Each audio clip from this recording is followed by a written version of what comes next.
V2 Chapter 351 Magic Stone. Although there are many differences, the descendants of the Black family can enter Hogwarts, which proves that our decision to establish a wizard school was completely successful. Gryffindor walked back to his long table and said with pride, "In the past millennium, I have closely observed the changes of Hogwarts in the Malay tribe. I have seen many talented wizards graduate from school and promote the development of the magic world. This is in line with our original vision. The principals of all generations have done a good job and developed and expanded in accordance with the ideas we left behind. I believe that the three of them will be satisfied with this." "Do you mean Ravenclaw, Hufflepuff, Slytherin?" Ivan asked. "They also left their consciousness like you?" "Yes, this is Hag's proposal. We will share some of our consciousness in their respective treasure keys, and thus observe the changes of Hogwarts," Gryffindor explained. "Leaving after the secret treasures, we separated our own consciousness, but I don't know where the three of them hid the keys. This is completely secret and can only be found by yourself." "I have some clues now." Ivan nodded. "According to previous analysis, Ravenclaw's treasure key should be kept in the Mermaid." He also had speculation about the location of the Slytherin and Hufflepuff treasure keys. The question now is, what is the treasure key left by the Big Four, and why it has powerful magic? He raised this question. "The treasure key is actually 4 pieces of magic stone, the collection of our 4 families, the highest achievement of ancient alchemy." Gryffindor waved his hand and a red gem appeared out of the long table in front of him. "This stone is bright red, and there are golden lights shining from time to time. In our time, the pure-blooded wizard family had more or less something inherited from the ancient warlocks," Gryffindor said. "Sorcerer's Stone is a typical representative. With the current magic theory and materials almost it can't be made. But it's not that difficult for the ancient alchemists." Ivan stunned. He did not think that the treasure key would actually be a magic stone. At present, the only remaining magic stone in the magic world is the famous alchemist Nicoleem. It can be used to make gold and make elixir.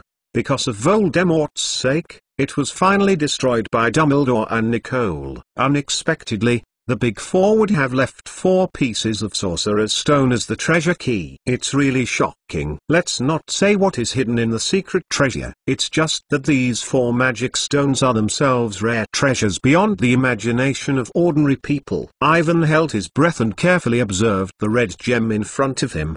The magic contained in it was shocking. Undoubtedly, this magic stone is a powerful magic item. It is something that all wizards dream of. In addition to the powerful magic, there are many fantastic effects, such as making elixir. The stone is gold. The life is not old. The magic stone can always be delusional. Gryffindor stared at Ivan. It seemed to see what he was thinking. He smiled and said, "It's a pity that the 4 magic stones we left behind I don't have these." It's important to know that Sorcerer's Stone has different uses depending on the method of alchemy and the materials used. "What is the use of this magic stone?" Ivan looked up. "It's just a keystone. It can open the secret treasure we left, that's it." Gryffindor waved again, and the magical petrification on the table disappeared as smoke. "Obviously, under the design of Roina, the treasures we left behind require powerful magic to open. Magic items that provide such powerful power are very rare. After some selection, we have modified 4 pieces of Sorcerer's Stone to cancel their original use. Let the magic contained in it become more pure and provide the necessary magic for the opening of the treasure." It is hard to imagine what the Big Four had left in the treasure. They actually destroyed 4 pieces of Sorcerer's Stone, cancelled their original dreamlike effect, and transformed it into an energy stone with only powerful magic. In Ivan's view, this is purely a bad behavior. Of course, because of its great magic, this magic stone can now help the wizard to improve the magic. Gryffindor said with a smile, "Your dark magic defense professor and his 3 partners did it. Very good. They are very interesting to use the map created by the energy of this magic stone. That is a live map. It can show all the secret passages of Hogwarts and the names above." Ivan nodded. "The very genius idea, which involves the knowledge of magic positioning and name magic,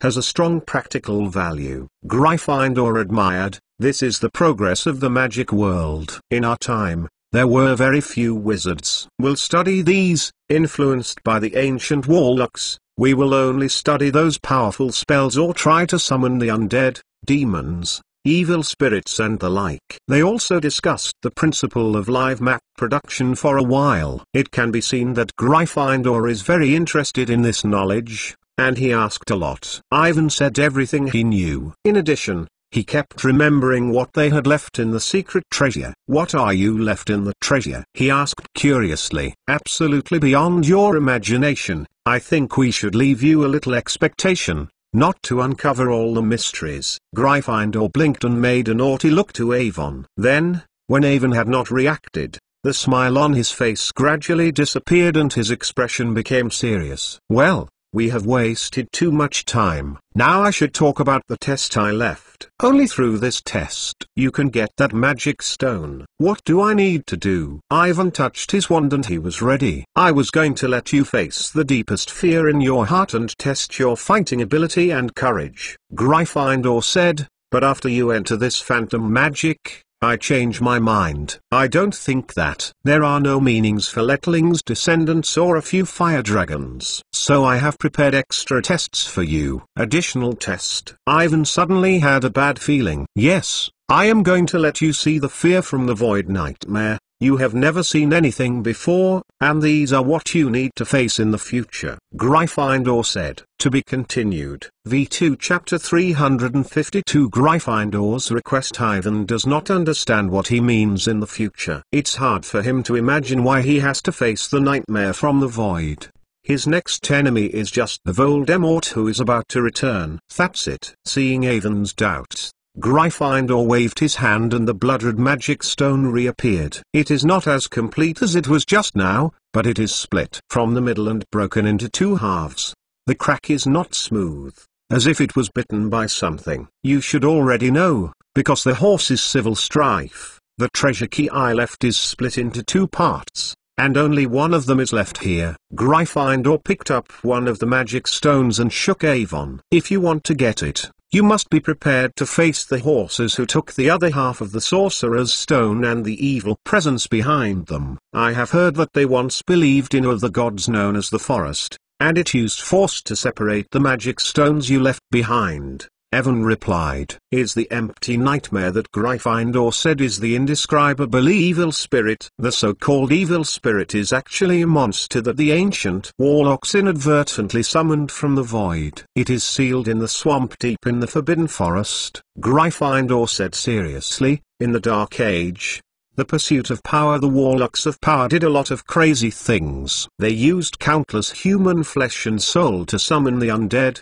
demons and evil spirits. Many evils that existed in ancient times were summoned. But with the end of that crazy era, the ancient darkness, the creature is back to the void, or is caught in a sleep on this seal." Evan looked at Gryffindor in surprise, and after seeing the evil creature left by Slytherin in the underground ruins, he looked at many ancient magic books. Among them, Ivan found some clues, but it is not complete. This taboo-like history is rarely mentioned, or even completely forgotten by the world, not to mention the fact that it was told by a wizard who has experienced it. In our time, these powerful dark creatures from the void, called gods, have become part of the myths like the ancient warlocks. No wizard has seen them with their own eyes. I too, before seeing it with my own eyes, fundamentally I don't believe in the existence of these things. Gryffindor silenced for a moment,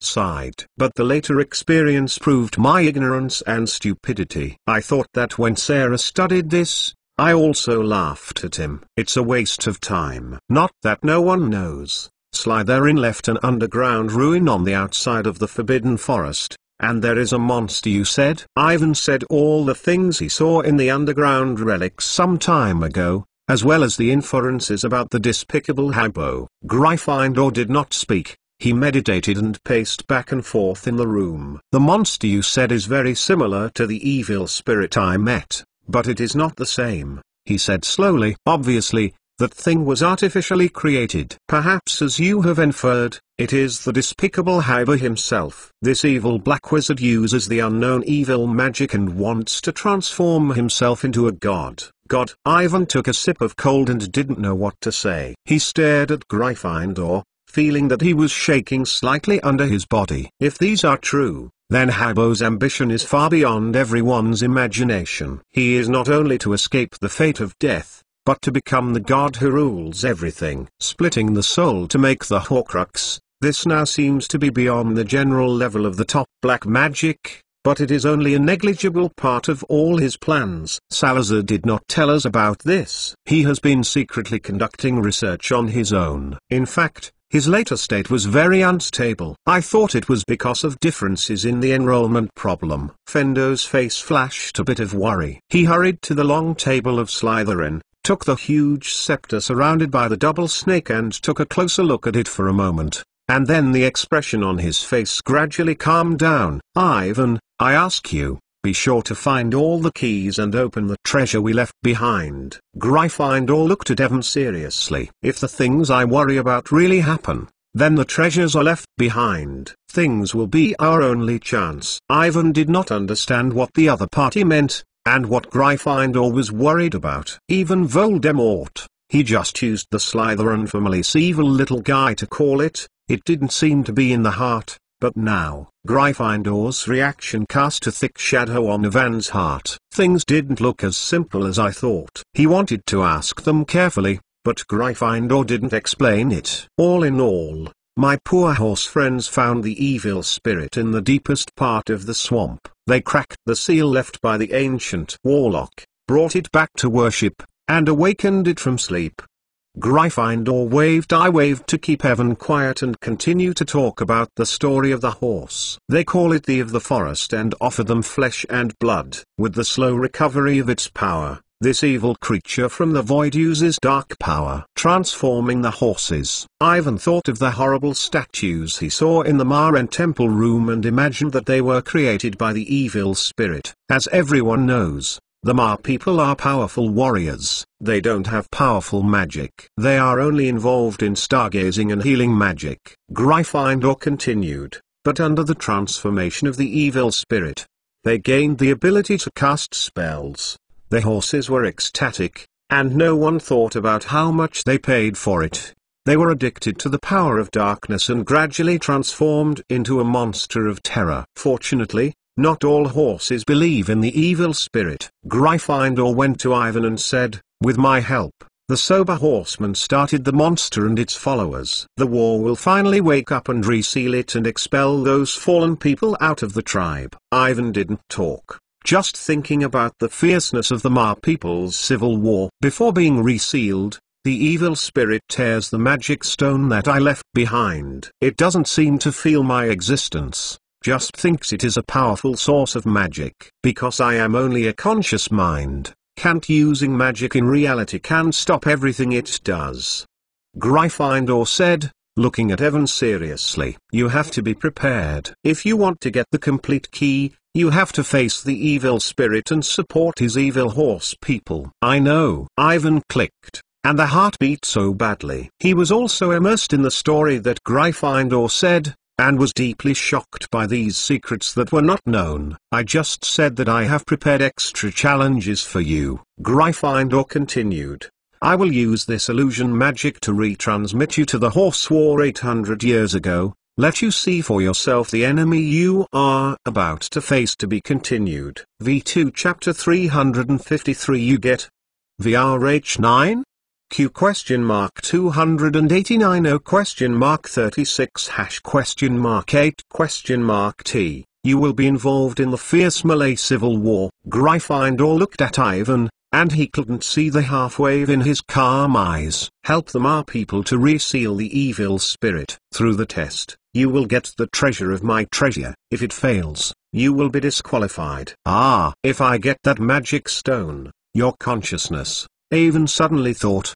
Ah, with the help of the magic stone and the power of the stars, my consciousness has existed for too long. I have been tired of it for a long time. Gryffindor said calmly. In the past millennium, I have witnessed too many vicissitudes, far. This is a special experience for me, but it is also a torture. After you get the treasure key, I will disappear completely. Do you have any questions? Ivan shook his head, a little sad. Although the other party is only part of Gryffindor's consciousness, the short-term exchange still makes him gain a lot. He is a bit reluctant to leave. In addition, more is the embarrassment of the future. Ivan is confident to face Voldemort, but he is not sure if he can defeat the evil spirits that the Gryffindor is amazed and the evil Habbo. In the face of these indescribable things, he feels that his strength is still too weak. He needs a mentor. If Gryffindor can stay to help him, I believe that you will be able to overcome all the difficulties and open the treasures we left behind. Gryffindor said with relief. This is also true 1,000 years ago. You can have students like you enter the Gryffindor College. This is my pleasure. He made a standard aristocratic farewell ceremony to Ivan, waving with a smile, and the next second, the world in front of Ivan began to break. Everything becomes fragmented, like a broken glass. The shards flashed silver, falling down and disappearing, even Evan's body. This is a very wonderful feeling, watching my body disappear. When it was time to turn into a darkness, only the low sound of Gryffindor came from afar, intermittently. Right. The Slytherin family had been here 50 years ago. He left a black magic on the Sorcerer's Stone. It is very clever and may add a little trouble to you, but I believe you will overcome it. These difficulties, as long as the split magic stones are reunited together Wait a minute. Voldemort's magic left in the past. Evan instantly thought of Professor Trelawney's prophecy, the man who was about to be selected by Voldemort in the Dark Temple. He wants to ask the other person what magic it is, but he can't make a sound. A strong sense of oppression came from all directions, and the surrounding air disappeared in an instant. In the dark vacuum, Ivan felt that he could not breathe, as if he was going to die. When he returned to God, he found himself squatting on the grass and breathing heavily. So, you are the aide that the elders said. The strange voice rang on the side of Ivan. It's ridiculous to have an underage pony. Ivan looked up and found that he was kneeling on a hillside under the glory of the setting sun. Around him, he was tall and could not see the top trees. A proud horse stood by his side. Unlike the Merpeople I have seen before, the other person is wearing a strange grey leather armor with a bow and arrow on his back, and his body is as strong as a hill. The language spoken by the Merpeople was never heard by Ivan, but he could understand it. Who are you? Awen asked, subconsciously touching his wand. Human, my name is Yugt, a warrior from the Malay tribe. Yuget held a huge silver spear in his left hand and flashed a heartwarming glow in the sun. Ivan is stunned. It turned out to be him. It's no wonder that he is familiar with himself. This horseman is the ghost he has just seen in the Malay temple. According to Margaret, he is the greatest warrior in the history of the Malay tribe. Ivan still remembers that this guy named Doug killed an adult fire dragon and many other unimaginable monsters.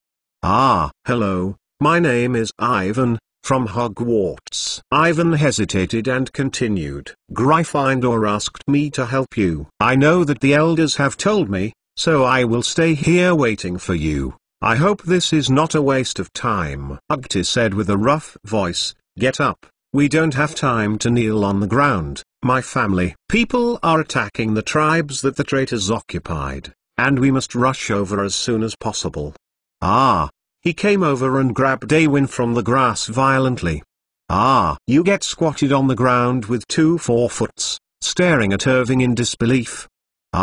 Immediately, he pointed to the depths of the Forbidden Forest, indicating that Ivan followed his footsteps, and his mouth whispered that Evan's body was too thin and not strong enough. We must hurry, human, Ugt said. Ivan followed him to progress forward, but the horses marched too fast, and soon disappeared into the woods. leaving only the echoes of horseshoes falling on the ground. Ah, damn, this guy is waiting for me. How can I race with the horses in the woods? Looking at you gets back. Evan was secretly worried. Ah, if he did not arrive in time for the Malay tribe, who knows what will happen. Ah, he still remembers his mission to help the Ma people win the war and reseal the evil spirit. If he spends 2 or 3 hours at the normal speed to rush over and everything is over, then his challenge will fail. Ah, if there are eagle heads around the body, there is a winged beast. Ivan looked around, hoping to find something to help him get to the Malay tribe as soon as possible. Ah, but there was nothing around. The forest was quiet. There was no sound. Ah, just when he didn't know what to do, Yugt ran back again, and his huge figure like a hill fell out of the bush. Ah, I really doubt that the human pony to you can help us, Yugt said proudly. If the elders have repeatedly said that you will come in handy, I will not take care of you. Well, sit quickly. Come to my back. Ah, the horse's body was slightly down, and Ivan hurried up. He had been to Firenze before, and the other side took him and the little dwarf Peter through most of the forbidden forest in the middle of the night, but it was totally different from sitting on the back of Yuget. Ah, the body of this strong horseman is too wide, and Ivan has to lean forward to maintain his center of gravity. The rough leather armor in front of him is very uncomfortable. Ah, Yuget progressed very fast, and he ran in the woods with Ivan. Ah, just like sitting in a train, the surrounding trees are quickly retreating backwards. Although not very comfortable, they are much smoother than Ivan imagined. Ah, when climbing a hill, the surrounding scene instantly became wider. Ah, Ivan saw the Hogwarts castle in the distance. Compared with the familiar Hogwarts, the castle of 800 years ago was more like a military fortress and a rougher shape. Ah, in addition to the main building, many other buildings have not been built. Ah, at this time, Hogwarts Castle was completely covered by a lavender energy cover, flashing from time to time. It looked very shocking. To be continued. V2 Chapter 354 Malay Civil War J_A_J? U question mark caret question mark and Y equals 3? Ofs question mark 0? Hash? B? Equals? What is going on there? Ivan pointed at the direction of Hogwarts and asked aloud, what is the purple energy cover? Ah, you are talking about the protection measures of those timid people. Yugt looked at Hogwarts and said disdainfully, I used to go to the castle to ask for help. The elders helped to convince them to help us resist the evil spirits. But the guy who helped the timid as a mouse refused. They said that this was a war inside the Ma people and they didn't want to participate. Yuget angrily used his forefoot to dig the dirt in front of him, and the long gun in his hand fell heavily on the ground, and he was very dissatisfied with the Hogwarts sorcerers who refused to help the Ma people. Ah, Ivan didn't know what to say. He didn't think it was wrong to reject the horse. Ah, although Hogwarts wizards may not really realize the seriousness of the matter, considering that this age is not a modern society that they are familiar with, all wizards and magical creatures are managed by the Ministry of Magic and will not happen at all. Scale war. Ah, here is the Middle Ages of 800 years ago, the darkest and most insane age in Europe. Ah, in this era, the situation is turbulent and the war is frequent. Ah, the powerful magical creatures are not living in the living area defined by the human wizard, and dare not walk out of the living area. Ah, as long as they pay the right price, they will be hired by the Mole Country aristocrats and black wizards and will participate freely in the war. Ah, the thoughts of the strong and the respected are deeply rooted in the hearts of the people. The Ministry of Magic, which was just established and still very weak, is incapable and unable to manage the chaotic situation. Ah, in this case, it is a very unwise choice to rush to join a war. Ah, in particular, this war is still a civil war between the Ma people and has no interest at all with the wizards. Ah, if the Big Four are still there, they can use the four powerful forces to mediate or directly participate in the war to help the Ma people defeat the evil side. But now that the age of the Big Four has been around for more than 200 years, Hogwarts' current principals and professors are not without that ability. They can only choose to huddle in the castle and use limited power to protect the safety of the little wizards. They also have a hard time. Ivan subconsciously defended Hogwarts. Hey, those people have always been like this. They don't even know what they are facing. Ugt picked up his own rifle and restarted. I didn't expect their help. We have our own people. Allies can solve all the troubles. Soon, Avon knew who Ugit's allies were. After passing through the dense woods and climbing through the steep hills, they finally came to the Malay tribe, which is completely different from the peace scene that Avon saw before. At this time, the Maren tribe echoed with deafening killing and shouting. Hundreds of horses gathered together and rushed to the tribe, and on the opposite side were their compatriots. These horses built up a number of fortifications and hid behind them for stubborn resistance. The battle was very intense, with countless arrows flying and blood splashing. The whole earth was trembled, shocked by what happened in front of him. Ivan also looked at the front with a stunned look. He had only seen such a battle in the book before, never imagined that he would be there. Even if I knew that it was only an illusion, it was still deeply shocked. In front of them, the horses are all like crazy, regardless of the killing. The scale and tragic extent of this civil war is far beyond Ivan's imagination. His eyes are full of red blood and broken bodies, and even rarely can be seen intact. Beyond the huge gates of the horde, in addition to hundreds of fierce horses, there are many strong monsters whose bodies are as strong as mountains. Ivan had seen monsters in the defense against the dark arts class, and Sirius even found a magical exercise for the young wizards in the lower grades. As everyone knows, the brains of the monsters are not good. Although they are strong, they have a single attack and are relatively low-level magical creatures. But the monsters in front of him are completely different from what they know. They are like a species, with the momentum of the giants, clumsily waving the huge wooden sticks in their hands, making a rude scream. The monsters roared loudly and rushed to the most dense place of the horse. A horseman was accidentally swept by the wooden stick in their hands, and his body instantly flew backwards, and the place where he was touched was vague and revealing the bones of the forest. In the face of fierce monsters, no horses dare to rush. They are best at long-range attacks, and the arrows are flying toward the monsters. When these arrows were about to hit the monster, they slammed into the air, and Avon noticed that a green and ugly monster was hiding behind the monster and shaking his fingers. It's a fairy. They have a malicious smile on their faces. With the fingers of the big bones moving forward, the arrows flew backwards, and the horses who had just gathered together hurriedly dispersed. The battle seems to have not started for a long time, but it soon shows a one-sided situation.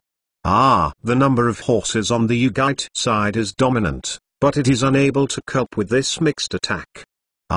Compared to each other's powerful allies, only a few unicorns, eagle-headed horses, and many weak forest magic creatures can help them. They can only act as harassment and are simply unable to make a powerful attack. This is not a battle of reciprocity at all. If we continue this way, failure will be a matter of time. Damn, we are late, Ugt yelled, grabbing the long gun in his hand and rushing forward, and Evan hurriedly grabbed his leather armor.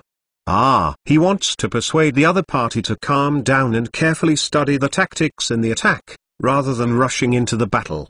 But obviously, Ugt did not stop to discuss with him. He even forgot that Ivan was sitting on his back.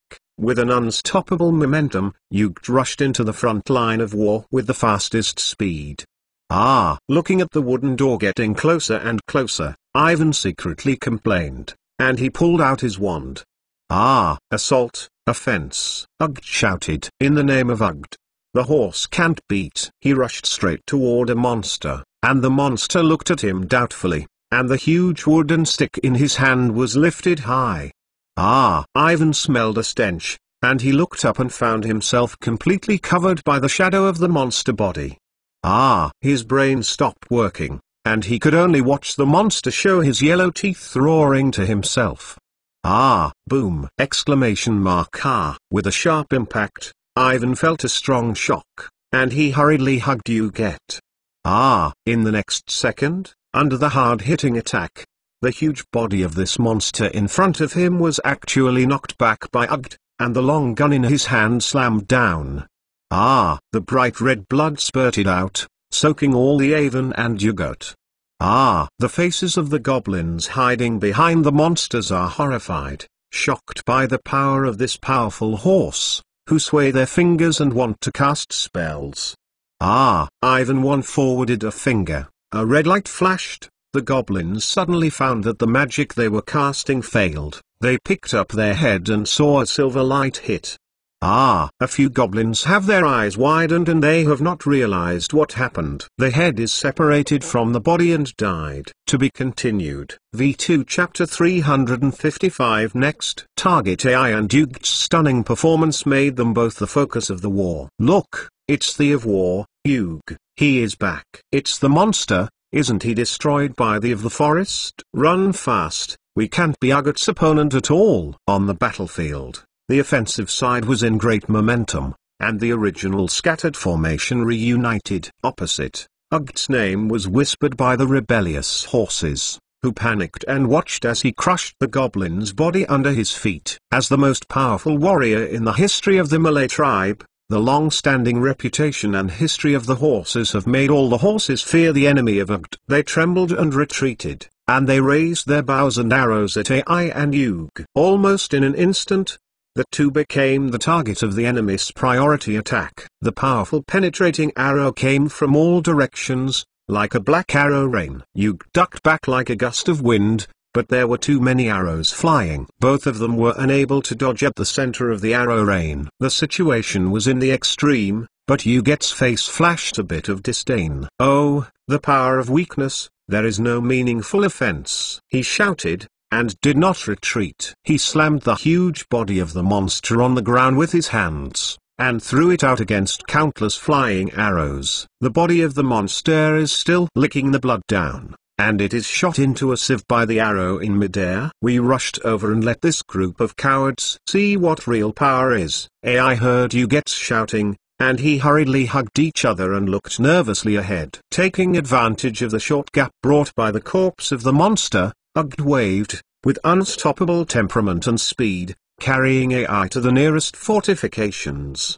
Because of fear, the opposite horses evaded and the defense was opened. Just then, a goblin wearing a quirky grey robes showed half his head from the fortifications. He shook his fingers and the arrows that fell on the ground floated again. Under the influence of magic, countless arrows with cold light carried the temperature of the blood, and floated through the flesh and blood to stop and attack them. A wicked leprechaun, a greedy coward, will only hide behind the ghosts and use the spell. Yugt resentfully looked at the fairy behind the fortifications. He wants to move on, but there are so many magic arrows flying in and out. Ugt had to give up the advantages he had already achieved and step back and dodge. Give it to me, I have a way, AI hurriedly said. He recited the spell and used the end of the wand to point out the cyan rock on the ground. The next second, the huge stones were combined in everything, and quickly swung in front of Yug. Hey, hey, hey! The arrows that sprinted from the rocks rushed to form a defense that caused obvious damage. A large number of stone fragments flew and sprang up. Despite the precariousness, as the wave of whip waving by AI's hand accelerated, the barriers formed by the boulder in front of them became thicker and never broke. Liara made a burst of sound on the rock wall, which sounded creepy. After the end of this round of arrow rain, before the goblin continued to cast spells, AIY moved his wand forward several red swearing spells, hitting the ground and emitting a lot of flames. As the opponent rushed to deal with the flames, AI's right hand shook hard, and the barriers surrounding the rock around them began to distort. Under the gaze of everyone, a tall stone giant swayed and stood up. It made a loud noise and rushed to the defensive offensive of the goblins. God, look at the stone giant, there are human wizards fighting. It is a powerful wizard in the castle, and Yugt has brought assistance. The giant rumbling forward, the whole earth is shaking, along with the vibration.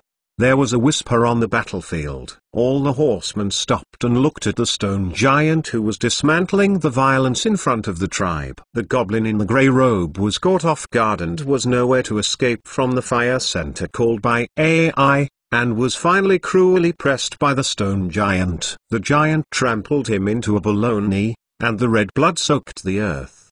The horses' brains were blank and they didn't respond. They heard Yug's rough laughter, and the voice was full of disdain, as if from hell. They seemed to have just realized what happened. Soon, in addition to a few stupid monsters still trying to resist, the remaining enemies quickly regressed and abandoned all defenses and retreated to the tribe. Good job, human, you are more useful than you think. Ugt admired, and did not stop to move forward. We took control of the tribal gates, and the next target is on the central island. The Temple of the Moon must be there as soon as possible to stop the call of my evil people to the evil spirits. What are they doing? I asked curiously. According to the elders, he got warnings from the stars and castle creators. Those guys are hiding in the depths of the temple, using evil magic to summon evil spirits from the endless void, summoning its ontology to this above the world. Ugt said, we can't make them successful, otherwise everything is late. Summon the evil spirit's body? AI took a moment. He still remembers the test that Gryffindor handed to himself, helping the horseman Yugt to reseal the evil spirit. Yes, they are all crazy, bewildered by evil spirits. Believe in its set of ghosts. Ugt quickly nodded. The original stargazers of the tribe were all the most loyal followers. They hoped to use the powerful magic of the gems left by the castle creator as the energy to summon the evil spirits. What Yugt said is the red magic stone, which is one of the keys to unlocking the secret treasures left by the Big Four. It has the powerful magic that ordinary people can't imagine. I did not expect that the evil actually used it as a source of energy for his return. What do we need to do? AI asked, taking a deep breath. Go into the Temple of the Moon, stop the magic that is going on, or destroy the gems left by the castle creator. Yugt said coldly, waving hard. AI frowned. Yug's plan is too simple and straightforward. He thinks it is necessary to talk to the Ma elders first, or to catch a few high-ranking Ma people and figure out what the magic they are using. Understand how it works and adopt a more targeted response strategy. Perhaps, you can also figure out what the so-called evil spirit is, a monster. Since the ancient warlocks summoned it, it must have left a uniform. But Ugt obviously didn't plan to do this. He was a powerful warrior. The magic was too far away for him. He took AI quickly and ran to the Temple of the Moon. AI hesitated, did not stop the other party. Although it was rash, in the true history, Ugt was obviously successful. He prevented the body of the evil from coming from the void. Of course, the result is the division of the tribe and the decline of the power of the horse, and the magic stone left by Gryffindor is divided into two halves, which is a terrible result. To be continued. V2 Chapter 356 Fire Dragon and Moon Temple. After a brief exchange, the battle continued. Ivan knows that he must hurry and not let the fallen horses summon the evil spirit from the void. Otherwise the difficulty of the battle will increase linearly. Although it is just an illusion created with magic, everything is too real, and no one can guarantee the power of the evil that makes Gryffindor amazed. Ivan didn't know how Yugt defeated it at the time, but the most ideal way is to destroy the magic that is being summoned before the evil spirits have come to the world. Thinking of this, he waved his wand. Under the control of Avon, the huge stone giant bent over and reached out and grabbed him on Yugt and slowly grabbed it and placed it on his right shoulder. A breeze blew through, and the vision in front of the eyes became wider. Ivan was able to see the vast forests, and the towering old trees could not be seen at the margin. In the vicinity, it is a dense wooden house in the Ma tribe. The battle is going on, and there are many places where there is a lot of smoke. On the tribal's center island, the moon temple built of obsidian is towering and looks extra. Above the temple, a strange vortex is forming in the sky, with red light, as if something is being summoned from the clouds. The huge magic that can't be suppressed is overflowing, and this magic is obviously going to succeed. I am waiting for you. Ivan waved to you, get below. He waved his wand, and the stone giant stood up and rushed to the Malay tribe. Its blue-grey massive rock body makes all creatures daunting, because the body is too heavy, and the whole earth is rumbling every step forward. Under the control of Ivan, the stone giant destroyed all the front blocks in the most primitive and rude manner, and smashed and destroyed them with simple power. The fallen horses tried their best to shoot bows and arrows at it, but it didn't work. Ivan kept waving his wand to repair the broken body of the stone giant, and from time to time issued several powerful spells to the front, with its attack. Ugt is not to be outdone. He led the horses around the stone giants controlled by Ivan, and the arrows in their hands defeated the opposing enemies. Under the leadership of Ugt, the horses charged again and again, like a black hurricane, unstoppable, and trampled on the enemy's cheekbones. The tribe is full of screams and anger. These horses are born warriors. They are fearless if they have a hero. The embarrassing goblins saw the situation is wrong, all disappeared with the fastest speed. They were hired to join the Malay civil war just to degrade the gold promised by the horses, and not want to lose their lives here. The stupid monster is still holding a wooden stick with two people, and it smells stinking. It looks extremely horrible, but without cooperation, they are quickly slaughtered. In one attack, the fallen horses suffered heavy losses. They retreated and began to retreat to the Temple of the Moon above the central island. When Ivan is chasing by victory, the closer he is to the Temple of the Moon, the more he can feel the strangeness of the former holy place of the horse. The corrupted magical energy is changing the sacred temple. Outside the obsidian, it seems to be covered with a layer of blue mist. If you can see the stars on the rock wall behind it, it is not a complicated and mysterious star map. They are all horrible demon patterns that are unimaginable. The murals contain the monsters that Ivan had seen before. They are like a mixture of fungi and bugs. The heads are all heads of different sizes. In addition, there is a huge monster with a terrible claw on his body. The huge arm covered with black fur is split into two at the front. Each hand has sharp claws on it, probably with giants. The big head is protected by rough hair and bones. The most frightening thing on the skull is its giant mouth. The mouth is not horizontal, but grows vertically, full of huge yellow teeth, from the top of the head to the bottom. A burst of blue mist drifted, and the line of sight was blurred. There seemed to be more monsters on the murals, and they were filled with various flesh and blood sacrifices in front of them. These fallen horses are completely mad and have no faith in the horrible evil spirit. Ivan couldn't imagine that they were trying to summon these monsters from the void. He controlled the giant under the stone forward. At the top of the Black Temple, Ivan saw a large number of horses standing on the top of the platform. What rituals are going on in the ground? Moving on, in the position of the original huge horseman statue, he saw. In the next second, Ivan suddenly shuddered, and there was a pair of cold blood red eyes in his mind. He felt an indescribable fear. It's like encountering a dementor. Everything around you, including even memories, begins to wither and yellow. Happy memories disappear and disappear,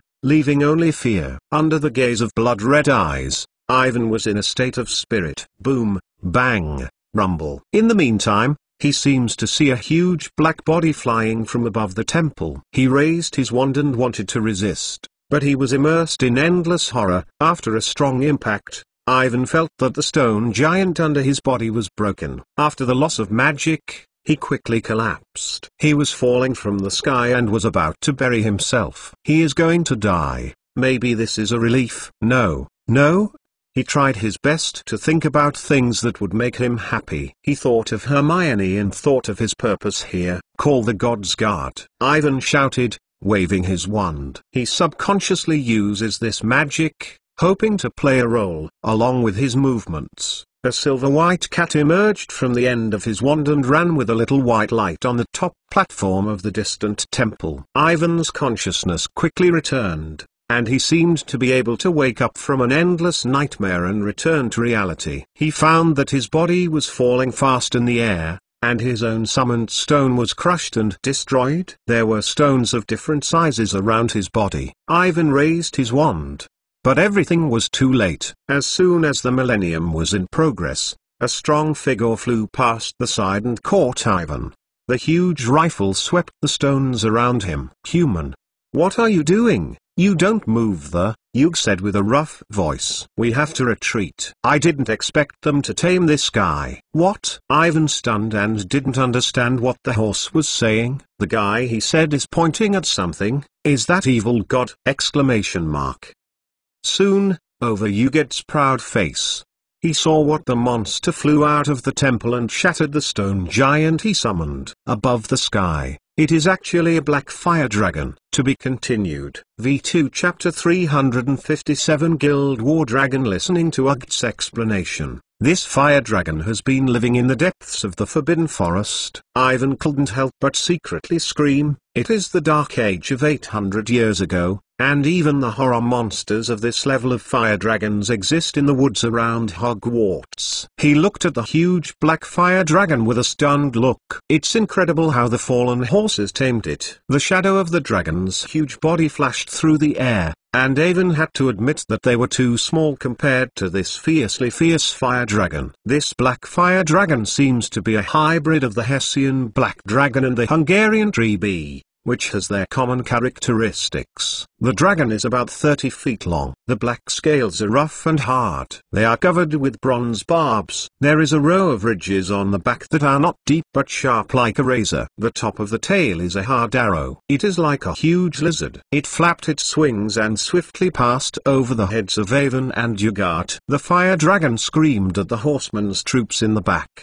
snoring and snorting, and then, when everyone did not respond, swooped forward. A group of flames opened from its mouth with the fangs, spewed out and shot at the horse below. It opened a mouth and swallowed a horseman who was struggling to escape. The broken body of the horse was swayed to the side. The black fire dragon fell to the ground. The weight of several tons of weight caused the whole earth to vibrate. It stood with the back support. The neck was raised high, and the mouth was elevated from the ground, up to 50 feet long. The fire dragon roared and lowered his head and sprayed a mushroom-like fire cloud. The horses fled, and the unfavorable bows and arrows couldn't shoot through the hard scales of the dragon. It writhed and crept, and the spiked tails swayed to the sides, leaving a dozen feet of pits on the hard ground. Markov, "We have to retreat into the forest, so the loss is too great," Yugt said angrily, holding the long gun in his hand. In front of them, a large number of fallen horses were huddled at the end of the only passage leading to the Temple of the Moon. They seemed to make up their minds and rely on favorable terrain to hold the Temple of the Moon. As for the outside, let the crazy dragons toss. Taking into account the horror scene he had just now, Ivan wanted to hurry into the temple and stop the magic that was about to succeed before the evil spirits had arrived. However, the situation in front of him forced him to evacuate with the melee troops. If he continued to move forward, he would not have to attack the temple and would be shredded by the fire dragon behind him. Ivan and Yugit had just moved, and the fire dragon seemed to think of both of them. It gave up chasing the horses who fled to the surroundings and fluttering their wings to fly back to them. It spurts the fire and turns all around into a sea of flames. The heat wave is accompanied by the golden rush, and it is like a torch. Ivan and Ugt were surrounded by nowhere in the hot flame center. In front of them, fierce fire dragons had huge mouths, and the sinister yellow eyes stared at them, black and rough. The wings are fully deployed and rushed like a fighter. Damn! Ugt screamed and started to squat, not flashing away, rushing toward the fire dragon that swooped over and raised his rifle high. The sharp long gun flashed a heart-rending cold, and it radiated the momentum of oppression. On Yuget's back, Ivan clenched his wand and tightened his body. He watched the outline of the dragon getting clearer and clearer, looking at its sharp fangs, and didn't want anything in his head. He took a deep breath, ruled out distracting thoughts, concentrated his thoughts completely and absolutely, pointed at the scary eyes of the fire dragon, and waved his wand. The dragon's eyes were the weakest part of the body, and the two sides crossed each other. In an instant, Ivan's eye slash hit the fire dragon, and it closed his eyes painfully. The fire dragon slammed forward to the ground,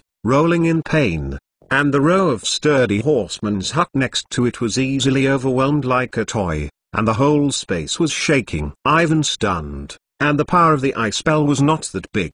The next second, he saw the shocking wound on the black fire dragon. Its attack cut through its hard, rough black scales, extending from the upper body to the left wing. The wound is deep, and bones can be seen in some places. Ivan seized the opportunity to sway the wand at the fastest speed along the wound. He issued 5 silver and white curses in a row, like the lightning that flew past, and each one was heavily chopped on the bones of the dragon. With the attack of Ivan, the dragon screamed and a lot of dragon blood spattered. It tumbling painfully on the ground, madly spewing hot flames, golden flames occupying the entire space, and even hard rocks are burned. Under the joined attack of Ugt and Ivan, its left wing is completely scrapped. Even if it is treated later, it is difficult to fly again. It's beautiful, human, Ugt said weakly. This stupid guy is learning this lesson. We must evacuate now. In the previous confrontation,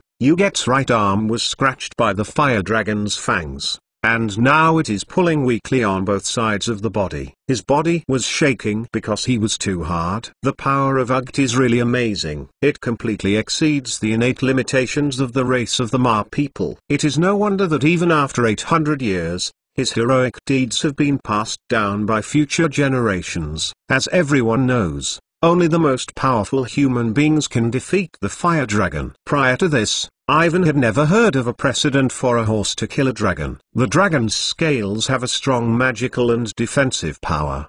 Don't say ordinary physical attacks. Even the most powerful attack magic is hard to achieve. Needless to say, the long gun in the hands of Ugt is not a magical weapon, but the most common weapon. It is entirely up to his own strength to achieve this effect. Ugt took Ivan and other horses to retreat to the woods outside the tribe.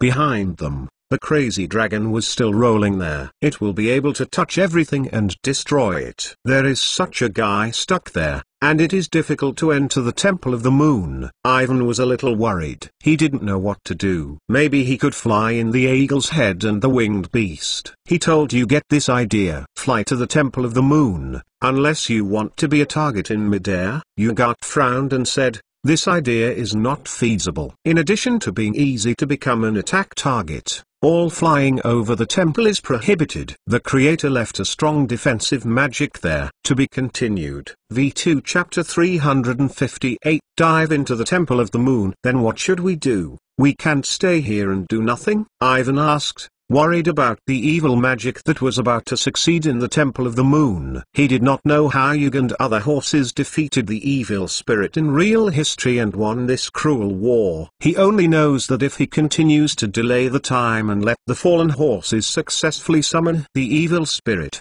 the difficulty of the challenge will increase linearly. Destruction of summoning magic and resealing evil spirits are not at all a difficulty. Ivan is considering the possibility of a strong attack, although it is dangerous, but it is not completely infeasible. At present, the most troublesome thing is the crazy fire dragon. He happens to know that a powerful black magic may have an unexpected effect when dealing with fire dragons. You are right, we must hurry and the day is going to be dark. This is very unfavorable to us. With the help of the Temple of the Moon, the fallen astrologists can use the power of the stars to defend. Specially let other horses apply some herbs to the wounds on their arms and simply wrap them. What should we do? Ivan used a wand to gently point on Ugt's arm. Although he is not proficient in healing magic, how good it can make the other person feel better. Since you can't fly, it's the quickest way to swimming. Ugt said, I know a secret passage into the Temple of the Moon,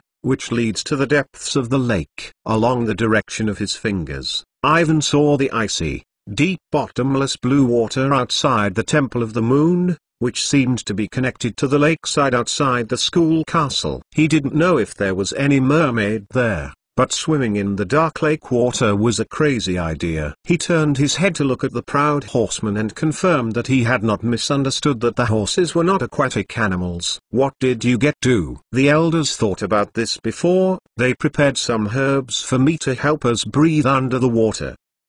Took out a piece of light gray leather wrapped in a leather armor. Expand in front of the text. Inside is a group of green seaweed-like herbs, like countless slippery, gray-green rat tails, and even creeping slowly. The grass. Ivan recognized this herb. It is beyond imagination. He didn't know where the horses got these cherished herbs in the depths of the Mediterranean.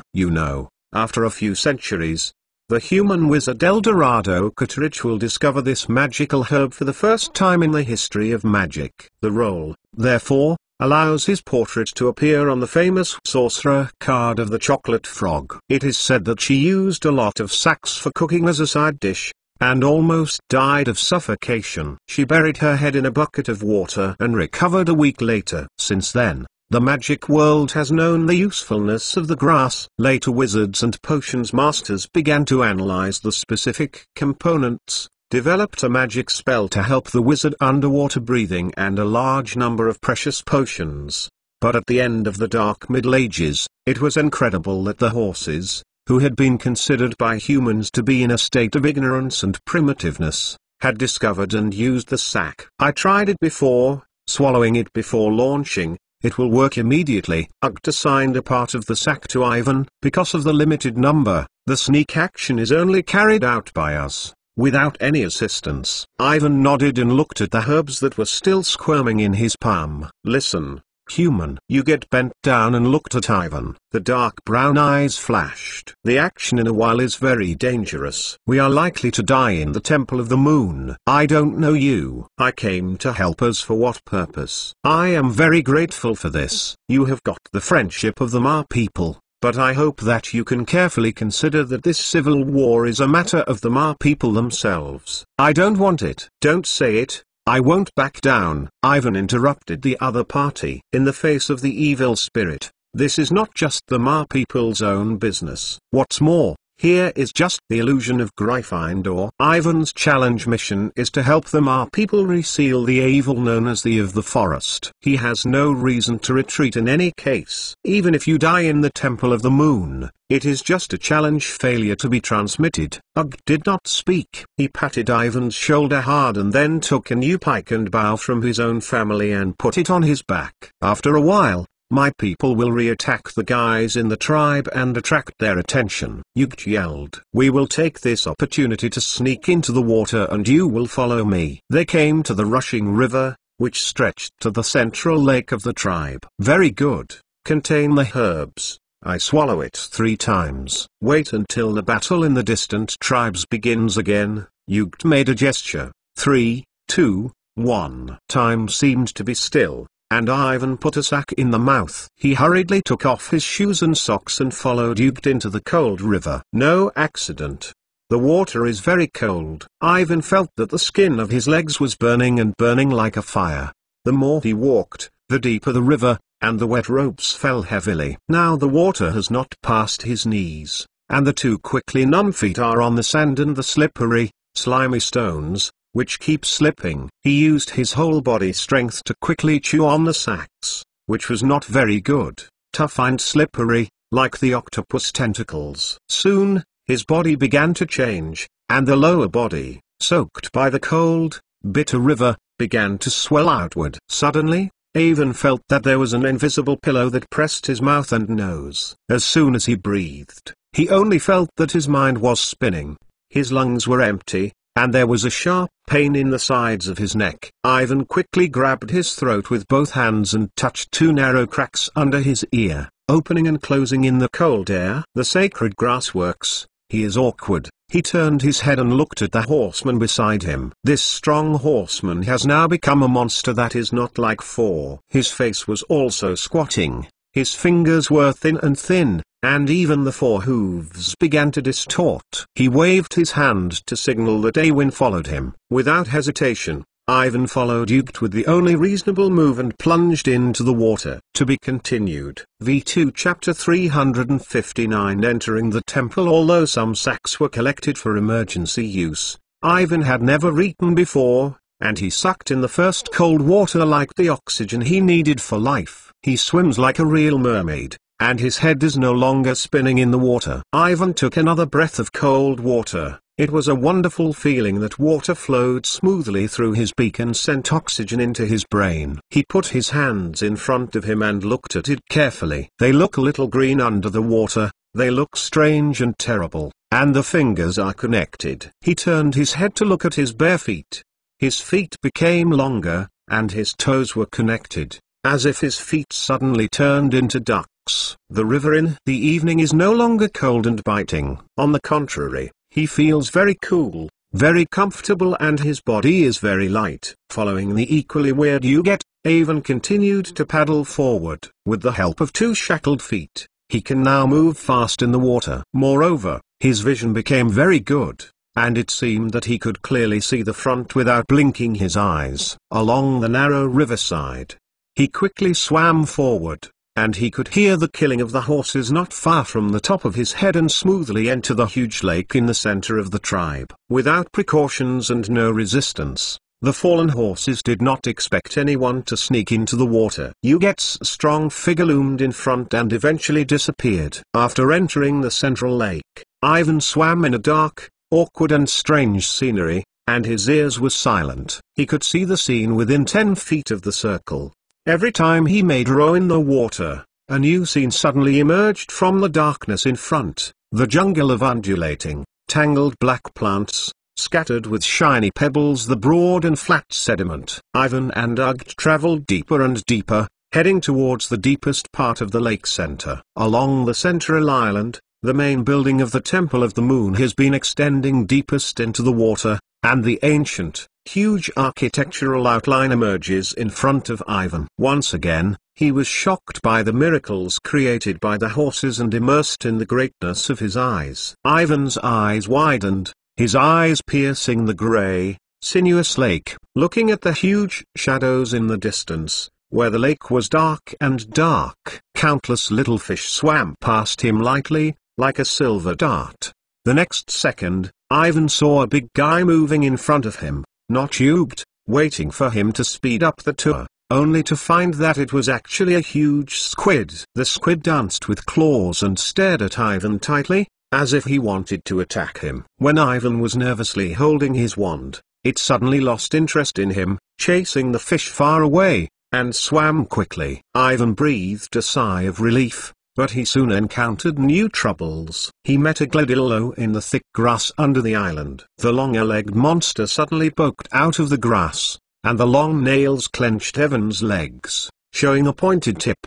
The long teeth seemed to bite him. He gently waved his wand, and a boiling water column emerged from the end of his wand, hitting the green skin of Greendillo. The monsters immediately stiffened together, turned gray, and motionless, slowly falling down. Ivan's petrochemical curse works, but more Greendillo is drilled out of the water grass, without mermaids and other natural enemies. These monsters breed in the lake.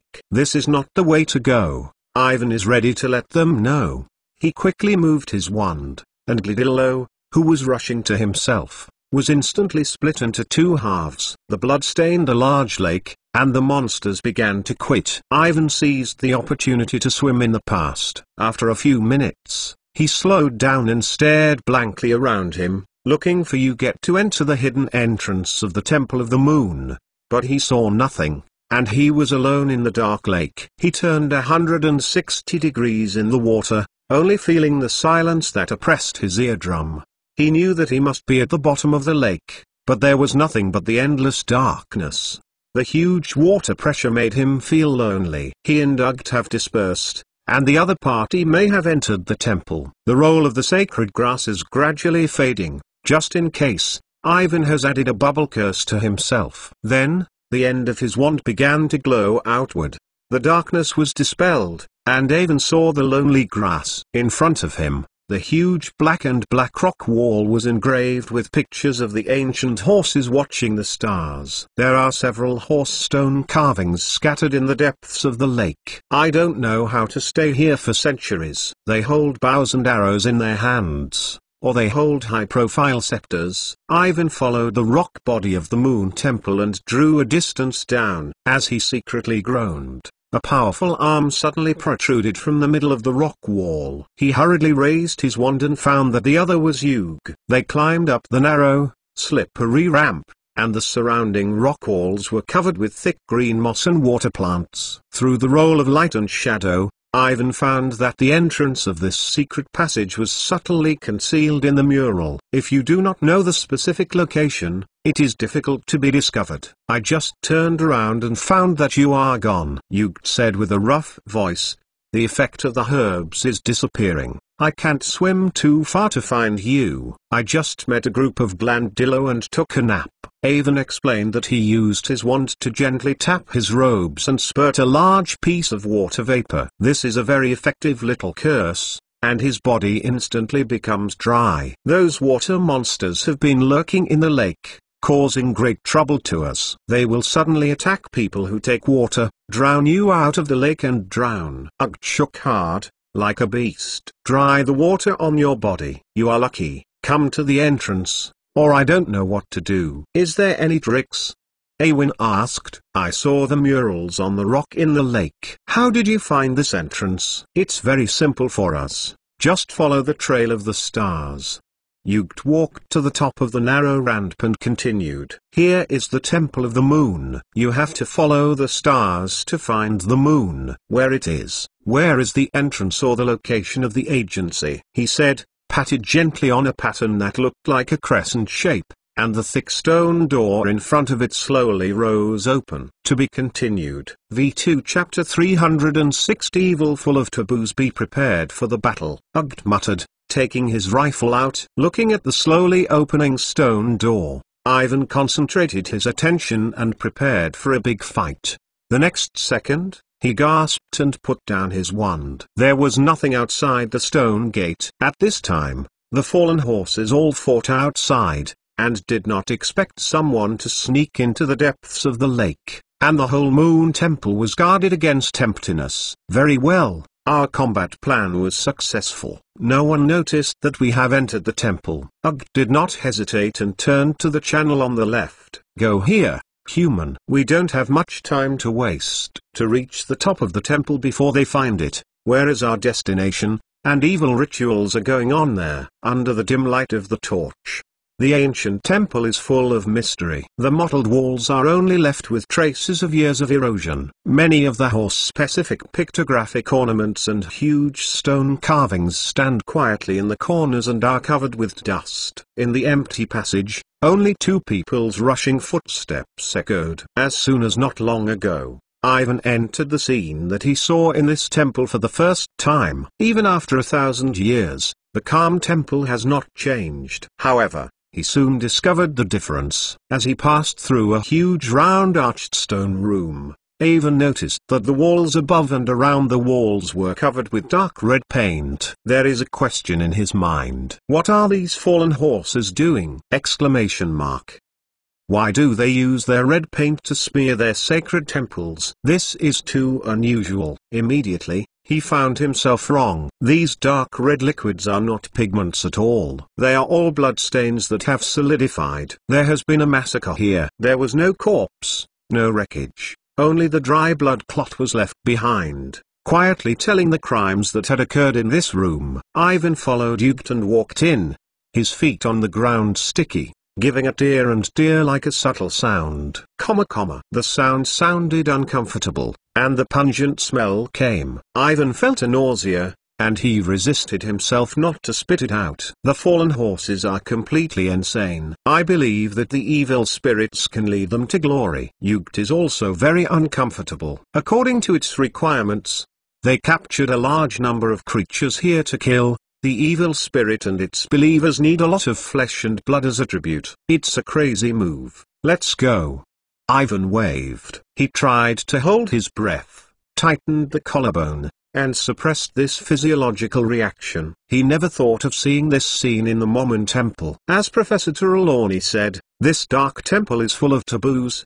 They quickly moved forward, through the room, the stone door slowly opened, and Ivan took the lead. Then he suddenly stopped, his eyes wide open and the front of the ramp. On the ground not far away is the body of a water monster, Gidilo. It seems to have been forgotten by the fallen horses.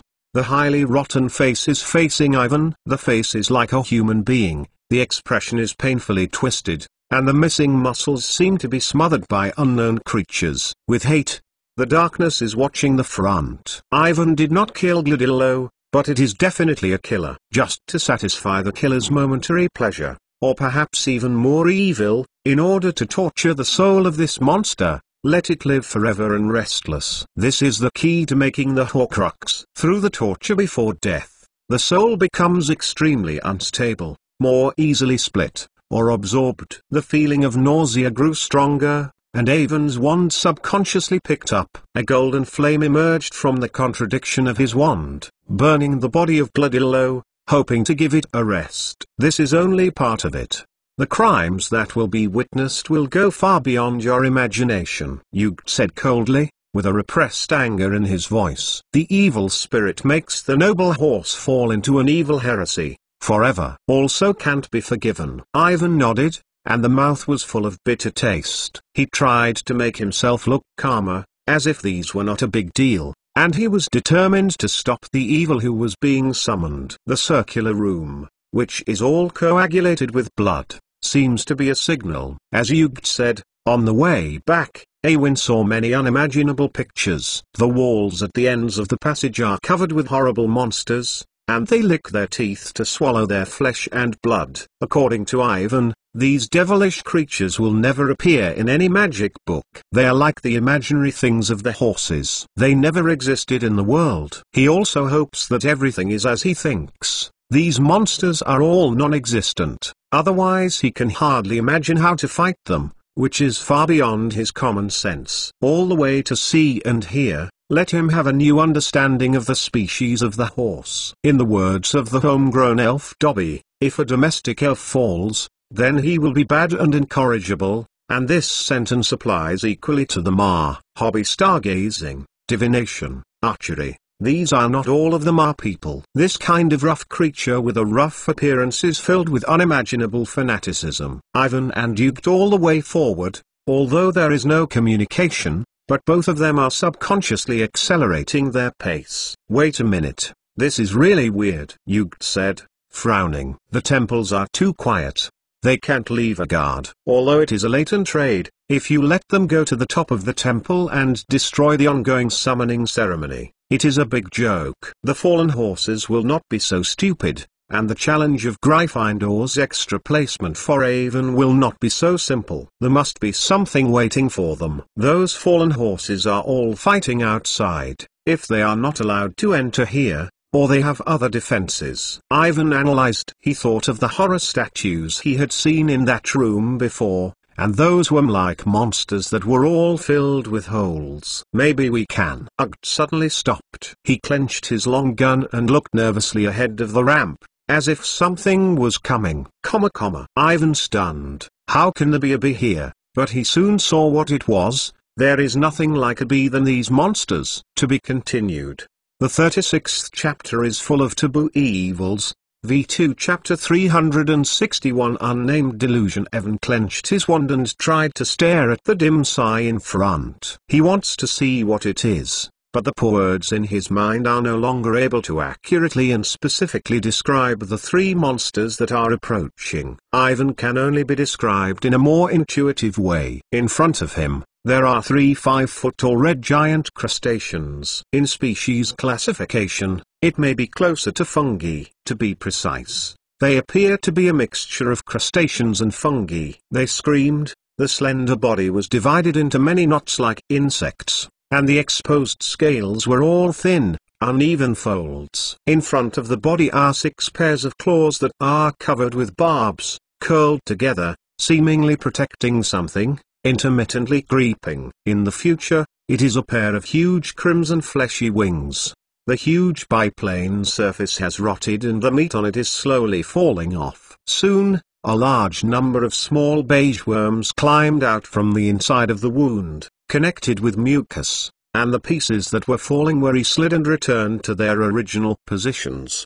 The whole process was too disgusting, and Ivan couldn't help but swallow. Fear is like a slender snake, entangled in the dull air around, waving a scarlet tongue, as if you will suffocate him immediately. You get next to him did not move, and Ivan did not move. He lifted his wand high forward, and by dim light he saw the heads of the three monsters exactly the same as the horrible statues he had seen before. Their heads are attached to the green swirl-shaped elliptical mass, which seems to be a randomly trimmed tree covered with holes of different sizes. These creatures are the monsters that Ivan sees in the murals along the way. They are not the imaginary objects of the horses, whether they are summoned from the void or created by magic. All in all, they are now living in reality. The creation of the evil spirit, Ugt whispered softly, with obvious disdain in his voice. Then, without any omen, the strong horseman slid and rushed past. The sharp rifle in his hand was raised high, with an unrivaled momentum and the power to tear the fire dragon. Ivan also hurried to follow up, waving his wand and sending a few spells to match Ugt's attack. The huge wings of the three monsters danced fast, and they easily escaped Ivan's attack. They screamed. The horrible head swayed, and there were subtle changes. The muscles are squirming, and the holes of different sizes begin to change. Ivan felt a faint magical scent. Very strange, a magic he had never encountered before, which is too strange. He wants to remind Ugt that the next second, before he shouted, he saw Ugt, who was about to rush to the front of the monster, suddenly stopped. He hangs on both sides of his body with his hands weak, his eyes closed, and his posture is very abnormal. Ivan didn't know what happened to this powerful Ma warrior. Obviously, the magic of the other side worked, and Ugt was like hypnotized. He was completely controlled by the other side, lost his sense of resistance and no longer wanted to attack. Let Ivan shout loudly there, and the horseman did not hear it. He walked forward with his hoof and was getting closer and closer to the three monsters. The claws in front of the monster squirmed and slowly opened outwards to reveal the protection in the center. This time, Ivan saw clearly that in the position that should be inside the body, it was a round red-brown giant mouth with a tooth inside. The three mouths are chewing and stretching, and the mucous membranes, internal organs, blood, flesh and blood fragments are mixed together, and they are constantly opened, closed, and opened. Under the control of the monster, Ugt bent down and pointed his head at the mouth closest to him, and walked one step at a time. If he put his head in the mouth full of fangs, I can imagine what would happen. It is estimated that the watermelon was chopped by countless knives. Damn. Ivan hurriedly waved his wand and fired a few spells. The spells move forward quickly, and when they come into contact with the monster's body, the air around them seems to become a viscous oil-like object in a moment. Correspondingly,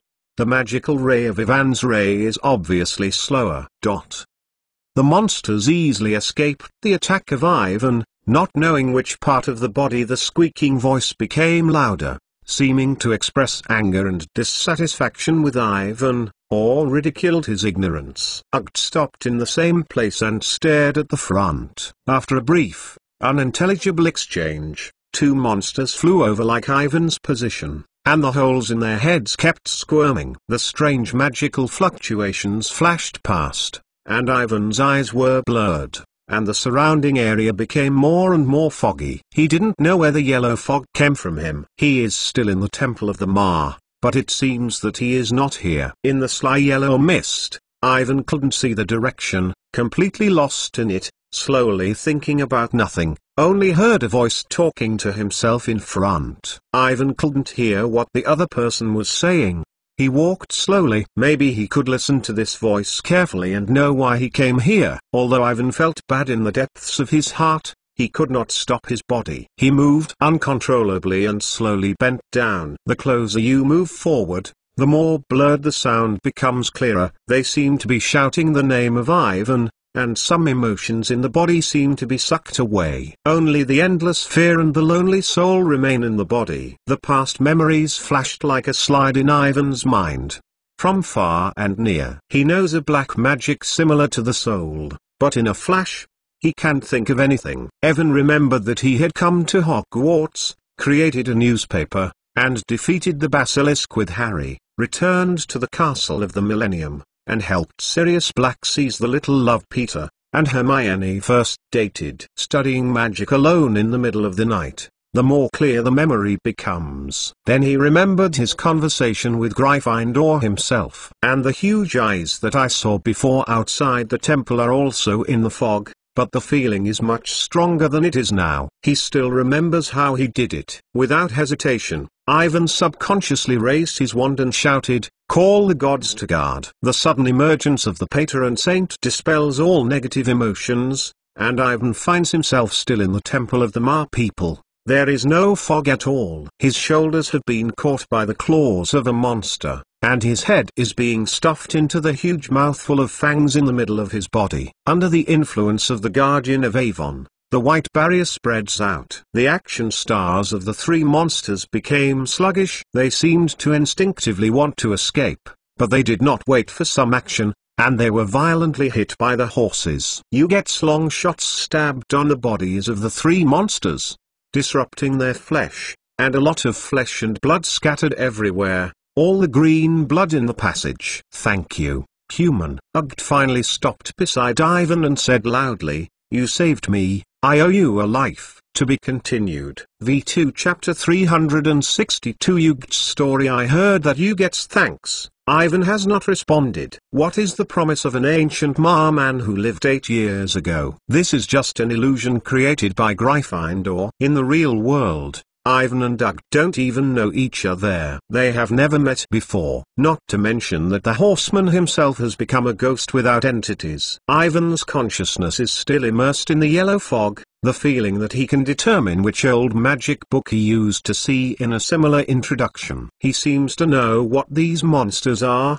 but he can't think of it. On the ground, the body of the crushed monster is still making a disgusting scream. A large number of yellow mites smashed out of their corpses, scattered on the ground, desperately squirming forward, and slowly pulling the broken flesh back into place. They are vying for broken flesh and blood, regardless of whether they are physically or not. Ivan has an illusion that these monsters seem to be made up of countless such pale yellow worms, and the horrible shape they have just seen is just a representation. The sound of the monster is still going on. It seems to be issuing commands to the worms. The nausea of the body rolling up again came and interrupted Ivan's thinking. He saw a lot of locusts crawling over to himself and Ugged, dragging the glittering mucus behind them, and they hurried back to dodge. "They are not dead yet," Ugged shouted loudly, but didn't know what to do. This is completely beyond the knowledge of the Mar people. He would rather fight the fierce fire dragon than to face these disgusting worms. Ivan closed his eyes and concentrated on sensing the magical power in the air. Then he discovered that all the roots were in the head of the monster full of holes. There was a flash of light in his mind,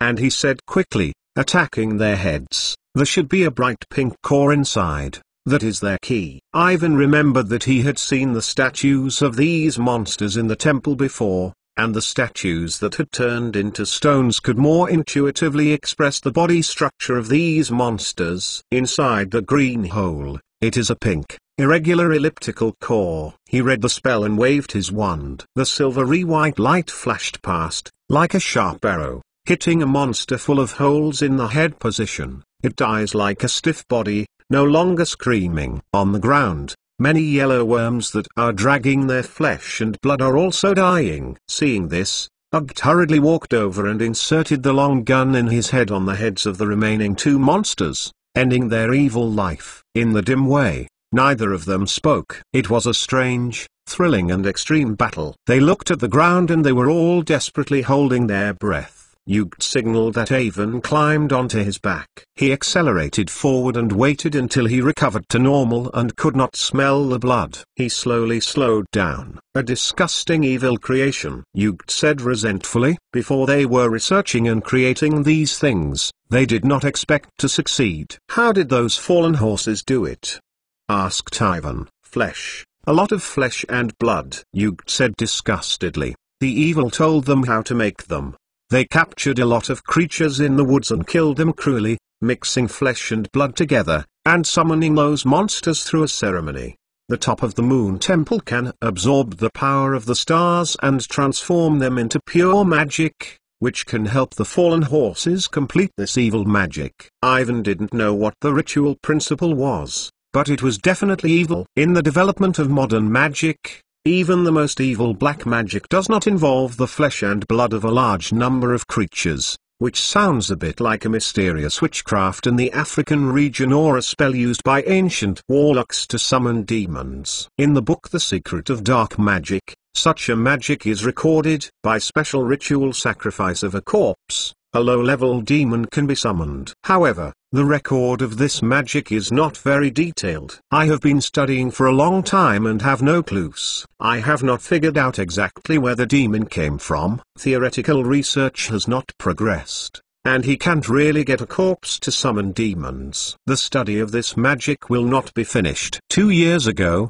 I found the remains of the evil spirit in the depths of the swamp. There is an ancient temple left by human beings, which has been completely abandoned. Yugt said resentfully. I ignored the elders and the warnings given by the planets, in order to prove their stupid courage. Sneaked in and out. Ivan did not speak, listening quietly to Yugt recalling his own story. The ruined remains are very large and quiet, and they are full of plants that I have never seen before. Yugt said. The upper part of it has been buried in the mud in the swamp and then blocked through one. After the passage, I came to a very wide rotunda on the ground floor, which is about the size of the entire moon temple. According to Yugt's description, Avon's mind sketches such a large and classical temple, just like the amazing buildings of ancient Greece and ancient Egypt. This is a miracle left by the ancient warlocks, which is hidden with countless mysterious spells, silently proving the glorious era that has passed away. What's in that hall? Ivan asked. Nothing.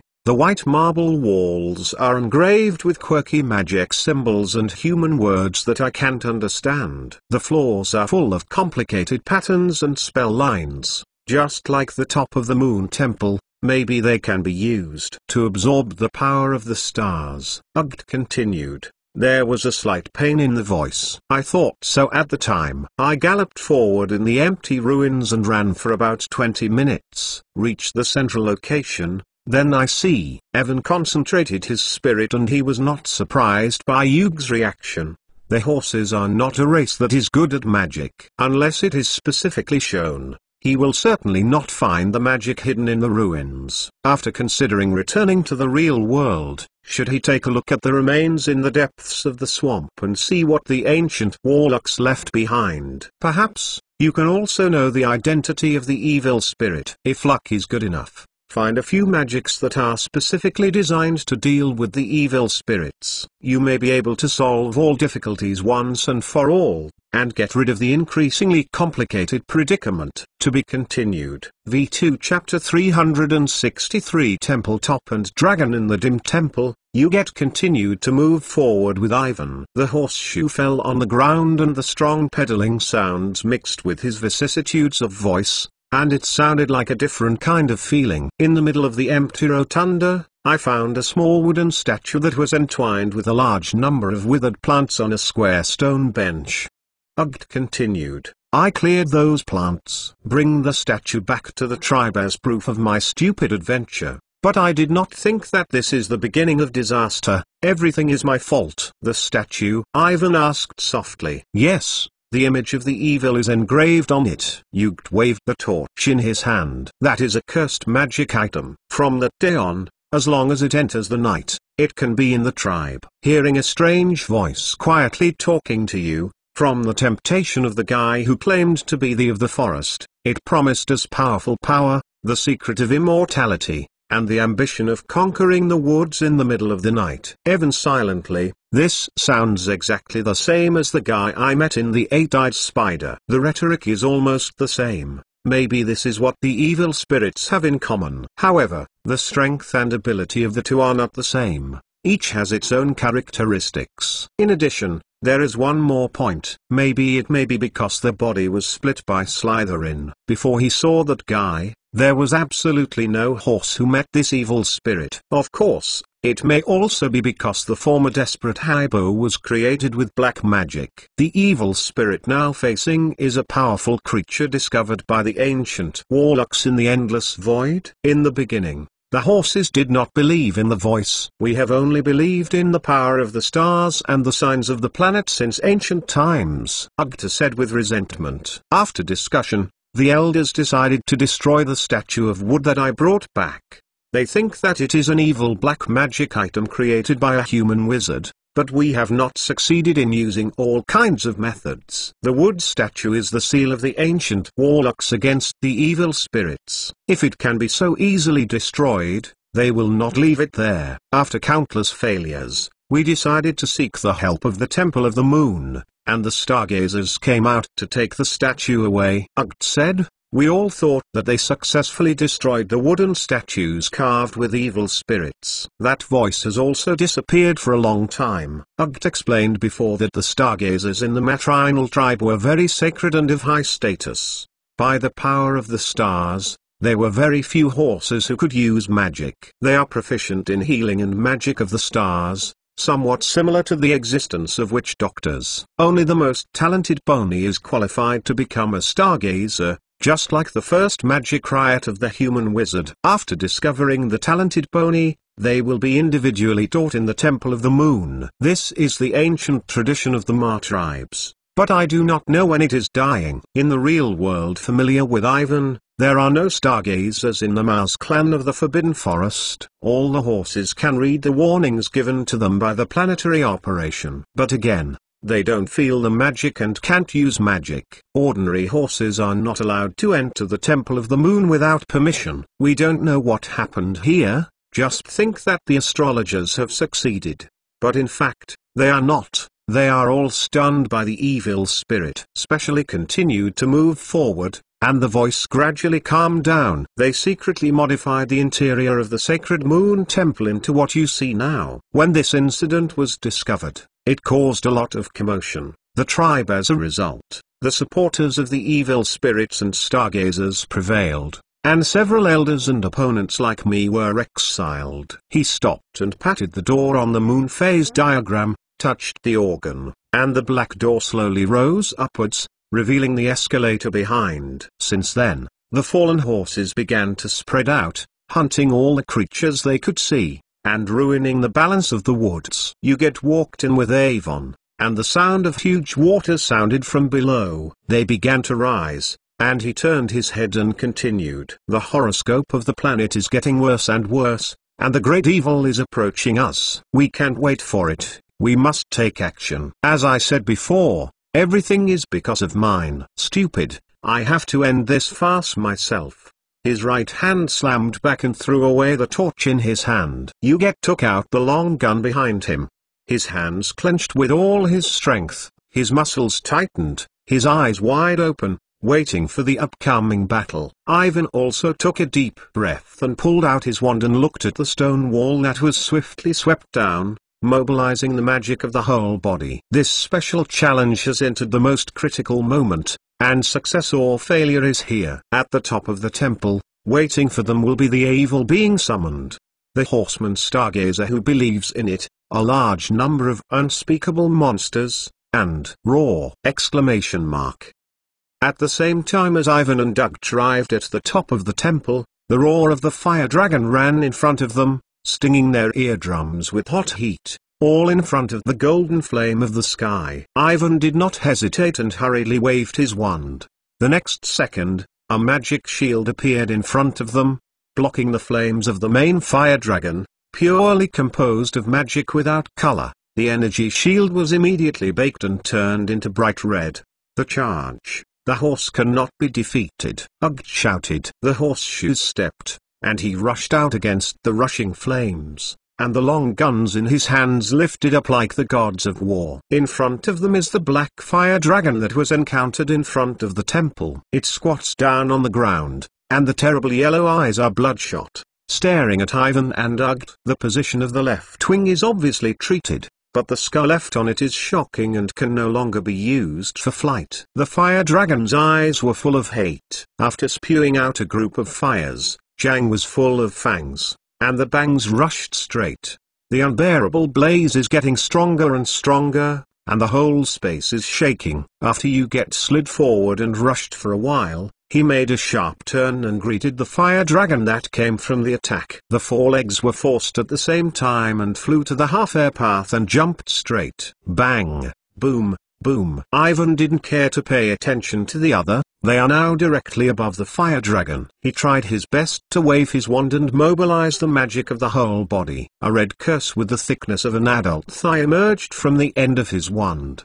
Because of the accumulation of too much magic, Ivan could even hear the slight snoring of the magical collision, like a red lightning, rushing down. This is a stun spell, and Ivan does not expect to be able to knock down a fire dragon with powerful magical defenses at once, as long as it can make it stun and Kuma. To be continued. V2 Chapter 364 Evil God. Immediately following the stun spell is the Eye Sorcerer. After the short dizziness, the fire dragon has a painful pain in his eyes. It closes his eyes and the body wants to tumbling to relieve the pain. But no, it doesn't have any strength at all. The fire dragon made a roar of unwillingness, and the huge body weighing several tons crashed into the ground, crushing the slate on the ground, and spewing a mushroom-like flame in front of the mouth. The dark green scales shone, and the entire Temple of the Moon was shaking. Although the magic power of Ivan is far more than ordinary people imagine, but the powerful magic resistance of the fire dragon still makes the magic disappear instantly. It quickly slaps the broken wings, struggling to stand up from the broken ground. The inner anger better. It is absolutely unacceptable to be played by two weak creatures like ants. Attack its eyes. That is the weakest place in the fire dragon defense. Ivan shouted at you, get in front of them. They were quickly falling from the air. Ugd screamed and his heels fell heavily on the back of the dragon. There was no pause, regardless of whether his body was being scratched by the spikes on the body of the dragon. He ran forward on the fierce dragon's sharpened stabbed armor, as if he was on the knife mountain. The Maren took the opportunity to charge forward, and the long gun was aimed at the right eye of the fire dragon that had just lifted his body. The next second, he stabbed the ground and a lot of dragon blood spattered. Ugd tried his best to move forward, and then the power of the sprint. The whole body was pressed on the rifle in his hand, a large number of blood vessels protruding from the thick arm, and the blue veins violently. His long shot stabbed the right eye of the fire dragon, running through the center from the center. The fierce Tengta made the fire dragon scream again, louder than ever. It violently swayed a huge head and wanted to open the horse from his body. Compared with its powerful power, Ugd is like a lonely boat in the storm, swaying and ruining mercilessly. But he did not let go of his hand, clenched his teeth, tried his best to hold his rifle, and stuck it tightly, as the dragon's head swayed in the air. Strong horse warriors can persist, but under the influence of great power, Ivan, who is sitting on Ugd, can't keep balance. Once again, he was unable to grasp his hands.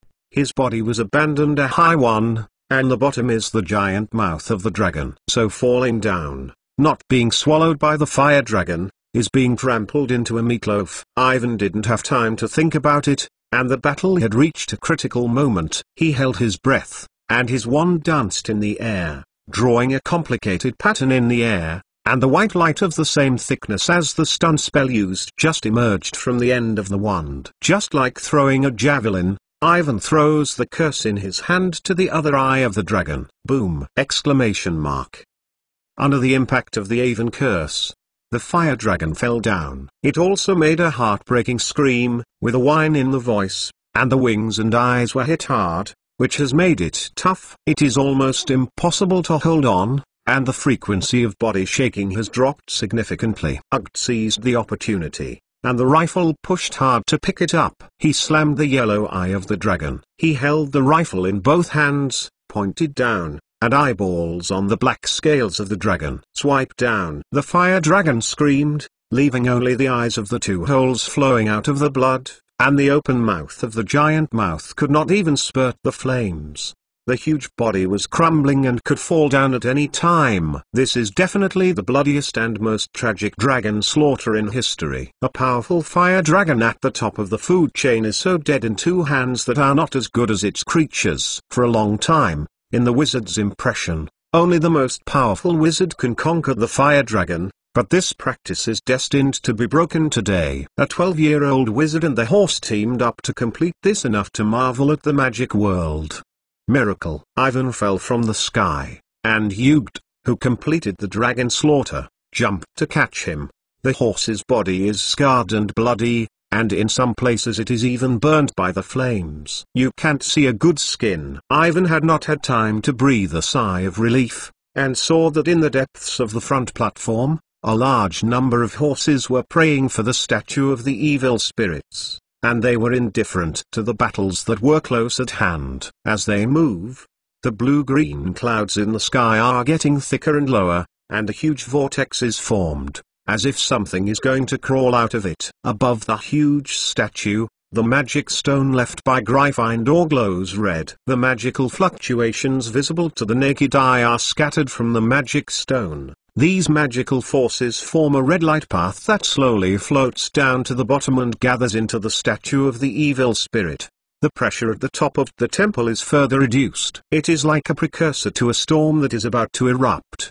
The ancient, powerful atmosphere is filled with pressure, and everyone is overwhelmed. No, their magic will succeed. We must, Ivan shouted. Ugt did not hesitate, dragging the body full of scars and rushing forward again. Ivan issued several spells in succession, hoping to stop the summoning ceremony. However, the horsemen stargazers in front of him seemed to have all of them in the petrochemical curse. They did not evade the spells that attacked themselves, and they were attacked by Ivan and Ugt. They had no expression on their faces, and their eyes flashed with madness. The heart of Ivan immediately sank, the feeling of uneasiness became stronger and stronger, and the scene in front of him was too strange. These horses have gone to the extreme. You are late, Ugt. After an old horseman was knocked down, he said slowly, ready to surrender, the great existence is coming. His voice just fell, and the huge statue of the evil suddenly became real. Centered on the statue, a huge looming shadow appears out of thin air. A large amount of flesh and blood piled up at the top of the temple began to rise and floated to it. The body of the dragon that had just been killed by Ivan and Ugt was among them. Ivan was surprised to see this increasingly clear evil spirit. It is like a magnified grass that has been magnified many times, or like a tree root with countless branches. It floated slowly in midair, and a lot of flesh and blood floated away from it, gradually forming a huge, bulging black-like piece of meat. The piece of meat is covered with green, unclear, wrinkled skin that looks like bark and looks like a scale of some ancient monster creature. The mouth of the center is covered with green mucus, which is covered with black fangs. In addition, there are many mouths around the body, which are different in shape. Up again, the black meat pieces are at the extreme ends of the two ends, which are two disproportionate eyes. The red eyeballs roll in the inside and look straight ahead. In the outward or phantom position is the countless creepy tentacle. At the end of the tentacle is either a mouth with a fangs, or an eye or a claw. To be continued. V2 Chapter 365 Resistance of Evil Spirits. This evil spirit is like a mixture of all the monsters that Ivan had seen in the murals of the temple before. It has all the characteristics of those monsters on its huge circular body. It is not so much a god. It is better to say that it is a thoroughly monster. These fallen horses are purely crazy, and actually believe in such a guy. Numerous flesh and blood gathered to it, but it still could not fill it up. The ghost of the evil spirits expanded outwards, almost the same diameter as the huge cloud vortex above the Temple of the Moon. The body that has been covered by flesh and blood has begun to tear open a crack, and the scars are everywhere. These cracks seem to be countless, unending, open throats. Soon, the place above the dark green circular body that is flooded with shadows, all covered by desperate clouds, they seem to blend together. On the platform, the fallen horses were lying on the ground, and they didn't know what they were eating in their mouths. They didn't even dare to lift them up. Only Ivan and Yugt stood there. Yugt took a step forward and stopped immediately. The sky began to burst into the rain, and the raindrops were getting bigger and bigger. These raindrops are all dark red, just like dry blood. The rain fell on the temples built by the obsidian, and the foam on the unchanging rocks. They were boiling and corroded, losing the previous luster. A green film began to appear on the ground, like green moss that was several times longer, and weird plants began to emerge, growing rapidly in the rain. The squirming tentacles of the evil spirits are like the roots of the trees. They are rooted in the huge stone statues and the temple of the moon. Cracks begin to appear on the hard stones. What should we do now? Ugg murmured. The mighty Ma warrior seems to be in despair, and this evil spirit cannot be defeated at all. Ivan did not answer. He was focusing on finding the source of magic. With the appearance of the evil spirits, the magic on the magic stone left by Gryffindor was accelerating. Now, the entire temple platform is full of arrogant magic. This magic has been completed, no matter how many fallen horses are knocked down. The rest of the method, or find the wood statue that Ugg said, this is the root of everything. As long as it is destroyed, you can end the advent of this evil god, or seal the evil spirit again according to the spells used by the ancient warlocks. As for the frontal defeat it, want not to want it. If you can, the ancient warlocks will not just seal, not destroy once and for all. The statue of wood does not know where the fallen horse is hiding. Awin pursues the trajectory of the magic running to find it. He is like entering the deep blue water that is constantly flowing. Perhaps all his efforts in the face of the coming evil spirits are in vain. But Ivan did not give up. There must be a way. He did not know how Yugt resealed the evil spirits in real history. Although he was brave, the troubles in front of him were completely beyond his ability. Of course, this is not the real world after all, and this may also be the bad taste of Gryffindor, which raises the difficulty of the challenge without authorization. Anyway, everything in this illusion is too real, and Ivan seems to have really returned to the fierce Ma-Chinese civil war 800 years ago. In the sky, the huge spherical body of the evil spirits slowly crawled forward, and the sluggish red eyes were all down, and the cold eyes looked at Ivan and Yugt. Unfamiliar voices do not know where to ring, echoing in the Ma tribe. The human wizard, in the face of the great existence that is doomed to be known, you are still trying to resist. It slowly said, it's ridiculous. As far as I know, the oldest and strongest emotion of human beings is fear, and the oldest and strongest fear is unknown. Ivan did not care about it and tried to concentrate. He has studied it carefully before. Like the guy he met in the depths of the ground, the words that the other party is constantly echoing and whispering are actually the magic that acts on the soul, which can lead to the most negative emotion in one's heart. In this regard, he has already prepared. Call the God's Guard. He shouted and waved his wand to summon his patron.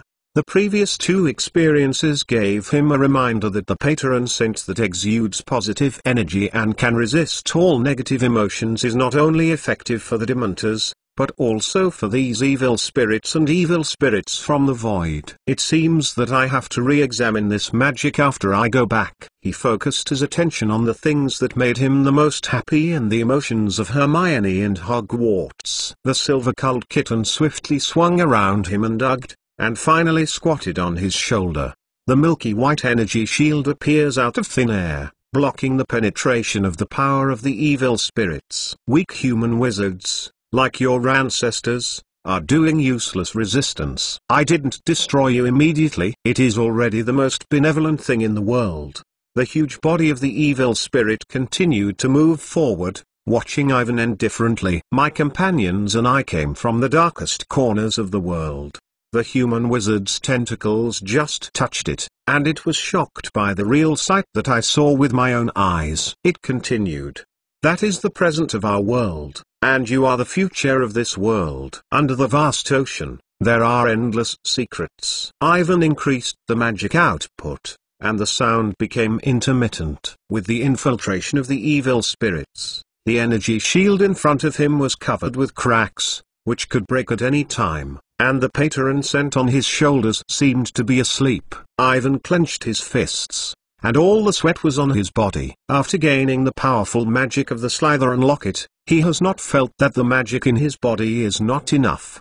Do you want to find out the mystery of fear? The voice of the evil spirit came in again. You seem to be fearless, but in the face of real fear, you have only two endings, either being forced to go crazy, and these like the Ma people, they become my followers, either they run away, like your ancestors, fleeing the light and fleeing to a new dark age to seek peace and security. Found. There, Ivan finally found the source of all the magic gathered. He shouted to the horseman under him, but Yug did not move.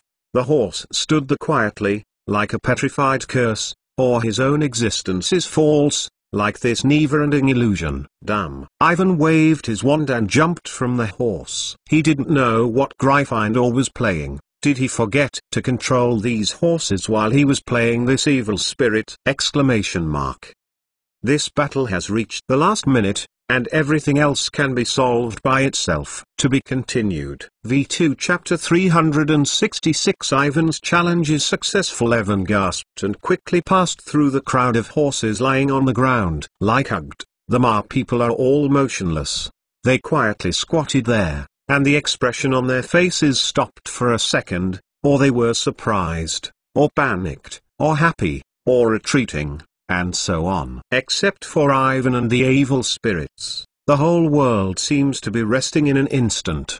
The guardian of Ivan kept spinning around his body, and the white energy shield protected him from the negative emotions of the evil spirits and the constant spread of negative emotions. In the sky, under the filling of countless flesh and blood, the huge spherical body of the evil spirits has expanded beyond the imagination of ordinary people. Just like the moon that suddenly descended on the surface. On its body, the swaying tentacles cover the sky. At the foot of the statue of the horse at the center of the temple, Ivan looked up, and in front of his head, except for the evil spirits, which were full of sores and still growing up, could not see anything. The front is dim, but Ivan's goal is very clear. He just felt that all the magic that escaped from the magic stone gathered in the head of the statue of the great horseman, and the wooden statue of the evil spirit was hidden nearby. It seems that the stone staircase specially prepared for him stands quietly there, extending straight from the bottom of the statue to the highest point of the cloud. Along the stone ladder,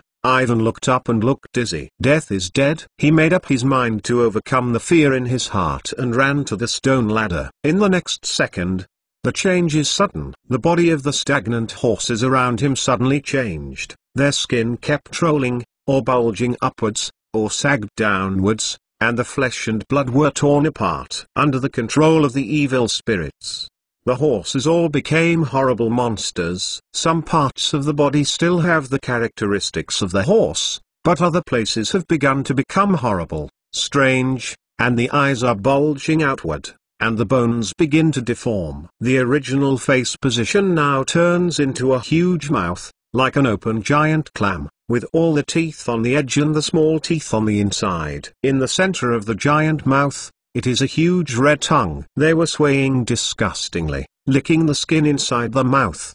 The horseman who became a monster quickly rushed over to Ivan, and Ivan tried to run forward with all his strength. He violently gasped, and the monsters behind him were much faster than him. This is not the way to go. He is not hugged. He can't face these monsters. He bites his lips, stops, and turns quickly. Ivan wiped the sweat from his head, and the wand in his hand kept waving. The golden flame spouted from the end of his wand, which was a fiery curse. Ivan had used this evil spell once in Aragog's nest, which almost burned the entire cave, including gushing springs. Like the last time, all the flames seemed to be lifelike, spinning and roaring, rushing to the alien horse who was closest to him. The evil flame swallows everything that touches it. It confronts the evil spirits in the sky and the evil creations it creates. The two sides seem to be more evil in the game. After casting a strong curse,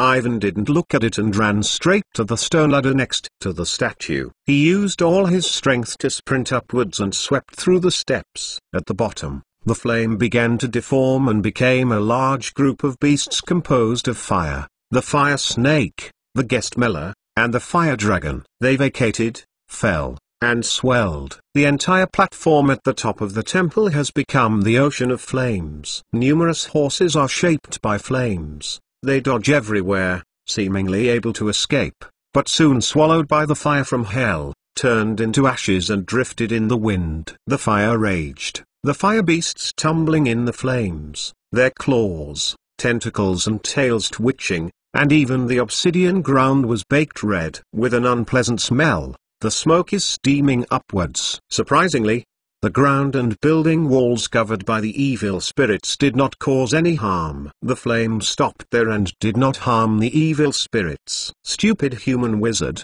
you are trying to challenge my strength with your own weak spells. But I don't know that I am getting closer and closer to death. The evil spirit said slowly. The spherical body slowly rolled, and the huge eyes turned to the bottom, staring at Ivan with a terrible cold eye. Have you ever tried to die?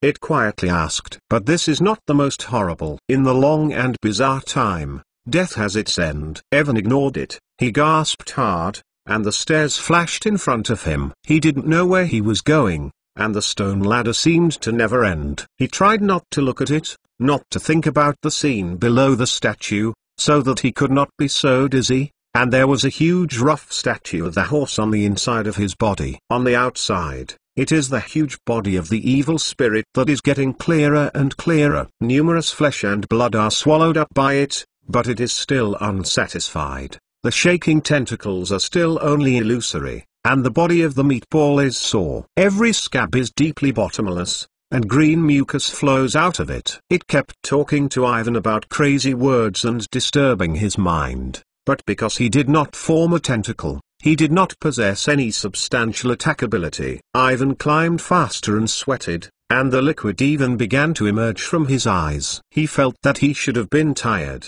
but his legs were still moving up. This is an endless battle. Ivan's physical strength is exhausted. He only wants to rest on the ground now, but under the pressure of the evil spirits, he is still squeezing himself. Perhaps this is what Gryffindor expects to test the limits of Avon. The instincts, fear of the heights and the fear of the evil spirits have all been left behind by Ivan. He is now fearless, and there is only one thought in his mind, that is to climb up. He wants to climb to the top, destroy the statue of the evil god, and prevent it from coming. Time does not know how long that passed. The dim sky becomes more and more dim, gradually darkened, the sun disappeared, and the stars unknowingly hang over the night sky. Finally, Ivan climbed to the top of the statue. He passed straight through the thick clouds like a whirlpool, and the huge body of the evil spirits was gone. He is now standing on top of the clouds. The sight in front of me became very open, and the bright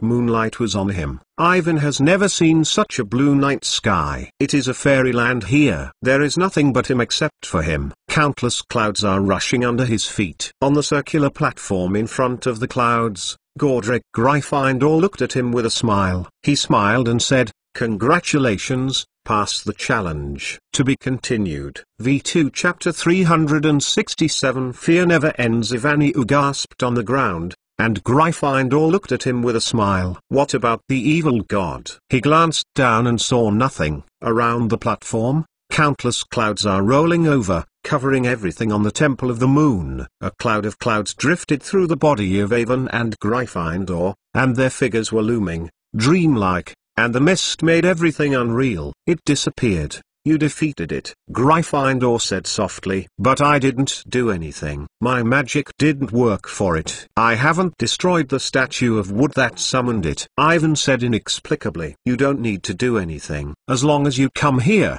You have already passed the challenge. Gryffindor smiled and took a bright red stone from his arms and handed it to Ivan. You are the best I have ever seen. The little wizard, catching this magic stone, it is now yours. Looking at the magic stone shining with soft light, Ivan's face flashed a hunger. He held out his hand forward and stopped suddenly when he touched the sorcerer's stone at his fingertips. The warning of a sudden rise in his heart made him restrain his desire. It seems that something is not quite right. He still remembers that Gryffindor had told himself before that Voldemort had left magic on this piece of magic stone. But now he doesn't even mention it, and why should he hand over the sorcerer's stone to himself in the illusion instead of sending him back to the real world? Exclamation mark. In front of him, Gryffindor's face was always smiling, and it seemed so unnatural. That smile is not so much a smile of the goodwill of the elders, but rather a restrained ridicule. In the clouds, his mouth is raised exaggeratedly on both sides, and it becomes more and more uncoordinated. The appearance is not as humans should have. A burst of coolness came. Ivan swallowed, and the right hand subconsciously clenched his wand. What are you waiting for? Catching this magic stone, you will gain unimaginable power. It will help you become the most powerful wizard. Believe me, obviously close at hand. But Gryffindor's voice seems to be from a very distant place. Ivan listened clearly, and these voices echoed in their minds. When he mentioned strength, Alvin was almost certain that this guy was a counterfeit. Gryffindor never said these things. He always stressed that power is not the most important. The challenge is not over yet, and you must destroy the wood statue of the evil spirit. The evil spirits that have become Gryffindor's diverse children are still laughing, but the atmosphere is getting more and more depressed. Its laughter sounded at the deepest point in the heart of Ivan, and it was getting louder and louder, accompanied by the frequency of heartbeats. Ivan felt that his heart was about to be blasted by this tormented voice, and some liquid flowed out of his nostrils and eyelids. His magic began to scatter, and the strength of the whole body was in conflict with the frenzied. Evan gasped, holding the hard wand and raising his right hand diagonally upwards. A pale green curse spurted out and passed through the body of Gryffindor in front of him. He has no entity, but an illusion. Young human wizard, you rejected me and made the most stupid decision. Gryffindor took a step forward. His face was distorted, and the angle at which the mouth opened was getting bigger and bigger. Numerous green mucus and flesh fragments fell from the inside. His body was rapidly expanding, and a rotten tentacle emerged, like the most terrifying nightmare. The tentacle slowly moved forward and seemed to want to touch Evan's skin. Call the God's Guard, Ivan shouted. The silver patron saddles out, and the bright white mist blocks between the two. Young human wizards, you still don't understand the true meaning of magic. You have never suffered from the collapse of the world. You are the humblest existence in the world. Gryffindor's face completely turned into a sacred god. The tentacles shook and slammed on the light screen.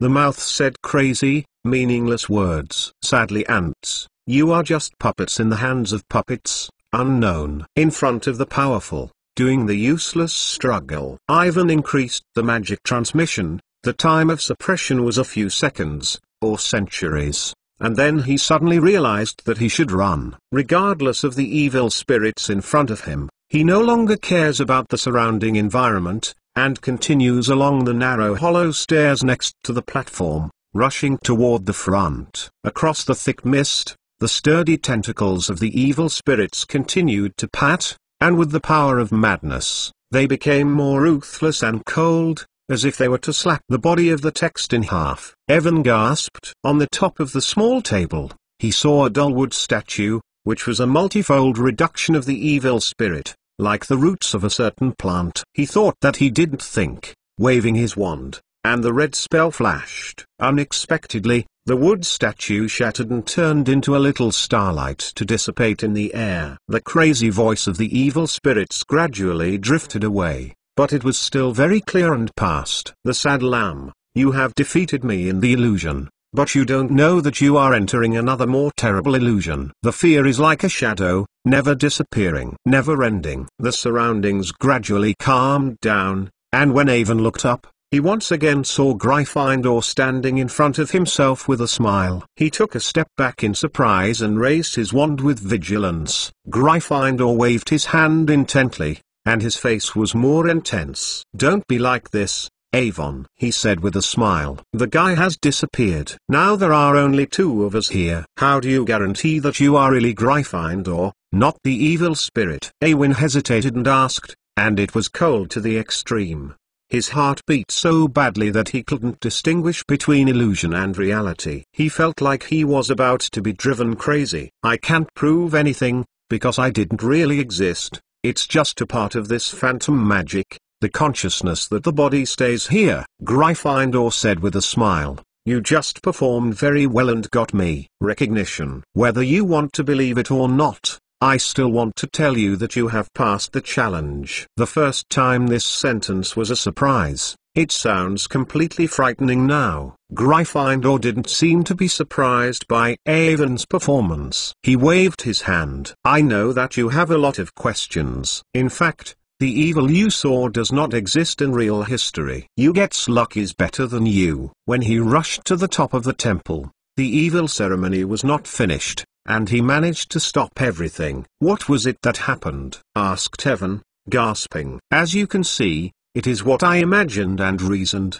and it was presented to you by the power of magic," Gryffindor said with a smile, as if explaining a trivial little thing. "In the real world, the so-called evil spirits did not come to the world in the end. It was only angry at the last moment, and used all the strength to break the void and split the magic stone that I left into two halves. That is all." To be continued. V2 Chapter 368. Get the Gryffindor treasure key. Evan Murray. No matter whether this guy is an evil spirit or Gryffindor, he suddenly has an impulse to rush to the other party. After a long time, what happened behind it was purely that this guy was self-directed. In the illusion, he is about to be driven crazy. Gryffindor is enjoying himself on the side, and all the horse warriors, fire dragons, evil spirits, all of them are playing alone. "I am like a marionette, struggling in the world he created." "Don't be angry," Gryffindor said with a smile. "In fact, the scene you just saw is not completely illusory. The fallen horses use magic to absorb the power that I have left, trying to summon the evil spirit from the void. When I had a conversation with it, how to describe that experience can only be said to be very interesting." Communicating with the boar-like monster, Ivan didn't see what it meant. "What I showed you, it was what it tried to instill in me." Gryffindor's expression became serious. "In fact, it is far more horrible than what you just saw. If you encounter later when you arrive, be careful not to care." "I know," Ivan said with no anger, still not relaxed. "Haha, you can have this kind of momentum, right?" Gryffindor took a few steps forward and waved to Ivan. "Since you understand, then I don't have anything to worry about. Yours friends should be anxious outside. We better not waste time." "Wait a minute." Ivan hurried. What made him understand? In fact, he still has a stomach problem to ask each other. Gryffindor smiled and stood there, seemingly waiting for Ivan to ask questions, but the body began to become transparent and will soon disappear. As in the previous Hogwarts room, the entire space began to fragment. Ivan opened his mouth but did not make any noise. "If you want to know the magic that the Slytherin descendants left on the Sorcerer's Stone, the quickest way is to pick up the stone directly. Don't escape your own destiny. This is another challenge I leave for you." Gryffindor's voice came over and over again. "Goodbye, Avon." The next second, slamming, countless pieces broke apart. Everything in front of Ivan's eyes disappeared. The pieces flashed silver, and the blue Huagyang flashed, and he returned to the real world. The cold night wind blew, and Ivan noticed that he was also standing at the top of the statue. Below him, Sirius, Harry, Ron, Hermione, and Marmori, the elders of the horse, all look as small as a toothpick. Because it was too high, he was dizzy and hurriedly took his eyes back. He is now standing at the end of the sky, and countless stars are shining around him, as if they can reach out. In the distance, the huge outline of Hogwarts Castle is looming. He heard a shout, and Harry was shouting his name. Evan looked down again and saw Hermione waving at herself. Because it was too high, he couldn't hear what they were saying. Along with Hermione's gesture, Ivan turned her head and saw the secret treasure key that Gryffindor had left. The piece of magic stone shone with a soft red glow not far away. He hesitated and stood up slowly. A gust of cold wind blew, and Ivan felt his body shaking, and he hurried to keep a balance. Between the platform where you are located and the Sorcerer's Stone is a narrow stone passage. In the high altitude of thousands of feet, walking on this narrow passage is like walking through a wooden bridge. But below is not a rushing river, but an innocent night sky. Needless to say, this must be the bad taste of Gryffindor. Ivan held his breath and carefully walked forward. He slowly came to the Sorcerer's Stone and showed it to Gryffindor. The Crimson Stone was flashed with golden lines and the edges were irregular. Ivan can feel the powerful magic above, but he is still hesitant. He couldn't be sure what magic had left by Voldemort in the top, except that the crack that was bitten by the evil spirits proved that the stone had an unimaginable tragic experience, and he did not see any difference. The magic stone exudes red light, and there is no trace left by magic. Ivan hesitated, not sure if he should touch it. He tried to use the wand to pick up the Sorcerer's Stone and cast his own detection and defensive spells, but nothing happened. He can't stand here all the time. According to the meaning of Gryffindor, no matter what, he will accept the magic left by Voldemort and then seek to crack. In the prophecy of Professor Trelawney, this is what is destined. I think that I might be the one chosen by Voldemort to help him get the power that ordinary people can't imagine, and Ivan feels uncomfortable. He felt that the stomach juice was turned into ice water, which flowed through the body. Ivan hesitated. Maybe this time it takes courage to replace reason, to get to Magic Stone that obviously knows the problem. This is really a crazy move. But no matter how you look at it, this is something he can't escape. In the next second, Ivan reached out and held the red Magic Stone, and started to cool. The powerful magic entered his body along his palm, and Ivan felt the warmth, and the magic he had consumed in the illusion was instantly restored. His magic is constantly rising, and the speed is scary. On the platform at the top of the Temple of the Moon, everyone was watching the movement of Ivan in the sky, seeing him hold the Sorcerer's Stone, and everyone cheered. The human pony has succeeded. Margaret's proud face was full of surprise. After the millennium, someone can really pass that powerful test. Hey, you should know now. He is the student I taught, naturally the best. Sirius stared proudly at the horse, his face full of smiles. Ivan has succeeded in success, I know. Harry shouted loudly, shaking his hands, and sincerely happy for his friends. He is the best, we all believe him. Hermione sighed with a sigh of relief and wiped her eyes. Just now Ivan suddenly disappeared from her face. She didn't know what was going on, and she cried out in a hurry. Yes, he is the best. Ron followed a little, his eyes slightly more complicated, still thinking about the powerful magic items left by Gryffindor. He suddenly realized that the gap between himself and Ivan has grown. This gap, maybe he can't catch up in his life. Ron couldn't tell what he was thinking. He admitted that at the beginning, he really envied Devon, but when the gap grew, the embarrassment became weaker. Perhaps, sincerely happy for Ivan, is what should be done now. To be continued. V2 Chapter 369 Dark Mark. Feeling the magic of rapid increase in the body, Ivan breathed a sigh of relief. He has never been as powerful as it is now. The magic left by Voldemort has not been triggered, and Professor Trelawney's prophecy has not been fulfilled.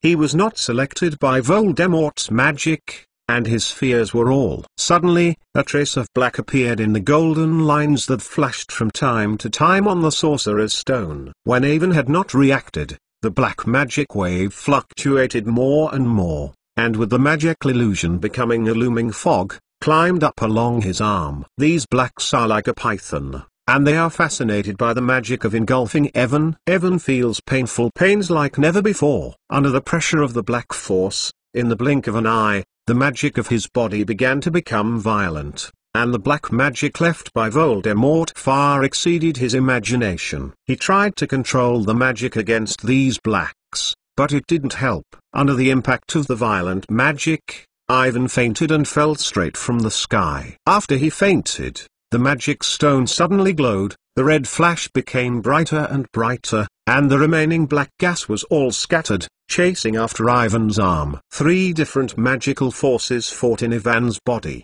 eventually returning to calm, leaving only a black fine line, quietly wrapped around his right wrist. It's like tying a black thin line, but when you look closely, you'll find it's a little snake that shines in the cold. It wraps around in a circle, and the mouth opens and bites its tail. As for the remaining black gas that was forced out by the sorcerer's stone, it floated around Avon for a while, then flew directly into the air, seemingly to enter the stars. The fog quickly began to distort and eventually turned into a black mark.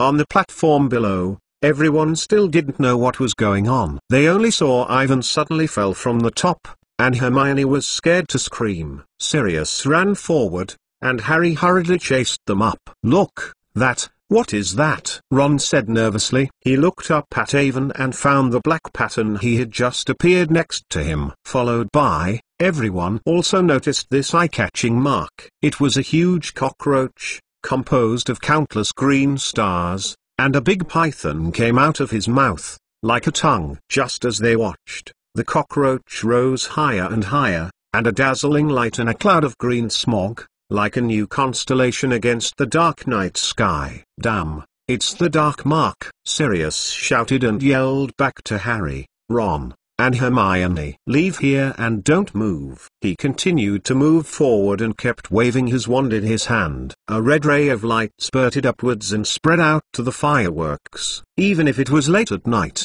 such a big noise, the castle side was enough to find anomalies. Under the influence of Sirius magic, Ivan's body is falling more slowly. Seeing that Avon was rescued, Harry, Ron, and Hermione all sighed with relief. They looked up again and looked at the dark marks above them as the 2 horses beside them. It has now risen very high, like a horrible neon sign, illuminating the entire night sky, spreading fear in the Mar tribe. The war is about to begin, and the horses can't escape. The voice of the elders of the horses slowly sounded. He seemed to be shaking, and the wrinkles on his face were getting deeper and deeper. "What the is going on?" said Harry, and he was shocked to see Hermione's face pale and his face extremely scared, constantly rubbing his crimson eyes. "This is the Dark Mark, Harry," said Hermione, and couldn't help but cry out. What must have been encountered by Avon? "This is the symbol of the mysterious man." "You mean, Voldemort's?" His words have not been finished, and the dark mark in the sky suddenly began to change. The big python in the mouth of the skull suddenly came out, seemingly attracted to some kind, like a meteor, rushing straight to Harry, Ron, Hermione. "Quickly open!" Sirius shouted, waving his right hand. Harry, Ron, and Hermione were scattered, but everything was too late, and the black mist screamed through them and blew their robes on the skin, shrinking the myriad of black magic marks slowly forming. In this black temple, which used to be filled with countless evil taboos, the former magic of the Dark Devils marked the selected, and he will return to gain power that the world cannot imagine, and this time, death will no longer be the end. No one noticed this. The panic was still pervasive, and everyone thought it was another black magic, but nothing happened. The platform is messy, far from the joy of Avon just passing the test to get the key to Gryffindor's treasure. Everyone is staring at the big eyes. In Hogwarts' spacious school hospital, everyone is surrounded by Avon's beds. Dumbledore lifted Avon's right arm and carefully observed the dark green stripes of the snake. The Snape, Sirius and Professor McGonagall stood beside him. "Severus, this is the area you are good at," Dumbledore said calmly, turning his head to look at the gloomy Snape. "You think this is?" "There is no doubt that this is the curse that the man left," Snape replied, with a sneer in his mouth. "It's a magic I have never seen before. It's very powerful and very clever. Mr. Mason is not dead yet. It is far beyond my imagination." Hearing his words, Hermione stood nervously waiting to choke. Tears flowed out of control again, and Harry hurriedly patted her shoulder and whispered comfort. "Don't be sensational there," Sirius said in a low voice. "I just checked, and Ivan's vital signs are stable and there are no problems." "Black, is this your opinion?" Snape turned his head to look at Sirius, with a malicious glow in his small eyes. "You think you know more, but you are actually in a hurry with Mason." Mr. Dying Body ran back to Hogwarts from the horse. "Severus," Dumbledore reminded. Snape snorted and didn't keep talking. Sirius stared at him for a while, then sat down in annoyed, watching Evan, who had not recovered from the hospital bed, his face full of blame. "I can't believe it." The dark marks reappeared in Hogwarts. Professor McGonagall slammed into his neckline. His face paled like never before. "Fortunately, not many people saw it, otherwise tomorrow morning's Prophet the Daily News will say this." To be continued. V2 Chapter 370 The End of the Horse-Albus. "Since the dark mark is here, will that person?" Professor McGonagall said with concern that his lips were tightly tied together and his expression was extraordinarily serious. "I don't think so, Milver," said Dumbledore calmly. "My source shows that he is still in the forests of Albania. It's been very lively recently, there have been so many things. I think for the time being, there is no energy to take into account the situation of Hogwarts, and I will not hide behind the scenes to plot any plot." When he heard Dumbledore's words, Snape's brows were unnaturally provoked. No one except him knows what Dumbledore said about the excitement of the Albanian forest. Sirius hesitated a bit and seemed to want to ask, but eventually he said nothing. He looked down again and looked at Ivan on the sick bed. "Voldemort did not return to Hogwarts, he has not recovered his strength. The dark mark is only he has stayed here." But this incident did not make the people in the ward happy. A moment of silence. Everyone is looking at the unconscious Ivan. Harry thought of Voldemort in the Albanian forest, and remembered the thing that Sirius had said about the dark mark on the way back. 13 years ago, the most horrible era of the magic world. Every time Voldemort and his followers kill people, they must show the dark mark in the air. In a sense, this mark represents Voldemort himself, meaning death. Now, the dark mark has reappeared and appeared in Hogwarts. In Irvine, the black magic left by Voldemort. What will he do? Exclamation mark. Death. The word repeated in Harry's mind. He felt very bad and hurriedly shook his head and shook it out. "What happened to Ivan?" Hermione asked in a whimper, rubbing her tears. "It's still dead," Snape said maliciously. "He is lucky.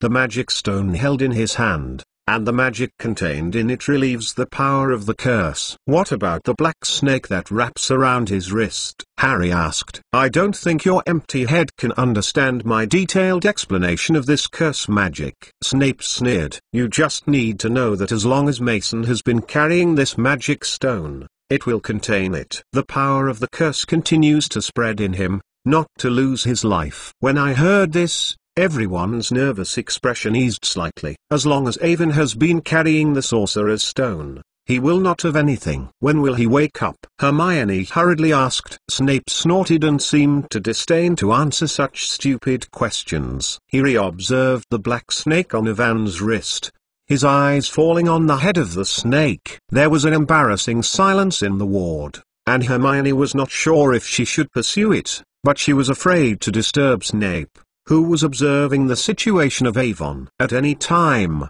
Dumbledore looked up and said softly, "Mr. Granger, Mr. Mason is likely to wake up at any time, and the magic of incitement has been calmed down."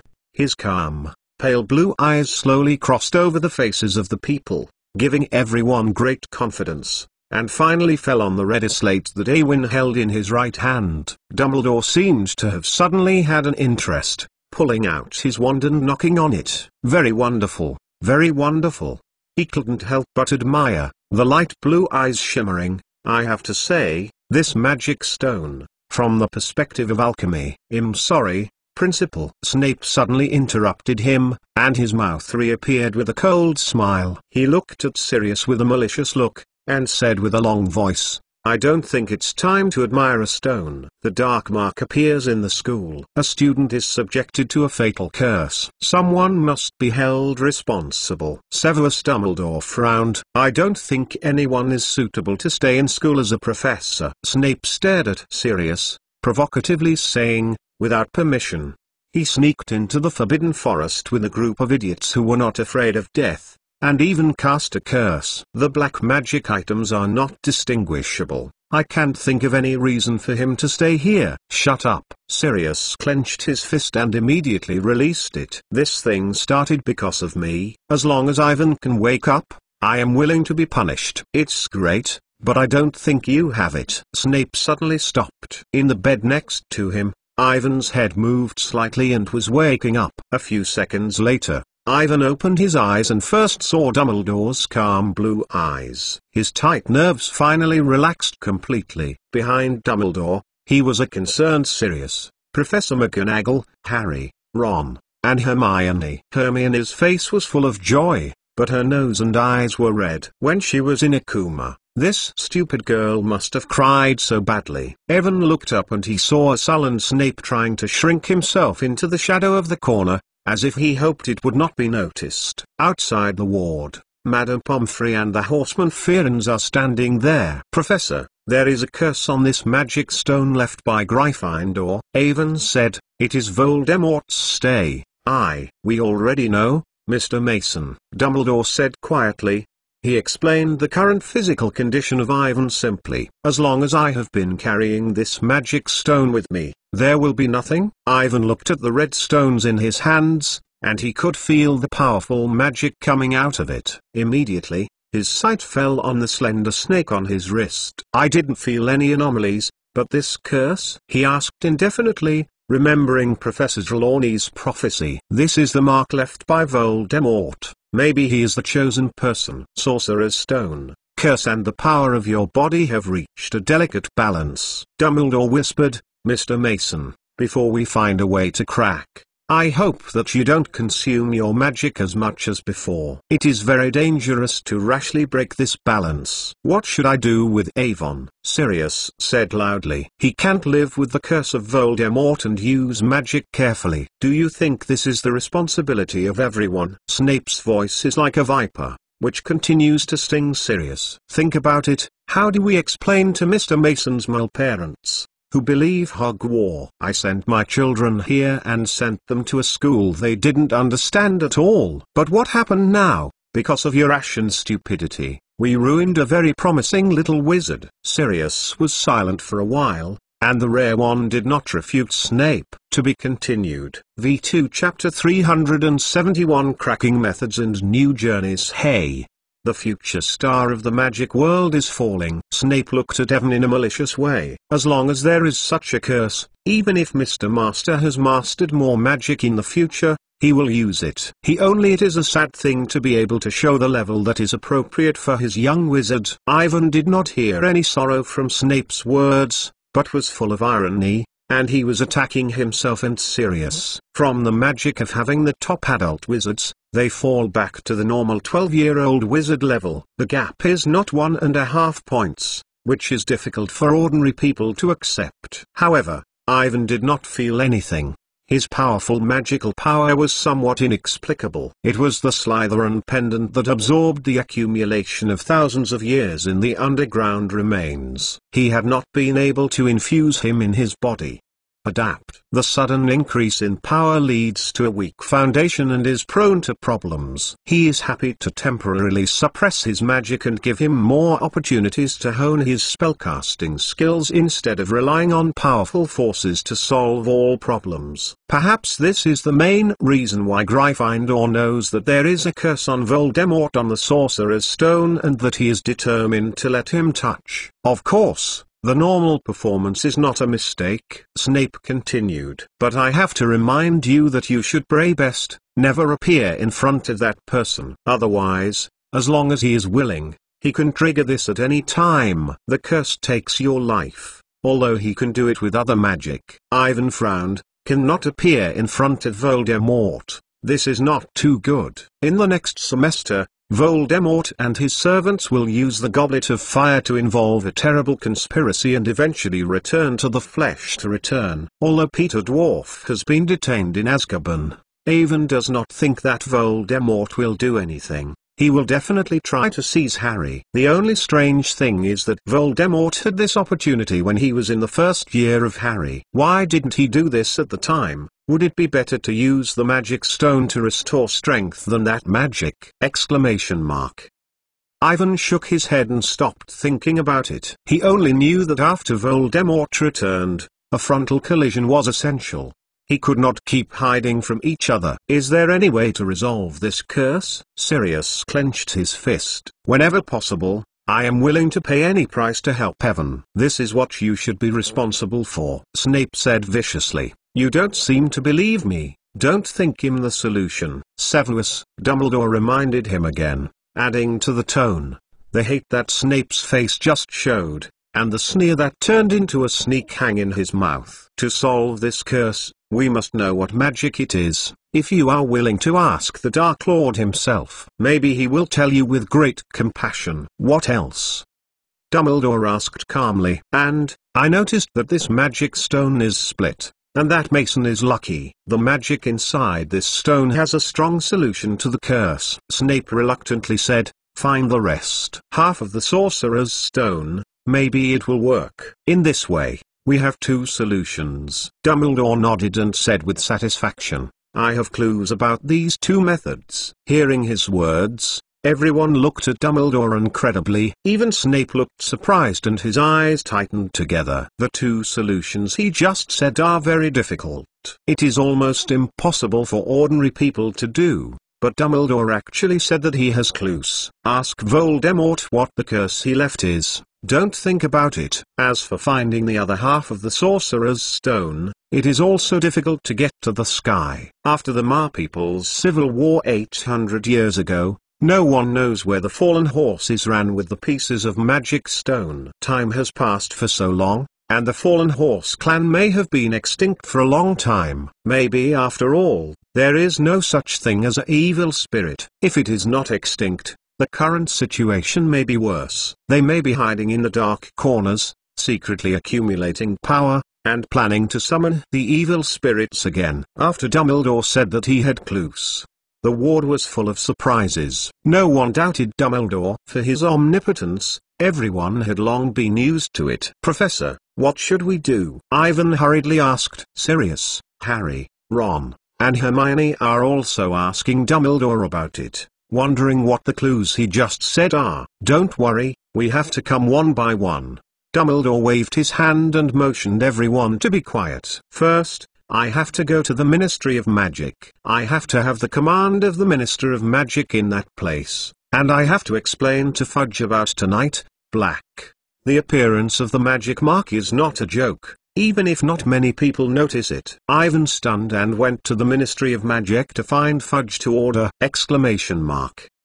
He didn't know where Dumbledore said the place was, and where it was. It was only the permission of the Minister of Magic to enter. He looked at Dumbledore's eyes, his head running fast, and he thought of something. Ivan recalled a few months ago, when he talked to the principal separately about the experience of catching the little dwarf Peter. He mentioned Peter's solution in the office of Professor Lupin, hoping to use Voldemort to stay in the Malay tribe. Ask yourself to let him go. He still remembers that the other party said at the time that there is no such way, and he will never be able to get the magic stone left by Gryffindor. Ivan didn't care at the time, and it seems that things are really the case. This is indeed part of the clue. Since the little dwarf Peter knows how to crack this curse, he can infer from this what the curse is. So it seems that there is a need to ask the little dwarf Peter. This guy is currently in the Azkaban wizard prison, guarded by countless Dementors,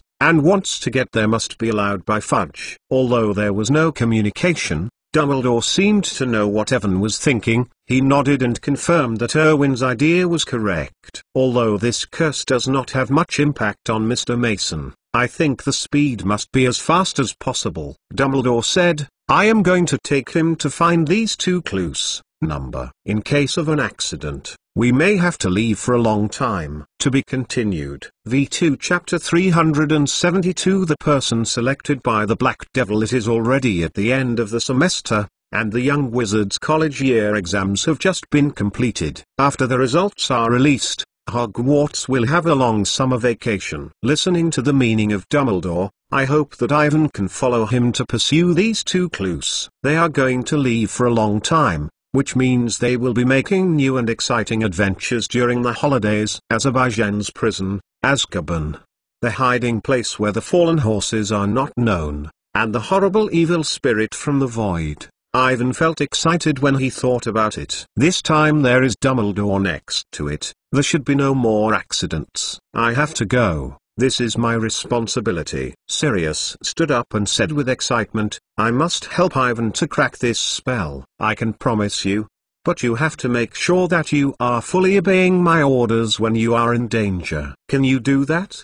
Dumbledore looked at Sirius. Of course, Sirius said in a hurry. No hesitation. Very well, we will leave tomorrow morning. First go to the Ministry of Magic to see Fudge. Dumbledore turned to look at Professor McGonagall and Snape. Milva, Severus, I am not at this time. Hugo, everything in Glows is handled by both of you. If you encounter something that cannot be solved, you know how to contact me. Do not worry, Albus, Professor McGonagall said, and she hugged Ivan tightly, sent a blessing, and licked his hair. I don't have any opinions, Snape said, looking at Sirius in a vicious manner. But the thing I just said, about the responsibility for the incident, I hope. Do not worry, I will apply for resignation. Sirius looked back at Snape in a tit-for-tat manner. If this makes you feel better, snot. Snape's gloomy face showed a tidal red, his right hand on his wand, seemingly hesitating to pull out, and then snorted heavily. This is exactly what I dreamed of. Since you decided so, I don't have time or need to continue to argue with a sloppy idiot. Now the time is already in the middle of the night. If there is nothing else, I hope to go back. Go to bed. Snape nodded to Dumbledore and turned away from the ward. Professor, don't you really let Sirius leave? When Snape's figure disappeared, Harry hurriedly asked. He is our best dark defense professor. Don't worry about me, Harry. Dumbledore hadn't spoken yet, and Sirius replied for him. Snape is right. I have to take responsibility and pay for my fault. I hope you can understand this. Harry nodded as if he didn't understand. He seemed to want to say something. His face was full of worry. Sirius, since you have already made a decision, then I will accept your application. The Black Magic Defense class teaches this position is always easy to create vacancies. It seems that we have to worry about new candidates. Dumbledore calm said, turned and looked at Ivan. You have to carry this magic stone with you, so that you can absorb the magic at any time. I notice that you bring Slytherin's lockbox. You may be able to put it there. Go inside. Ivan nodded and went down the hanging box hanging around his neck. He gently opened the Slytherin family's emblem, the lid with a large S letter, and put the magic stone into it. I don't know if it's a coincidence that this irregularly shaped magic can fit in and occupy half of the space. Look at the size. It seems that this pendant box was originally used to install the magic stone. Good. Very good. Dumbledore sighed, as if he had known this for a long time. His eyes turned to Harry, Ron, and Hermione. Children, if there are no other questions, I hope you guys. I can go back to the hospital bed and get a good night's sleep. Professor, can we go with you to pursue those two clues? Hermione asked with courage and looked at Evan with concern. Yes, I want to go too, Harry said. We all want to do something for Evan to help him crack the curse left by Voldemort. I'm sorry, I don't think all three of you can participate in this matter. Dumbledore shook his head and said, I don't have the right to take you out of the summer vacation and face some dangers that are far beyond your ability. You should go home, or your parents and family will worry. But Sirius is my godfather, he is my guardian, said Harry. He is my only relative. Where is he? Where I am going. Harry, I'm glad you can say that, Sirius said with relief. But I think Dumbledore is right. You can't follow us to take risks. But, Harry, You have to go back to your coward aunt's house during the summer vacation. From a blood point of view, they are your only relatives. Dumbledore said with unquestionable tone that he did not seem to want to discuss this. Things, well, the three of you should go back to the hospital bed now. I hope to talk to our horse friends, and by the way, write a letter to Ivan's parents in a way that Muls can understand. Explain the ins and outs of things. Dumbledore walked to Firenze, who was waiting at the door. He seemed to be returning to the Mar tribe with the other side and carefully understanding the whole incident. Soon, there were only 4 people in the ward: Avon, Harry, Ron, and Hermione. Madame Pomfrey blows out the candlelight, and her eyes are dark. Ivan couldn't sleep in bed, and he looked at the serpentine mark on his wrist. Next to him, Harry, Ron, and Hermione also faced their own confused thoughts. They talked for a long time and started talking a lot about the Mar tribe adventure tonight. Finally, Ivan comforted Hermione for a long time before she settled down. Unconsciously, all 4 people went to sleep. The dark clouds in the sky gradually dissipated, and the cold moonlight went down the window to find the ward, and went to a bed next to the window. If someone came over at this time, they would be able to clearly see the clear black magic mark behind the child's neck in the hospital bed.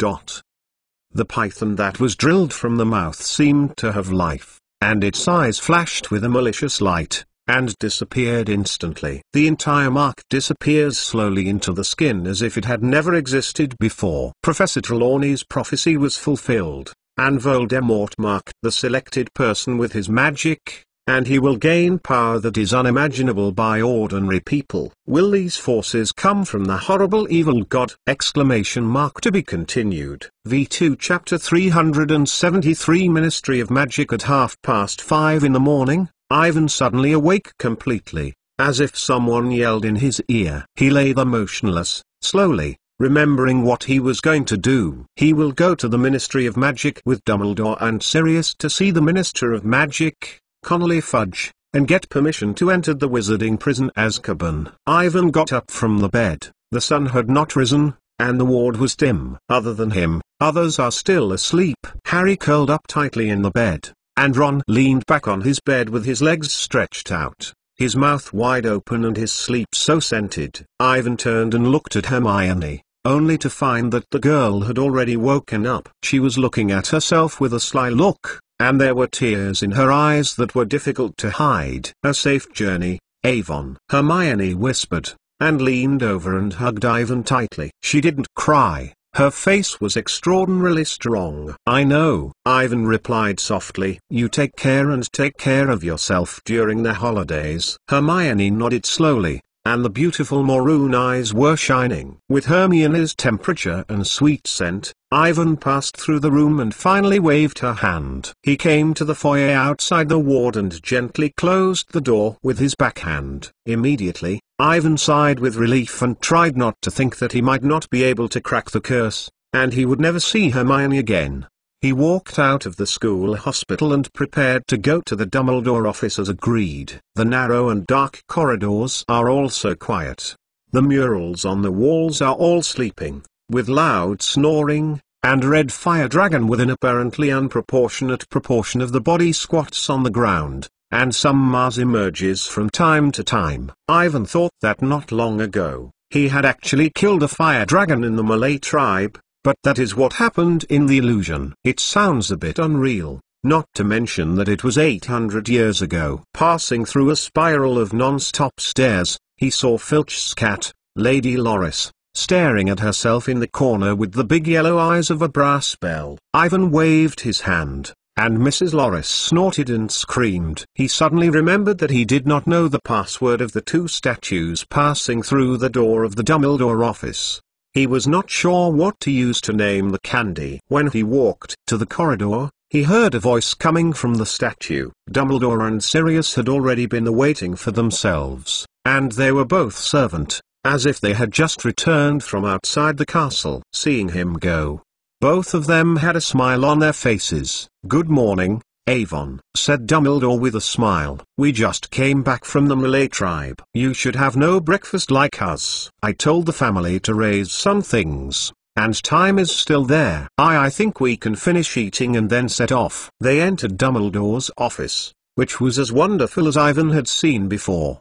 The table was full of grotesque objects, and Phoenix Fox stood there motionless and his eyes closed. The portraits of the principals on the wall are all sleeping, but these old foxes are all pretending. From time to time, they opened their eyes and secretly looked at Evan and Sirius. Dumbledore used his wand to order a fireplace, and the warm flame rose to dispel the cold in the room. He knocked on the round table next to the fire. Sandwiches, eggs, dessert, milk and coffee. Wait for food to appear in turn. I wrote a letter to your parents explaining this and asked them to allow me to take care of you for the upcoming summer vacation. Dumbledore pulled a lavender envelope out of his arms and handed it to him. Ivan calmly said, "You can send this letter to them with your own letter." Ivan took the letter and printed the Hogwarts school badge in the upper left corner. The middle position is written with the name and address of his parents, which is a unique round font of Dumbledore. Well, you can think about what you want to say to them. Even if everything goes well, we will probably have to come back in a month or so. But now, you should have breakfast first. Try this sandwich. Need some more honey? Dumbledore pointed at the plate in front of Avon. I like the sweet taste. Thank you. Avon just picked up the sandwich and a new one appeared inside the plate. The craftsmanship of the house elves is very good, and Awin feels that the sandwich is very delicious. I slept well last night? Sirius asked, and he poured himself a cup of coffee. It's good, Ivan replied, but his heart was a little bit uneasy. He tried not to think about the curse on his arm, but his head was empty, and the terrible evil spirit and Voldemort always followed. He shook his head and forced himself to think about other things. For example, Hermione, her cute expression when she laughed. But the picture is always fixed when the girl just said goodbye to herself. That is tough to bear. Not crying. Dumbledore and Sirius were still there to discuss the things inside the Ma tribe, and Ivan was absent-minded. He was glad that they didn't ask to join the conversation. He struggled to eat the delicious sandwiches in his hands, but his mind was completely out of it. The time is almost the same. I think we should set off. Dumbledore stood up after about half an hour. I probably need to talk to Fudge for a long time. You can finish the letter to your parents there. His voice just fell, and did not see any movements. The red flame in the fireplace in front of Ivan suddenly turned green, and the flame burned. Under normal circumstances, Hogwarts fireplace is not in the Fly network, but you can apply for a temporary link if necessary. Dumbledore blinked at Ivan. You should have used the Fly network, right? Just walk in and yell at the Destination Magic Department we are going to. Ivan nodded, and under the watchful eyes of Dumbledore and Sirius, walked into the fireplace burning green flames and shouted, "The Ministry!"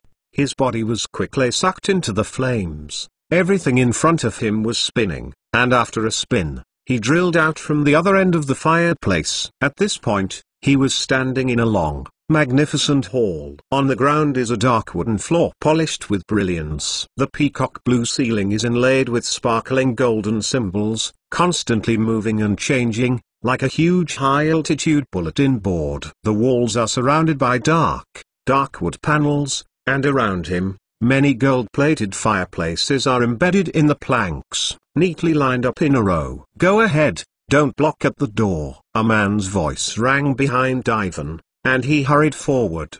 Behind him, every few seconds, with a bang, a wizard suddenly popped out of a fireplace on the left. On the right side, several people in front of each fireplace are waiting in line to leave. To be continued. V2 Chapter 374 Security Check. Here is the British Ministry of Magic, and Ivan is here for the first time. Dumbledore and Sirius haven't come yet. The green flames flashed from time to time in the golden fireplace, and he was crowded forward by the people who came from the fireplace. These people are all the staff of the Ministry of Magic. They have a deadly expression in the morning, and they walked toward the row of golden gates at the entrance of the hall. Avon noticed that some of them were holding a pile of crumbling parchment in their arms. some carrying tattered briefcases, and others reading newspapers to learn about the news that happened in the magic world yesterday. Most of the newspapers are the Prophet's Daily, but not all of them. Ivan is delighted to find that many people actually hold the Hogwarts magic. Under the auspices of Professor Lupin,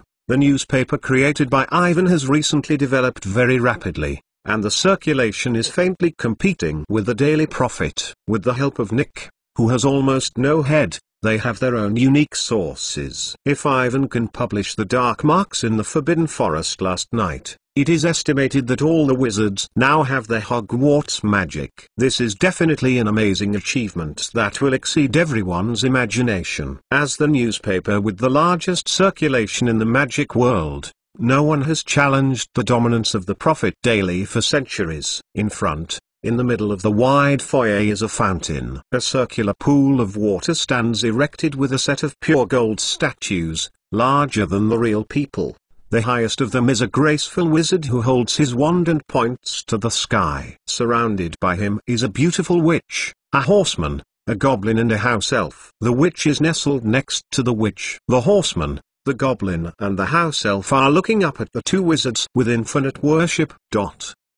A shining water column ejected from the top of the wizard's wand, from the horse's arrow, from the fairy's hat tip, from the two ears of the house elf. There are screaming sounds of water, squeaky voices of people with phantom shifts, and hundreds of footsteps of male and female wizards. Ivan felt that his eyes were not enough. He came to the central fountain with the flow of people, and saw a lot of sparkling silver and copper natty under the pool. A small, stained sign next to it said, "All proceeds from the Magic Brothers Fountain are donated to the Street Monger Magical Injury Hospital." Although this group of statues is vivid, it is absolutely not true. According to Ivan's understanding of the Maren and the Fairy, unless they have a curse or a head smashed, they will never look at the human wizard so admirably. As for the house elves, they often bury their heads under their feet. Just as Ivan was interested in looking at the group of statues, a lazy man's voice rang behind him. "Little guy, where did you come from?" A wizard wearing a peacock blue robe and a badly shaved beard walked over to Ivan. Behind him is a small wooden table with a sign that says "Safety Check." "I have something to do with the Ministry of Magic." Ivan replied briefly. He is not sure if he wants to tell the names of Dumbledore, Sirius or Fudge. "If you tell the truth, if you come to the Ministry of Magic to get permission from the Azkaban in the wizarding prison, will the other party think that you are crazy?" "There is something to do." The guard wizard narrowed his eyes and said with suspicion, "Without an adult, a little wizard of your age is not allowed to come here at random. Do you have a wand? Show it to me." One look. This guy is too annoying. And Ivan even wants to pull out his wand and come to him with a curse. Then he remembered that he could not use this deep magic for the time being. However, a small petrochemical curse, he can still do it. "Avon, what are you doing here?" At this moment, Mr. Weasley, wearing a rotten witch's robes, suddenly appeared in a phantom. He looked at Ivan with surprise and waved to the guard who was full of doubts. "Wait a minute, Eric, I know this child. He is my son's friend, Arthur. Do you know him?" The guard wizard slammed like a balloon and regained his life before he was angry. "That's all right. Good morning, Mr. Weasley," Ivan explained. "I came with Dumbledore and Sirius. I came from the Flynet and they came right behind." "What happened to Hogwarts with them?" Ivan still didn't answer, and there was a sudden commotion at the other end of the Golden Hall. Dumbledore and Sirius, who had just stepped out of the fireplace, were recognized for almost a moment. Many wizards yelled and rushed there, and the hall was in a mess. Both of them are big celebrities in the magic world, and there are many admirers. Dumbledore, who is considered to be the first wizard of the magic world, has been in Hogwarts in recent years and has rarely made public appearances. It is difficult for adult wizards to have the opportunity to meet him. Not to mention Sirius, since he washed the sensation. He took over the position of Professor of Defense against the Dark Arts, and he had no contact with the outside world. Previously, his jailbreak incident and the truth of the matter 20 years ago have been heated up by public opinion, and have not been retired until now. Everyone is full of curiosity, and I hope to see myself, and then go crazy, even sign him. It seems that they will come over for a while. We don't want to stand here, we can wait for advanced. Mr. Weasley took Ivan and walked to the guard. Eric, we have to go in, you can help Awen check it out. This sorcerer, Eric, agreed with a heartless sigh, and there was no vigilance when he had just interrogated Ivan. His eyes were always looking in the foyer. It seems that he wants to look at Dumbledore and Sirius in the past. Come here, he muttered. Eric raised a long gold rod, as thin and resilient as the car's antenna, and he used it to sweep it from top to bottom on the front and back of Alvin's chest. Okay, wand. He put down the golden thing and reached out. The outsider wants to enter the Ministry of Magic. This is a security check that must be carried out. No one can make an exception. Ivan has handed over his wand. He threw it on a weird brass machine like a single balance. The machine began to vibrate slightly, and a narrow parchment spit out from the bottom of the mouth. Eric pulled the paper down and read the words above. 14 inches and a half, Vinewood. Used for 2 years. The core of the rod is. Eric stopped, frowning at the note in his hand. Is there any problem? Asked Mr. Weasley. No, you go in. Eric returned the wand to Avon. He patted the machine there, whispering, damn, this thing must be broken, and the detected core is actually unknown. To be continued. V2 Chapter 375 Conjecture about the stick core. Ivan followed Mr. Weasley through the gate and went to a smaller hall. He just heard Eric's last words. After testing, the core of his wand is actually unknown! Exclamation mark. Ivan slightly frowns. This is really strange. How can his wand core be unknown? Shouldn't it be the tail feather of the Nightingale? Exclamation mark. He still remembers the scene when he walked into the Oliphant wand shop with Mrs. Weasley and Ginny 2 years ago, and everything was vivid. When he held the wand in his hand, a milky white glow, like the ripples in the water, spread out in a circle. He thought that this was just a simple magical spirit. It was a very normal phenomenon when other wizards were selected by their own wand for the first time. The magic wand would emit simple magic such as fireworks and beams, but his magical gushing scene was so shocking that the magic appeared was very powerful, not like a little wizard who had just touched magic. Ivan also secretly said that this is a manifestation of his talent. But now, thinking about this, it is actually very strange and strange. Through these 2 years of research, he always feels that something is not quite right. After that, no matter how hard you try, you can no longer turn your magic into the powerful magical fluctuations of those halos. With the deepening of the soul magic, he found that the rhythm of the magic seems to be particularly familiar. At that time, the magical spewing, the milky white halo that spread out of the stock seemed to be the expression of some powerful soul magic to be released.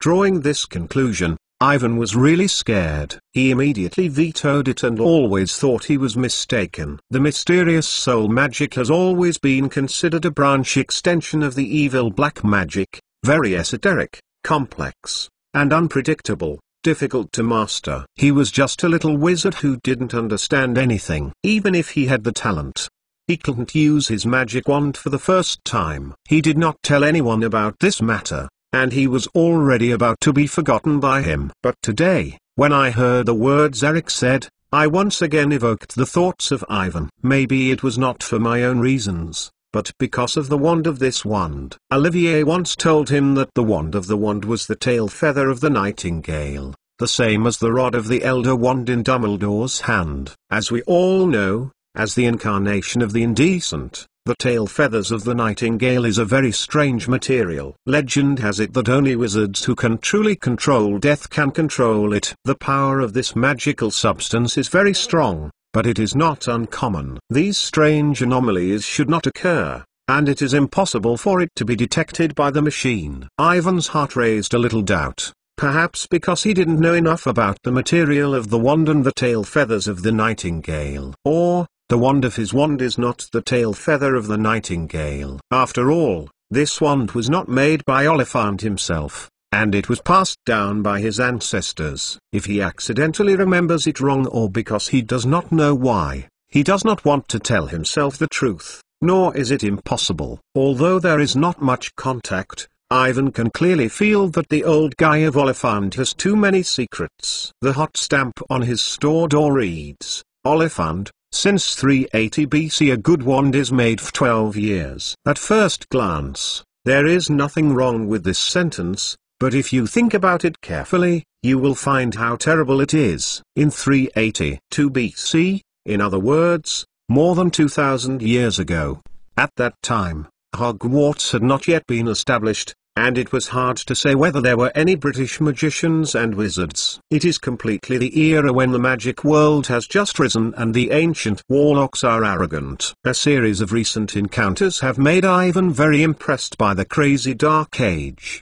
The most typical representative is the magic that ordinary people can't imagine and the two indescribable evil spirits. They are the products of the wizard's crazy magic research. Ivan took a nap and linked the Oliphant family to the evil spirits. Perhaps the core of his wand is an object of a certain evil spirit, so it is unknown under the detection. This is really ridiculous. He shook his head. It seems that it is necessary for me to find time to talk to Mr. Ollivander about this wand, or to find other wand masters to take a look and see what is inside. Although there is some discomfort in the heart, it is undeniable that this wand is very easy to use, and the magic is very good, just like it was made for him. Ivan, are you coming to the Ministry of Magic for the first time? Mr. Weasley said with a smile, thinking of Ivan's thoughts as a shock to the foreground. In front of them, there are at least 20 elevators, which are blocked by refined golden fence doors. Evan responded vaguely and looked at the elevator absently. About 5 minutes later,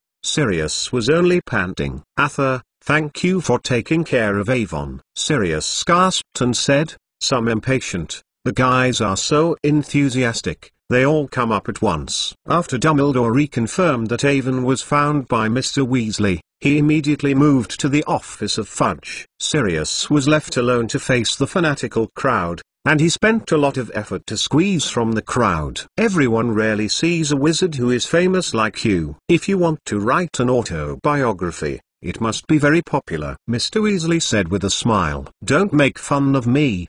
Dumbledore went to Fudge. Sirius walked over to Ivan, looking at the surrounding wizards and pointing at them. Arthur, can you invite us to sit down with you? By the way, let Avon write a letter to his parents. No problem, but you must tell me what this is all about. Mr. Weasley said, while pushing Ivan to a lift that had just been opened. Go here, Ivan. They squeezed into the elevator. Standing inside a big-handed wizard with a beard and a pale young wizard. They joined forces to carry a large iron box with a harsh rubbing and screaming sound. What is this? Ivan asked curiously, and took a look. Be careful, child. The big wizard stopped Ivan and said with no anger. No one knows what it is. We thought it was just an ordinary cat. It might be a bit violent, but it suddenly grows wings. Come. Paws and fangs are sharper than the fiercest cheetahs, and when you see someone, you bite. This is really bad, said Mr. Weasley. Unauthorized species cultivation trials.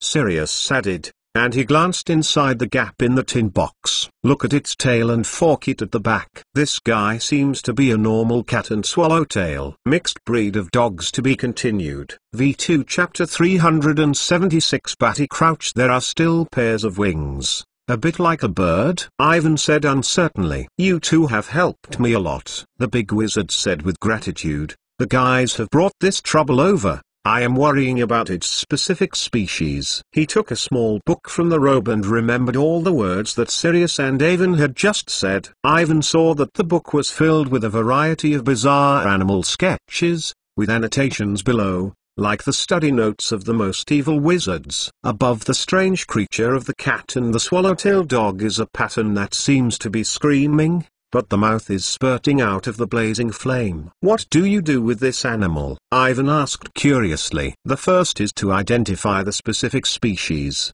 and then try to recover. If it is not, it will be registered as a new species and then sent to a special place to raise.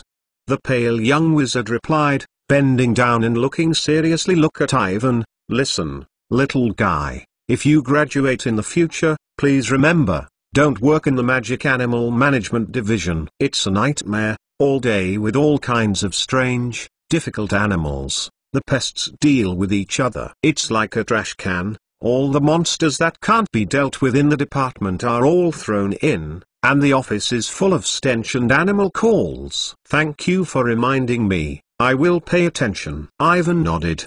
The opponent seems to have endured the limit, but it sounds like Hagrid seems to like this place. They are not talking, the elevator is slamming and slid quickly, and the chain is loud and loud. Except for the big wizards and pale wizards who are worrying about the things inside the tin, others are curiously looking at Evan and Sirius. The Sevenstry Magic Sports Division, including the British and Irish Quidditch Alliance Command, the official Goblin Club and the Funny Product Patent Office. The indifferent woman voice sounded in the elevator. The door of the elevator opened, and Ivan saw a messy corridor with posters of various Quidditch teams on the wall. In a few months, the UK will host the Quidditch World Cup Finals. Mr. Weasley said happily, if you are interested, you can go with us. I got more than a dozen tickets. This is the extra benefits in the ministry. Of course, can also be called Harry and Hermione, and others come together. Thank you, Arthur. Sirius said in a low voice. I and Ivan are going to have a trip with Dumbledore. If it is time, we will go. I am not here. I want to take care of you. Look at Harry, you know. He suddenly stopped and glanced at the few wizards who stood by and listened to their own words. The other party quickly turned his eyes away and pretended not to hear anything. I know. Come to my office and say it. Mr. Weasley nodded. The door closed and the elevator swayed and continued to rise. In a short while, the woman's voice announced, the 6th floor, the Department of Magic and Transportation, including the Flying Road Network Authority, the Flying Broom Management and Control Bureau, the Dorky Office and the Phantom Display Test Center. The door of the elevator was opened again. Under the glare of Sirius, the wizard who had just eavesdropped on him hurried down, and several paper planes flew into the elevator. Ivan looked up at them and flew around his head. Their color was a light purple, and the wing was covered with a stamp of the Ministry of Magic. That is the message that conveys the message between the departments, Mr. Weasley explained. The owl was used before. The mess is incredible. The desk and the ground are full of feces. Yeah. The responsibility of taking care of these owls in the end will fall on us. Feeding them, seeing them, cleaning them. The pale young wizard once again complained, think about it, thousands of owls, but the ministry. There are only 5 people in the hands that can be sent out. They are all young sorcerers like me who have just graduated. It is a very heavy physical activity. It is another nightmare. Thank God, I don't have to worry about those owls now. Well, Angus, don't always say these disappointments in front of the children. Mr. Weasley said dissatisfiedly, speak something that makes people happy. I don't see anything that makes people happy. In a while, this cat and dog mixture is waiting for me to handle it. Angus whispered, the work of the Magic Animal Management Division is like this, all troubles. He stopped immediately and the elevator door was opened again. The 5th floor, the International Division of Magic Corporation, includes the International Magic Trade Standards Association, the International Law Office of Magic and the International Union of Magicians. Mr. Barty Crouch, who has a serious face and no smile, stands at the elevator. He wore Ivan, who had seen the cleanest robes in the sorcerer's robes today. The grey hair comb was a mess, and it looked like a glance, with a dignified dignity. When he saw him, Anguston was scared to say nothing. He hurriedly closed his mouth and rushed to the second half of the complaint. Good morning, Batty. Mr. Weasley greeted happily. But the other side did not care for him. Mr. Crouch glanced at Evan, and then stared closely at Sirius. His face could not see the slightest expression. Sirius is also looking back at him, his eyes full of hostility. They are like preparing for a duel, and the depressing atmosphere spreads inside the elevator. Ivan knows that the other party, as the director of the Magic Enforcement Division, put Sirius into Azkaban without trial, and the enemies of both sides were settled at that time. Mr. Crouch did not come in at the end, and the elevator slammed and went up again. It was quiet, and only the words were flying around the lamp hanging from the ceiling of the elevator. "It's terrible, isn't it?" Angus lowered his head and said, "Mr. Crouch is a real power figure in the Ministry. I heard that even the Minister is afraid of him." As everyone knows, when Voldemort led the Death Eaters, Barty Crouch used the hardline approach to publicly attack and gained the trust of ordinary people. His reputation is no longer the same, and is considered to be the most popular candidate for the next Minister of Magic. But after the war, everyone suddenly discovered that his son, Barty Crouch, was also a Death Eater, and he eventually handed him into the wizarding prison. However, after the incident was revealed, his voice still plunged. Everyone thought that his approach was too cruel and too ruthless. He was transferred to the International Magic Exchange and Cooperation Department, and the more moderate Connolly Fudge was successfully elected as the minister. This is something that everyone knows, and Ivan also knows some secrets that are not known. Later, the other party entered Azkaban with the pleading of his wife, using the compound soup to exchange the identity of the seriously ill wife and little Barty Crouch. Then, he used his curse to control his Death Eater son to keep him at home for many years, even at the expense of the man who discovered the truth. However, he was finally killed by his crazy son a few months later. Thinking of the little Barty Crouch, Ivan had a headache. Today, this meeting made him suddenly realize that he should take some action. Since the future has changed radically, there is no need to keep little Barty Crouch. You should look for opportunities to remind other people and let them pay attention to the movements of Mr. Crouch's family. To be continued. V2 Chapter 377 Mr. Weasley's office. The indifferent female voice rang again.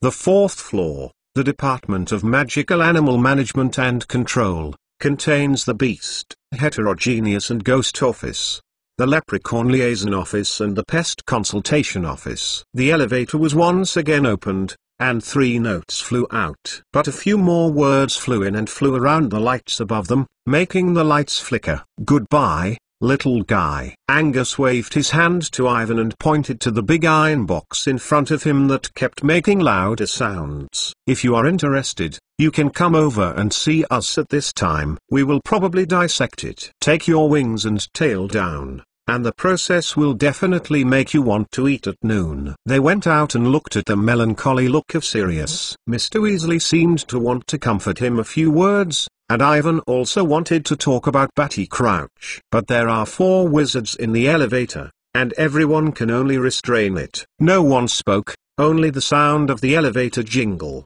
The third layer, the Department of Magical Accidents and Disasters, includes the Reversal Incidents Group, the Memory Deregistration Command, and the Mole Mediation Committee. At this level, almost everyone went out, leaving only Mr. Weasley, Sirius, Avon and a witch in the elevator. The witch was reading a piece of parchment that was terrible and dragged to the ground. She didn't even lift her head. She had no energy and time to look around. Ivan suspected that she missed the floor, and the elevator swayed up again, and the remaining notes continued to circulate around the lights. Then the door opened. The voice announced, "The second layer, the Magic Law Enforcement Division, contains the prohibition of abuse of magic, the Aura Command, and the Wissengamma Management." "We are here," said Mr. Weasley. Everyone went out. They stood in an empty corridor with doors on both sides. The outside of the window was dim, and there was a hurricane and heavy rain. Ivan went to the window and was surprised to see that a wooden house had just been blown by the wind in front of him. These are enchanted windows.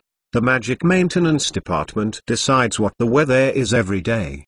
They want to raise their wages, so this hurricane has been blowing for more than a month. Mr. Weasley explained. Except these days. Most of the time it is sunny. This magic is very wonderful, and Avon feels the slight magical fluctuations above. If you can know the spell, you may be able to create a small illusion to confuse the enemy, which is very valuable for actual combat. He studied for a while, then suddenly woke up. Now is not the time to study magic, He has to find a way to tell the story of little Batty Crouch. Mr. Weasley seems to want to talk about it too. He carefully looked around and confirmed that no one had to suppress his voice and said to Sirius, "I need to talk to you. Why are you coming to the Ministry of Magic today?" "Yes, you just asked me to take care of Harry during the summer vacation." "What the is going on?" "Because I have the curse of Voldemort. Dumbledore and Sirius will find ways to help me crack during the upcoming summer vacation," Ivan explained. "What?" Mr. Weasley shouted,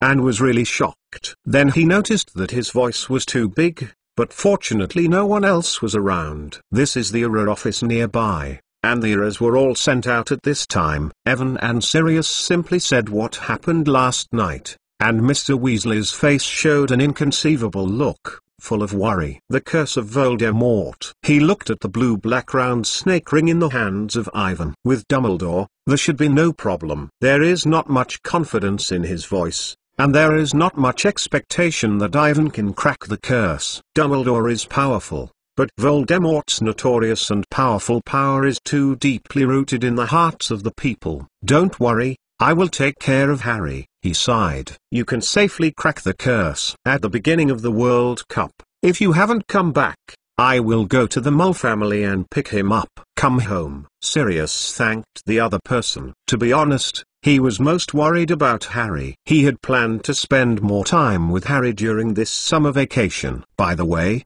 they came to the Dursleys and warned them not to bully Harry.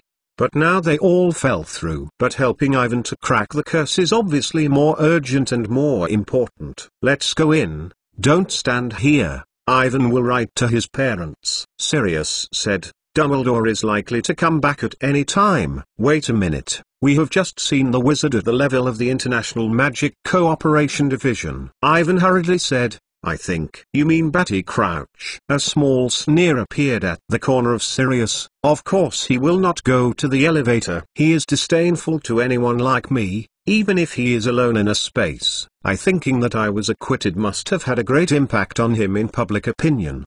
He should hate me now and hate to die." "Well, don't go to the heart, Sirius." Mr. Weasley patted him on the shoulder. "You know, old Batty has always been like this." "Of course I know that in a sense. He is a great wizard," Sirius said. "Of course. The rights are also very strong." "Yes, I don't like him very much, I think," said Ivan, not knowing how to tell the information he knows. "No one will have a crush on this guy, but it is undeniable that he is the most determined opponent of Voldemort." Sirius's face showed a strange look, and his eyes looked at Evan in a complicated way. "Barty Crouch always keeps his voice. He is against black magic, but many people who oppose the black magic are jealous. You won't understand. There are too many things happening in the past. Although you are very smart, you are still too young." "If you mean that he is guilty of conviction without trial, and that he sent his son to Azkaban personally," Ivan squinted and said, "In fact, I carefully investigated Crow." "Mr. Chi, you know more than you think." "Ivan, you said you are investigating Batty?" Mr. Weasley looked nervous. "I can't hold you anything, I know." Sirius' thin face flashed a helpless smile. "It didn't seem to be a surprise. He sent me to Az without public trial." Azkaban. I didn't blame him for this matter. Although I couldn't say how happy I was, I really needed a place to redeem. In a sense, he is helping me. Sirius narrates what happened in the past with nothing to say, and there is no feeling in the voice, as if it had nothing to do with him. To be continued. V2 Chapter 378 Shocking Facts in the Empty Corridor. The conversation continues. "I don't blame him. But Batty Crouch's certain practices and concepts in other things are definitely beyond your imagination." Sirius lowered his voice and said with a serious look, "Ivan, I don't know you, know how much, and want to do, but you have to know that Crouch is a ruthless person, even more vicious than his opponents, those who use the black magic of the Death Eaters. He advocates violence against violence, allows the use of unforgivable spells against suspects. Yes, this gives him a lot of supporters," Mr. Weasley said uneasily, looking around and making sure that no one was eavesdropping on their conversation. "In that year, Most people thought he was doing this right. Many wizards shouted and asked him to be the Minister of Magic. His own reputation has already far exceeded that of the rest of the ministry. After Voldemort's disappearance, it seems that he has only a time problem. But the irony is that Sirius showed a cold smile. At that time, Crouch's biological son was caught. He and a group of Death Eaters who escaped from Azkaban by rhetoric were together. It seems that they are looking for Voldemort and want to make him come back. The smile on his face did not fade, staring at the heavy beech door not far away, with a sign hanging diagonally above, a command.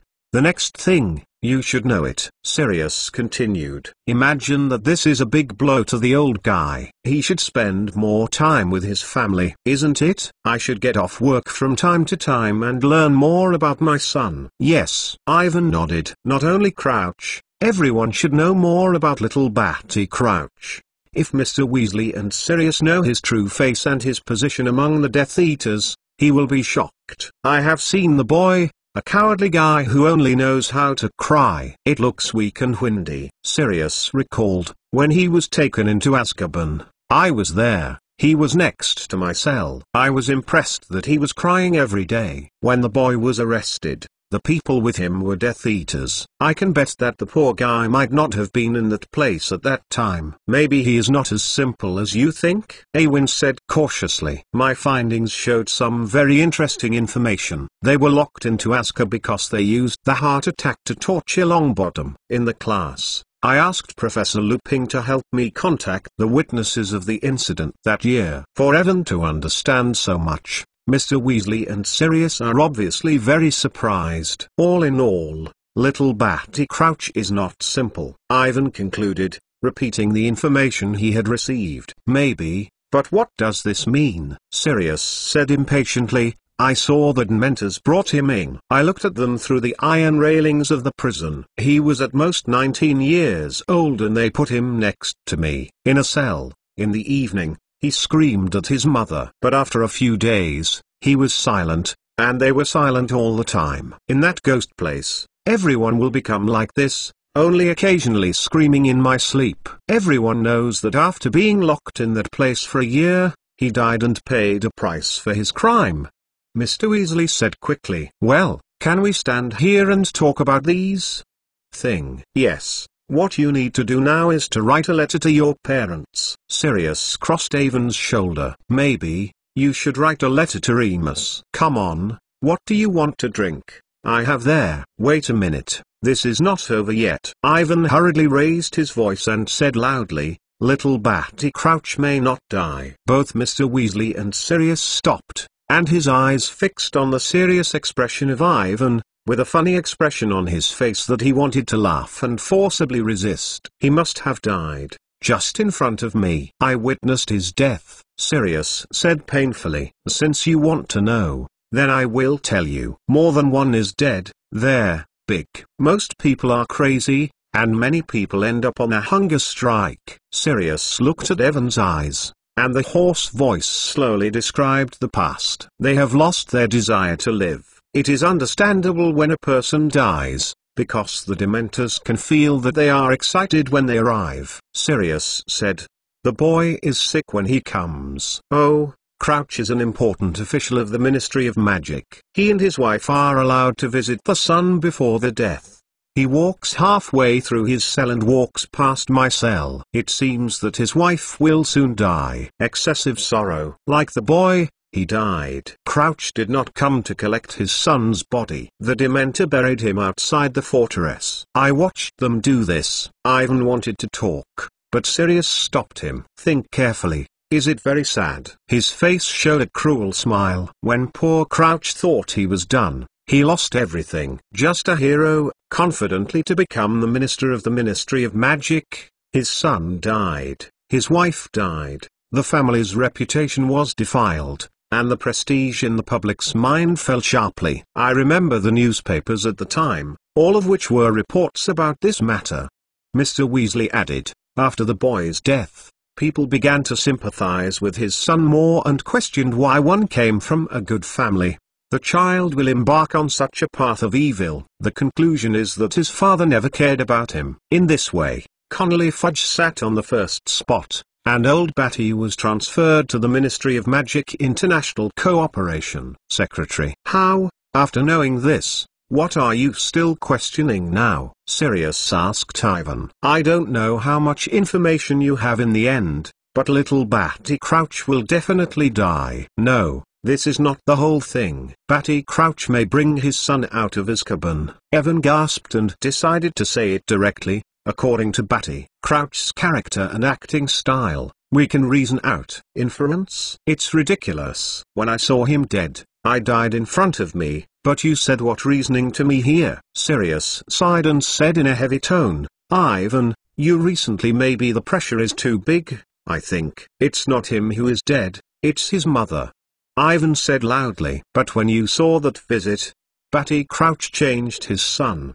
To be continued. V2 Chapter 379 Madder Hamady Ivan said this shocking fact, but the expressions of Sirius and Weasley are obviously not believed. Barty helps his son escape from Azkaban? Mr. Weasley said with amazement, how is this possible? He will not do this kind of thing. He looked at Evan worriedly and turned his head to look at Sirius. Mr. Weasley had a panicked look on his face and he didn't know what to do. It seems that he hopes that two people will scream a happy April Fool's Day with him. Ivan, I thought you knew about Crouch's nature. Sirius continued to try to persuade. Believe me, he would not excuse his son at the trial of Wissengammer, not to mention breaking the law to help him escape from prison. Anything that threatens his reputation, he must be thrown aside. He has no fatherly love. But you also said that Crouch is very ruthless. If there is a way to save his son without being discovered, why not do it? There is Azkaban, the most defensive wizarding prison. Sirius is impatient. You will see what it looks like. What is there? How is Crouch guarded thousands of Dementors? Next, bring a living person out from there. The Dementors have no eyes. They can't see all around. They can only feel the breath of creatures, which is the main reason why you managed to escape. Ivan did not swear. Crouch just has to play a little trick. You can blind those Dementors. What trick? Sirius asked, frowning tightly. Combined decoction. Ivan whispered. He used a compound soup to make his wife look like a son. The Dementors couldn't see it. They could only smell a healthy person and a dying person. I smelled a healthy person and a dying person. After Ivan finished, neither Mr. Weasley nor Sirius did speak. The expression on their faces was extremely shocked and seemed to want to find out the loopholes in the plan, but after thinking for a long time, they found that there was no way to refute Ivan. Is there evidence? Sirius asked. No. Ivan shook his head. He did not have any evidence. If you are willing to search Crouch's home, use him to vomit or check his wife's grave, there may be some gains. Insane. It's totally crazy, said Mr. Weasley. Whoever dares to make these things to the most powerful senior officials of the Ministry of Magic, he will immediately go home or be sent to the hospital for inspection. With all due respect, for the sake of security, I think you should also take a look. Well, Arthur, Sirius said heavily. Ivan is just too stressed. If we have a curse, there must be no better place than him. But these are your reasoning, a crazy reasoning, Sirius said, looking at Ivan seriously, as if he first met him. Ivan, if I don't know you very well, I will think you are being Voldemort's curse was insane. We'd better not talk about it. Mr. Weasley whispered. Batty Crouch helps his son escape from prison. It is crazy enough to think about it. But what I said just now is indeed possible, said Ivan. To be honest, he is a little frustrated. There is no way to convince Sirius, Mr. Weasley and others. The positive image of Batty Crouch is too deeply rooted. To continue, it is just to let others doubt themselves. Explaining these in advance is just a matter of asking for trouble, only to let time prove everything. Since it is impossible to contain everything in the bud, you can only find a way in the next semester. By then, with the help of a live map, things will become easier. These things you said are indeed possible. But I still have the same sentence. You don't know Batty Crouch. He won't do this kind of thing. He is sure. Don't relax your vigilance. Everything is possible. Just then, an old voice rang in the door of the coffin behind Ivan. The door was opened, and Sirius was able to keep Ivan behind him, pull out his wand at the fastest speed, watched the front with vigilance, and quickly let it go. Ivan explored his head and saw a very old man standing at the door. He was carrying a long cane wrapped in a black travel cloak. Seeing each other's face, Ivan was taken aback and subconsciously stepped back. This face is carved on a piece of decaying wood. The sculptor has only a vague concept of how the face is, and the use of the knife is not very good. Every inch of the skin on the face seemed to be scarred. His mouth was like a slanting big mouth, and the place where the nose should be raised was gone. The most terrifying thing about this man is his eyes. One of his eyes is small, black and shiny, and the other eye is large, round like a coin, and it is a distinct one. Bright blue. The blue eyes kept moving, turning around, going up and down, completely irrelevant to the normal eyes. Then, the blue eyeball turned over and got into the man's head, only to see a big white eye. Ivan was stunned by this weird look, staring at each other intently. Almost in an instant, he knew who this guy was. Mad Eye Moody. Moody looked at Evan and Sirius and walked over with a cane. Black, I have seen your recent report, so you are not guilty. He held out a hand, and the hand was as scarred as his face. Yes, I am proved innocent. Sirius shook hands with him, and the other side moved closer. The tradition of your family is not very good, although Dumbledore is willing to believe you, but I can think so, he said bluntly, turning his eyes to Ivan. I am sorry that I overheard your conversation. If you want to secretly say bad things about the senior officials of the Ministry of Magic next time, it is best not to choose this place. His normal eyes stared at Ivan tightly, and the blue eyes kept turning around in the eye sockets for a moment. But I have to say, I just heard a wonderful reasoning, very exciting. I haven't heard such reasoning for a long time. Thank you. Ivan replied subconsciously. Little guy, you have the potential to be an hero. I look good to you. He reached into his travel cloak, pulled out a curved wine bottle and drank a big mouth. When he raised his arm and drank, the cloak that was dragged on the ground was picked up a few inches. Evan saw a fake leg with a few inches of wood carving underneath, and a claw-shaped foot below. To be continued. V2 Chapter 380 Bertha Joggins and Irving's plan. Silence for a moment. The atmosphere in the corridor is subtle, filled with a rich wine scent. Moody's drink is very spicy. The degree is very high, and the smell is very uncomfortable. I will pay attention to Barty Crouch. Moody put the jug back and said to Ivan, remember, be vigilant forever. Don't trust anyone. He shook the black cloak on God and walked in the direction of the elevator. He bent over and the crutches fell on the ground and the sound of the crash was very far. Before his back disappeared completely, no one was moving, and Ivan could be sure that Moody was watching the three with that crazy fake eye. Ivan didn't know how he was going to pay attention to Barty Crouch. He just hoped that this would give him a wake-up. Don't be easily knocked down by little Barty Crouch. He has always been so crazy. I hope not to do stupid things. Mr. Weasley sighed and explained to Ivan, he is crazy-eyed and Moody, the best hero in the history of the Ministry of Magic, strong in strength, catching the master of the Black Wizard. Similarly, the suspicion is also very strong, and I never believe in others. Sirius said with a low voice, but he is trustworthy. He is a member of the Order of the Phoenix. Just now, those words were heard by him. No, we would not. Don't use the forgotten mantra. Since retiring, his suspicion has become stronger and stronger. He is wary of everyone. He always suspects that someone is attacking him. He even uses a spell on muggles. Our department has to follow him to solve the problem. Mr. Sly said. This can't blame him. He caught a lot of black wizards when he was a half of Azkaban's prisoners were arrested by him. There are many offenders. Sirius said. Those people want him. He has to be cautious when he dies. Yeah.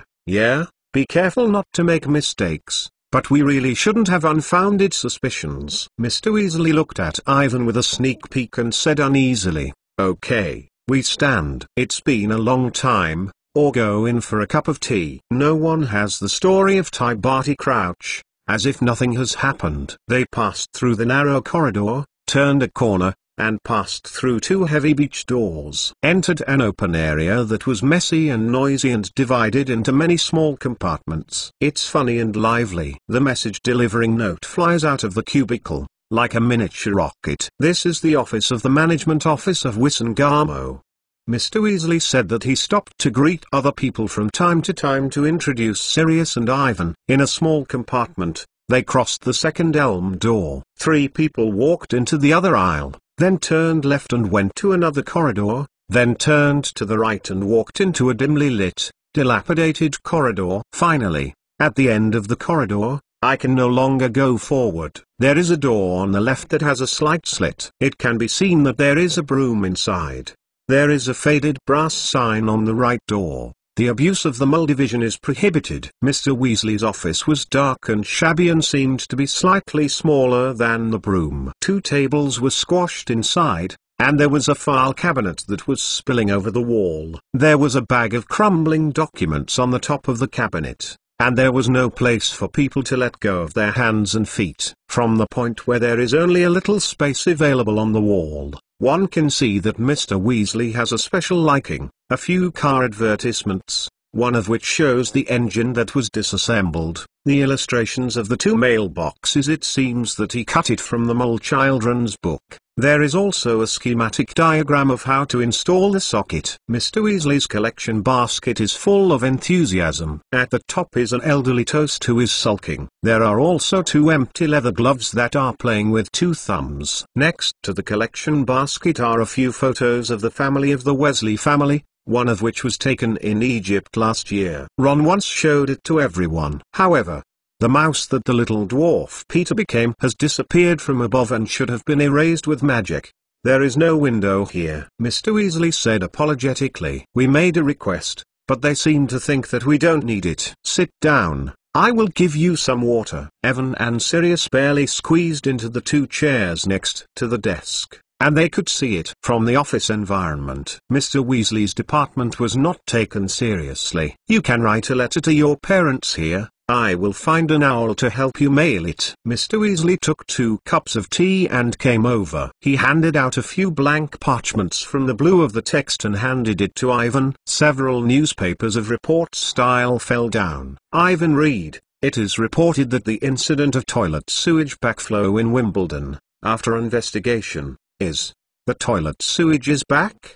The anti-mole mischief is dry." Mr. Weasley frowned. This is the first time it happened. It is very bad. Mole rushes into the toilet. As a result, not only does the dirty thing not disappear, but it is your own. Imagine it. Poor people keep calling the pipe people. I think they say that, you know, those who repair things like pipes. Pipe worker? Yes, that's it. But of course, they have no choice. I just hope that we can catch the people who do this kind of work. Owluo will not catch them. Oh, no, this kind of small thing doesn't need the Auror to be dispatched. The ordinary magic law enforcement reconnaissance team can deal with it. This report is about Bertha Joggins. What did she do? Sirius said with interest, picking up a report. The cactus she bought from the mole store is crazy and grow a giant mouth attack. There are 2 mole witnesses. Ivan's mind flashed, and Bertha Joggins was not the woman in the Batty Crouch department! She found the truth of the whole incident in the original work, and Crouch used the forgotten curse. Then she rushed to the forest in Albania for a holiday. When the Ministry of Magic was busiest, it disappeared for several months and was actually caught by Voldemort. Voldemort cracked Crouch's forgotten curse and learned a lot from her, including the news that his most loyal servant, Batty Crouch, was still alive, and he rescued him and then planned the Goblet of Fire. A series of conspiracy, successful return. As long as you find her, you can prove in advance that the things you said are true. By then, they will have enough evidence to expose the true face of Batty Crouch to the world and regain the little Batty Crouch. Ivan thought excitedly and thought it was an opportunity. After persuading Mr. Sirius and Mr. Weasley to fail, Ivan has been thinking about it. He looked at the circular snake ring on his wrist, not sure if he was chosen by Voldemort. Regardless of whether others believe it or not, In order to prevent it, he is determined to take a more proactive approach to stop Voldemort. Ivan has a brand new idea. Why must he follow the original? After the emergence of the four giant secret treasures and the horrible evil spirits, the world has long since become unrecognizable, perhaps because of the reasons for his own larger evil is approaching. Before that, he must first find a way to solve Voldemort. He knows the location of all the Horcruxes, and as long as there is enough time, they can be destroyed in turn. Try to delay the return of Voldemort and wait until all the Horcruxes are destroyed. He is not terrible. At that time, it will not be as the prophecy said, with the help of oneself, to obtain the power that ordinary people can hardly imagine. Ivan is planning this. But is everything really going to be as smooth as he thinks? To be continued. V2 Chapter 381 Legends of Azkaban and Slytherin. Ivan wrote to his parents while listening to Mr. Weasley and Sirius. I still have an impression on Joggins. When she was at Hogwarts, she was 2 years older than me. Sirius recalled, a silly guy, especially a nosy, but no mind at all. It's really bad to combine these two. It's really a lot of headaches. She used to work for a while, Mr. Weasley said, frowning. People are not bad, but they can't help, just like the report says. The same. There is more trouble than doing. Which department is she in now? Sirius asked. I have been in the International Magic Exchange and Cooperation Department for a long time, and then I don't know why. Suddenly I was batty. Mr. Weasley paused and realized that he should not mention the name in front of Ivan, and hurriedly shifted the topic. She moved to the Magic Sports Division not long ago. In short, she has been from a department for so many years. Being rushed to a department, only Ludo Bagman is willing to ask her. Ludo is a good person, and my World Cup ticket is what he helped. Where is she now? Ivan interjected. I want to see her. What do you see with Joggins? Sirius frowned and saw Ivan's expression, then he understood what he said. Okay, I know you suspect Crouch. You have no problem with that reason. But now we should concentrate on solving the curse on your wrist. After the crack, I will help you investigate him. I promise. You don't have a chance to see her now, said Mr. Weasley. After this incident of biting the prickly bear, she went abroad for a holiday, and it will take a few weeks to come back. Ludo thinks she needs to breathe more. Breathe in the fresh air and wake up your brain. Inside Ivan's heart, if Bertha Joggins set off for a holiday in the forests of Albania, she might have been caught by Voldemort. If you don't get it, you are being tortured by the other side. Voldemort knew that his most heartfelt followers were still alive, and that the news of successfully fleeing Azkaban was only a matter of time. But without the help of the little dwarf Peter, there is no such thing as Chiro, who is willing to share his body with him. It is very difficult for Voldemort to come back to save little Barty Crouch. He is just a soulless man with no power, and can't do anything. Just as Ivan was thinking, a note flew into the open door, slowly falling in front of Sirius, and he opened in confusion. Dumbledore has already finished talking with Fudge. He got permission to enter Azkaban, Sirius said. He is waiting for us below. Ivan speeded up writing the letters of his parents, and he also wrote a letter to Professor Lupin. In the letter, he was especially reminded to pay attention to the movement of Barty Crouch. He handed the letter to Mr. Weasley and returned to the elevator after saying goodbye. How can we get to Azkaban? Ivan asked curiously. Is it a phantom shift? Like Hogwarts, that place bans the apparition and any other spells that can sneak into it. Sirius said, Azkaban has been cast a lot of spells to prevent prisoners from escaping and being found by others. However, there is a door key in the Ministry of Magic that leads to that place. Where is Azkaban? No one knows, Sirius said. Although I have been there for more than a decade and managed to escape, I only know that it is on an island in the North Sea. He was silent for a while and continued. I was floating in the sea with a piece of wood. I could only recognize the general direction and traveled for a long time before returning to the land. As we all know, the history of the Azkaban in the Witch Prison can be traced back to the millennium. There are many stories about this famous prison, saying that it can't be said for a few days and nights. because of the many black wizards who have been imprisoned, and the large number of dementors gathered. This has played a very important role in the history of magic and has been repeatedly mentioned. After the underground ruins, Ivan found a lot of historical information about Slytherin himself a few days ago. Among them, he found a very interesting record. Not surprisingly, the founder of Azkaban is likely to be Salazar Slytherin himself. Thousands of years ago, he proposed to the then Presbyterian Church, the predecessor of the Ministry of Magic, to build a prison to hold the Black Wizard, and then led the construction of the prison. Slytherin personally placed a lot of magic on Azkaban, and also provided a large amount of Jinjialong to maintain the daily operation of the prison. Of course, these are not the main points. What Ivan is interested in is that, according to legend, Slytherin traveled on the European continent after leaving Hogwarts, but his old age is likely to spend in Azkaban. From the news of the underground ruins, Slytherin left the body and brain of the nightmare he had cut into pieces. If he retired in Azkaban in his later years, would there be such a possession? Part of the body of the evil spirit. Ivan touched the locket on his chest. If he left any traces there, he might know the clues of Slytherin's secret treasure. Even if you can't, you might be able to improve your magic as you did last time. Second, he is now very interested in the creature of the evil spirit. According to the evil seen in the horror of the Ma tribe, it has many companions. Ivan wants to study these horror creatures from the void, looking for ways to deal with them. The kind of evil spirits summoned by ancient warlocks, the power is too strong. But this guy who was defeated and studied by Slytherin is the best goal. It does not come from the void.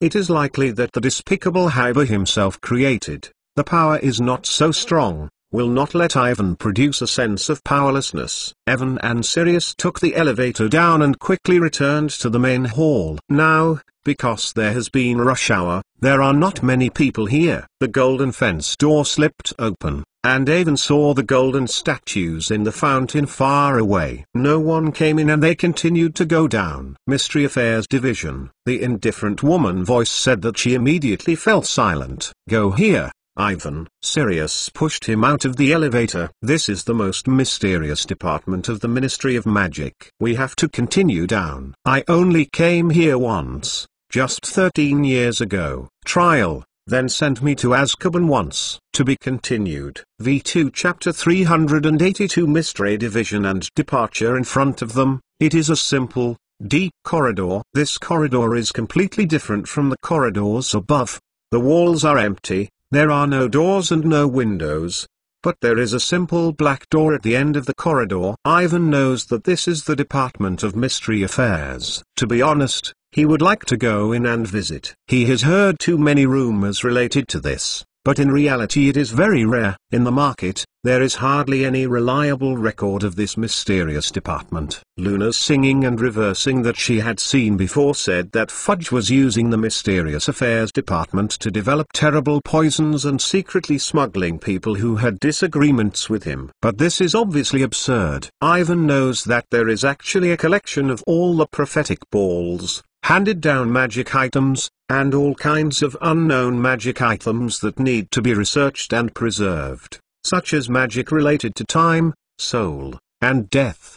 The prototype of the time converter worn by Hermione is kept here, and an artifact-like magic item can help the wizard control the time. The Mystery Division is the most mysterious department of the Ministry of Magic. No one knows what they are doing. The identity and tasks of the staff in this department are top secret. Sirius said, "The wizard who works here is called Silent." Ivan nodded and carefully observed the plain black door. This door should be old, and like the materials used in the construction of the Moon Temple of the Horse, it is obsidian, and there are no traces related to magic. One of my ancestors used to work here. I have seen his diary. Seeing that Ivan is very interested, Sirius continues to say, according to his records, a long time ago, the Ministry of Magic found a variety of life.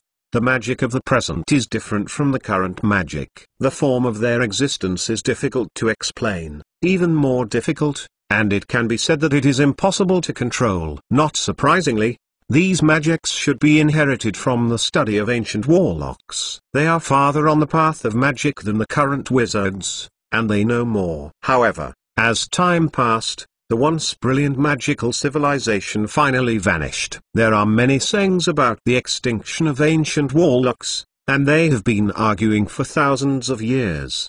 The most insane statement that Evan has just heard recently is that the globular evil spirit told him that the powerful ancient warlocks collectively fled to the New World because of the control of the evil spirits. After this black gate, there is a circular room with many doors arranged. The silent people explore and experiment with the mysterious powers in various rooms. Sirius said, "If you are interested, you can. After graduating, I applied to come here to work. As long as they are the best students, if they do not meet the conditions, it is possible to recruit new people even if they are not in a few years. However, with your strength, there must be no problem." They walked through the corridor and stood outside the black gate for a moment. "Let's go.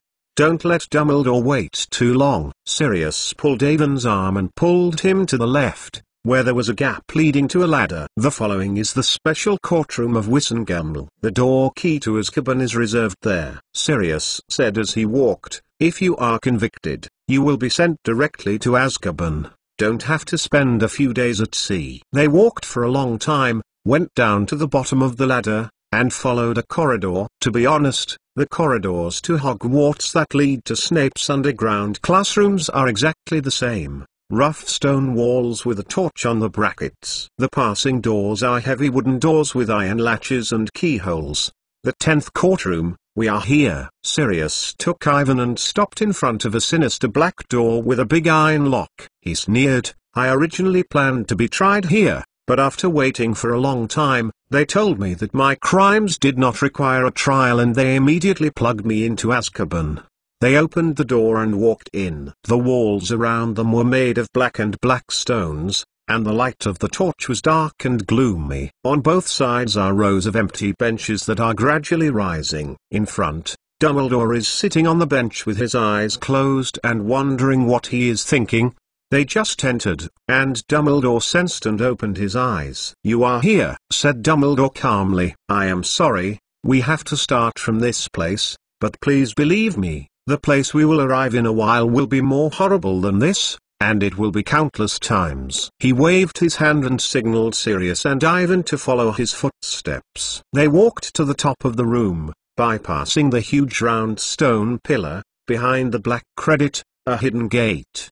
Dumbledore knocked with his wand and the locked door opened automatically. The center of the room is a statue of a Dementor. It was preparing to open the scarf on his head, revealing the horrible mouth in the looming, seemingly to give someone a kiss and his soul. "There must be special permission to enter this room," Dumbledore explained. "The outside is the highest criminal court in Wissen, and the prisoners in Azkaban are almost all here. They do it because for the sake of this statue, it is the only door key that can quickly send us to Azkaban." Dumbledore looked at the Dementor statue for a moment, looking at something, and then turned his pale blue eyes to Ivan. "Do you know what the door key means?" he asked with a smile. "No, I have seen it in the book," Ivan hurriedly said. "Good, but this statue is different from the ordinary door key," said Dumbledore. "He won't follow us. In fact, there is also such a statue in Azkaban. We just touch them and you can be sent back and forth." "But what is the principle of this magic?" Ivan asked. "No one knows that, like the things you have saved in the mystery division you saw above. There are a lot of wonderful magic waiting for us to discover and study." Dumbledore said, "What we know now is only very small portion." He took something out of his arms and handed it to Ivan. "I went to the Malay tribe last night and saw the records related to the evil spirit. It is indeed beyond imagination. It is not a creature I know, nor does it appear in the magic books." Dumbledore said, "In you before I came, I thought about it carefully. Since you have seen the 4 founders of the school in the Millennium, the things they left are related to these evil spirits. Then I think this thing is still preserved by you." Ivan took a moment and picked up the things that Dumbledore handed to himself. It was a red nameplate left behind in the underground ruins. The huge eyeball monster disappeared, and the image of the horror nightmare was painted. To be continued. V2 Chapter 383 Wizard Prison Azkaban. Dumbledore did not continue to speak. He did not seem to intend to explain to Ivan, and share his research findings on this strange nameplate. He must have known what, for a certain purpose, to give this thing to himself. As for what he said, under the intervention of Ivan, the treasure keys left by the Big Four may be related to the evil spirits. This may be only part of the reason, but certainly not all. Ivan did not ask. Dumbledore has always been like this. If he does not want to say, no matter how to ask, there will be no result. Anyway, he will not harm himself. However, the final development of the matter may not be what he hoped. Ivan sighed and collected the nameplate. He was prepared to rely on his own strength to understand what it was and what its usefulness was. Just touch the door key gently, don't force it. Sirius gestured to Ivan. Let him put his hand on the statue. It started to be cold and the statue seemed to be alive. Unknown fears rise in the heart of Avon, which makes people feel uncomfortable. He nervously looked at the statue in front of him, watching the headscarf that the Dementor was preparing to lay down, and the looming mouth inside. A sigh of relief. He remembered the method of making the Dementors in the book The Secret of the Dark Arts. No accident. This magic was also invented by the despicable Hagbo. Will the Dementors be the same as the strange monsters that are in the Temple of the Maran? All of them are the so-called evil gods!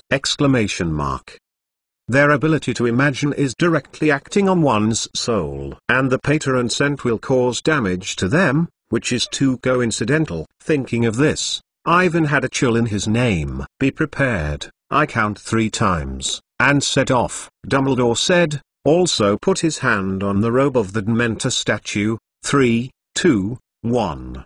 His voice just fell, and when he said that it was too late, Ivan felt that there was a hook that slammed forward with a hook behind his navel. He left his feet and flew up. He could feel Dumbledore and Sirius on both sides. Their shoulders collided with him, and then separated again, far apart. They flew forward like a wind, and they couldn't see anything in front of them. Ivan's right hand clung to the Dementor statue, as if the statue had a magnetic force, pulled him over, pulled it, and then, his feet fell heavily on the ground and he couldn't stand falling. Ivan tried the flying powder and the apparition before I traveled. The travel experience and feelings were different, but they were very uncomfortable. But they were not so bad with the door keys. You still need to practice to maintain balance. Sirius picked him up. In front of Ivan, it is a statue of the same Dementor. However, they are definitely not in the Ministry of Magic now, and the walls around the room are all rough black rocks. The dilapidated floor has been decaying and it smells of corruption. In front of them is a narrow small door with the door closed. This room is like a screaming shack. It hasn't been there for a long time. It is full of dust everywhere, walking on the floor, making a loud noise. Ivan suddenly felt very cold, and the cold came from under the feet and kept going up. He huddled, and then realized that it was because a large number of Dementors gathered to change the surrounding environment. Although he had not seen the Dementors, all positive, optimistic, positive emotions in the body were in response to temperature. Dissipate quickly. Ivan came up with a kind of cruel thought of death. It seems that he can no longer feel happiness, and life loses its meaning. The color is disappearing from his eyes, and the world soon becomes a dull grayish-white, with the mood of Ivan, terrible to the extreme. Although the ground is dirty, he wants to lie down and lie here forever. Beside Ivan, Sirius reacted much more than him. He had been in Azkaban for too long, and his resistance to the Dementors was worse than that of other wizards. He curled up and squatted on the ground. The body of Sirius is changing and automatically turns into a dog. Animal emotions are difficult for the Dementors to understand and have more resistance than humans. Sirius in the form of Animagus stood up and seemed to be much better. However, his legs are still trembled. Call the God's Guard. Dumbledore whispered and waved his wand. The white light emerged from his wand, dispelling the cold around him, and the temperature, color, and senses returned to Avon, and he slammed on the floor and gasped. A small phoenix patron is spinning around them. Every time I move my wings, A little silver star falls and looks very beautiful. Summon the patron saint, but pay attention to controlling your own magic. Dumbledore said, you can use the least magic output. We are not expelling the Dementors, but doing our own defense. It is not difficult, you can try this trick. Call the God's Guard. Ivan pulled out his wand. He tried to restrain the magic consumption. A silver kitten appeared on his chest, much smaller than the patron saint he usually summoned, but the light on his body was more concise. In addition to defending the Dementors, the patron saint has many unexpected uses. Dumbledore smiled and said, as long as they match some small spells, they can become messengers or directly condense entities to attack the enemy. Dumbledore spoke to Ivan about a few new uses of the patron saint, which gave him a sense of openness, and the original curse could be combined. After a few minutes, they continued to leave. Sirius did not change back. He followed Ivan as a black-bigged dog. Outside the narrow black door of the room is a hollow wooden plank road. The biting cold winds came in and they were in an independent tower, towering into the sky. It is necessary to cross the boardwalk in front of you to reach the opposite Azkaban main building. Like the decaying floor in the room, the planks on the plank road are all broken, and they are shaking on the top, as if they are likely to fall at any time. Ivan carefully followed Dumbledore, and the narrow patronage was only about half a foot away. The outside of the plank was full of thick fog. He tried to look at it, but he couldn't see anything. They were surrounded by fog, and for a few seconds, Ivan felt as if something had passed by himself, and he was not sure if it was a Dementor. Although the eyes have lost their effect, he can smell the salty taste of the sea, and the waves have beaten the sound of the rocks. They are on an isolated island. Here is the wizarding prison Azkaban. To be continued. V2 Chapter 384 Prisoner of Azkaban in the fog. The three of them continued to move forward in the dangerous plank road, and with the endless waves of the waves, the road seemed to never end. This is not just physical, but also in the spiritual world. Ivan feels himself moving forward on a road that is destined to have no end. Negative emotions such as depression, fear, and despair are forced by the fog and want to get into his body. He remembered the horror monsters he had encountered in the Matri tribes all over the whole, and the illusions they created were so different that they could be lost. Waiting for them in front will be the monster's huge mouthful of fangs. I thought I had found a way to escape from the fog. I had not had time to rejoice. I found that I had become a food in the monster's mouth, hoping to become desperate in an instant. Is it the same now? Will it be waiting for them in front? They are not going to Azkaban, but are heading for death. Ivan took a deep breath to make himself awake. But the cold mist mixed with the smell of the Dementors made him feel very disgusting. He has to say something to dispel the growing panic around him. Nothing can be seen here. What is the main building of Azkaban? Ivan felt that his voice did not seem to belong to himself, and it sounded from a long distance. That is a huge castle like the main building of Hogwarts. Dumbledore's voice floated from the front. There is a rumor that Sarah Slytherin built Azkaban. He modeled the look of Wat's castle. It was a moment of silence. When Ivan wanted to say something more, I suddenly heard a woman's voice screaming in the fog, and I couldn't tell which direction I came from. The song is very beautiful, like the sound of nature, with a touch of sadness. Ivan stopped and listened awkwardly. He had never heard such a good song. There was a thought in his mind. He wanted to stand here and listen. Time passes slowly, maybe for a few seconds, or for centuries. Ivan suddenly felt a pain in his right leg. He woke up and saw that the huge black dog that Sirius turned into was biting his trousers and dragging him forward. What is this song? Ivan murmured. It's the Kraken. They are the only creatures here that don't fear the Dementors. Dumbledore explained, in ancient times, the Banshees often squatted on the reefs of the deep sea, using songs to seduce the passing sailors and make the ships hit the rocks. Sinking, they feed on the crew's body. Ivan remembered this horrible creature, which he had read in the book before. The ugly Kraken will make a wonderful song, tempting the passing ships. Ivan had to rely on imagination before And today I really realized it. The method of dealing with the Kraken is also very simple. As long as a closed earplug can be used, the body similar to the fisherman has almost no attack power. At the end of the plank road, a Dementor with a black cloak appeared in front of them. Its body has a rotten taste, and the knotted palms slowly extend out. It hard, but because of the Guardian curse, it can't absorb anything. This made the Dementor very dissatisfied, and it screamed forward, and the ruined cloak was dragged behind him like a black mist, making a loud,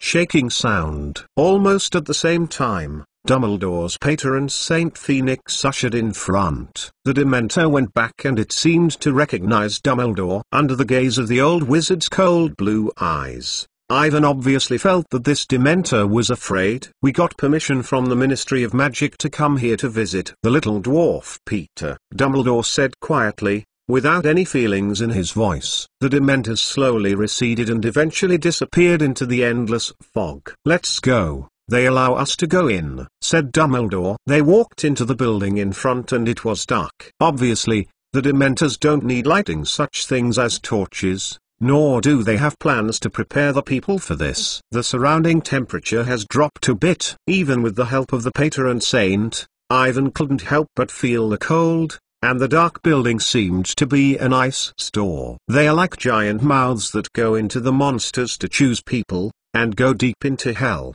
The weak fluorescence at the end of the wand sways in the dark and seems to be extinguished at any time. The ground floor was not guarded, and the rooms on both sides of the corridor were all converted into prisons. Through the railing, Ivan saw that there were many strange creatures in it, but none of them were human wizards. In a huge room, 7 large monsters sit side by side. They sat on the ground with a dull gaze, staring at the ceiling with their eyes open, without the slightest anger, regardless of the passing of Ivan and others. Only the ups and downs of the chest prove that they are still alive. As one of the most evil creatures on the planet, the Dementors feed on peace, hope and happiness in the surrounding air. Dumbledore stopped and said slowly, Azkaban has too many shots. Souls. They are distributed throughout the island, and the number continues to increase. The prisoners who are being held here cannot satisfy them. The Ministry of Magic has to regularly transport other creatures here as food for these monsters. Looking at the giant monsters in front of them, Ivan is saddened by their fate. Too close to the Dementors, any good feelings, any happy memories are sucked away by them. They have been here for a long time, like parasites, feeding on the joys of other creatures in this building and making a living from them. They the soul a little bit, and the ultimate fate of these monsters is to become a walking dead, without soul and evil, only fear is like a shadow. Moving on, all creatures imprisoned in the surrounding room are like this. The second, third and bottom images are similar and filled with a large number of non-human magical creatures. They are all not angry, and some are just despair of life and thirst for death. Don't say 10 years. Ivan feels that if he is locked up here for a day, he may not be forced to be driven crazy, and he will be driven by the invisible oppressive momentum in the air. On the 4th floor, human sorcerers began to appear in cells on both sides of the corridor. Some of them, like the monsters below the building, looked helplessly at the only narrow window on the wall, the only light in the darkness. From time to time, there are Dementors in the fog outside, flying in groups. In addition to being in a daze, the rest of the people were lying on a rusty iron bed to force themselves to sleep. It seemed that as long as they fell asleep, they could escape everything in front of them, but from time to time screams. I can imagine that they are doing nightmares. To be continued. V2 Chapter 385 Death Eaters. Ivan seemed to hear a voice, and the long-lost voice quietly sounded in his mind. On this island, there is only fear. He shook his head and hurriedly followed the footsteps of Dumbledore and Sirius. Suddenly heard the cry of the evil spirit in this place. This is not a good sign. The guy inside is Rabstein Lestrange. Sirius said, I don't know when it has changed. He and little Batty Crouch were sentenced to lifelong love for the Longbottom couple. Imprisonment. I didn't expect him to be alive. He didn't look so strong. didn't he? Rabstein Lestrange is a man with a pale body and a pale face. He is turning his head and looking over at them. There is no feeling in his eyes. All the prisoners are like this. He is still good. He actually keeps his consciousness. It is really surprising. In my impression, he is just a coward, Sirius said disdainfully. But he did. There are many bad things, and there are many crimes. Ivan stared at Lestrange for a moment, and the sound that had just disappeared in her mind appeared again. The ancient Azkaban is full of countless cruel and horrific crimes, far beyond your imagination. In front of him, Sirius stopped at the side of a room. Let's see who this is, Antonin Dolohov. Sirius' voice has obvious hatred. He is the most loyal Death Eater, and he only wants to learn more about Voldemort. Cruel magic. He is cruel, like to torture Mel. In the room, Avon saw a man with a big waist round lying on the bed. He had dark brown hair and a long, pale, distorted face. Long-term malnutrition did not erase the cruelty and fierceness of his face. He was the first Death Eater to follow Voldemort. According to the news we got later, he personally tortured opponents who have killed countless Muggles and Voldemort. Sirius said in a heavy tone. Ron's mother, Molly Weasley's two brothers, Fabian Pweet and Gideon Pweet, died under his command. Ivan is approaching again and wants to see the appearance of Dolohov. He also knew that this guy killed Lupin in the final battle of the original plot. Antonin Dolohov did not move, nor did he look at the three people standing in the door of his room. He is still asleep, not knowing what dreams he is doing, and his face is showing a cruel smile from time to time. However, he immediately screamed, and the dream became a nightmare in an instant. The fear of the Dementors can't escape, and sleep can only make things worse, because you will see countless illusions in your dreams, facing the fear itself. Ivan heard the explanation of Sirius, but the voice in his head has another way of saying it. Sleeping will give you peace, madness and despair in your sleep. In the silence of the darkness, only the footsteps of the three of them echoed. They climbed up one more level, and in front of a cell close to the stairs, Sirius stopped again, and the expression on his face was full of pain. I was detained for 13 years in this room. Sirius pointed to a slightly larger gap in the two railings. Fudge gave me a newspaper when I visited Azkaban last time. I got it. I was told that the little dwarf Peter was still alive. I was very thin at the time, like a piece of paper, and I followed it here. The black railings are stained with blood, and the magic department and the Dementors may never imagine it. Someone will escape from prison in this way. The most terrible thing about Azkaban is the desperation brought by the Dementors themselves. Most people can't hold on for a few days,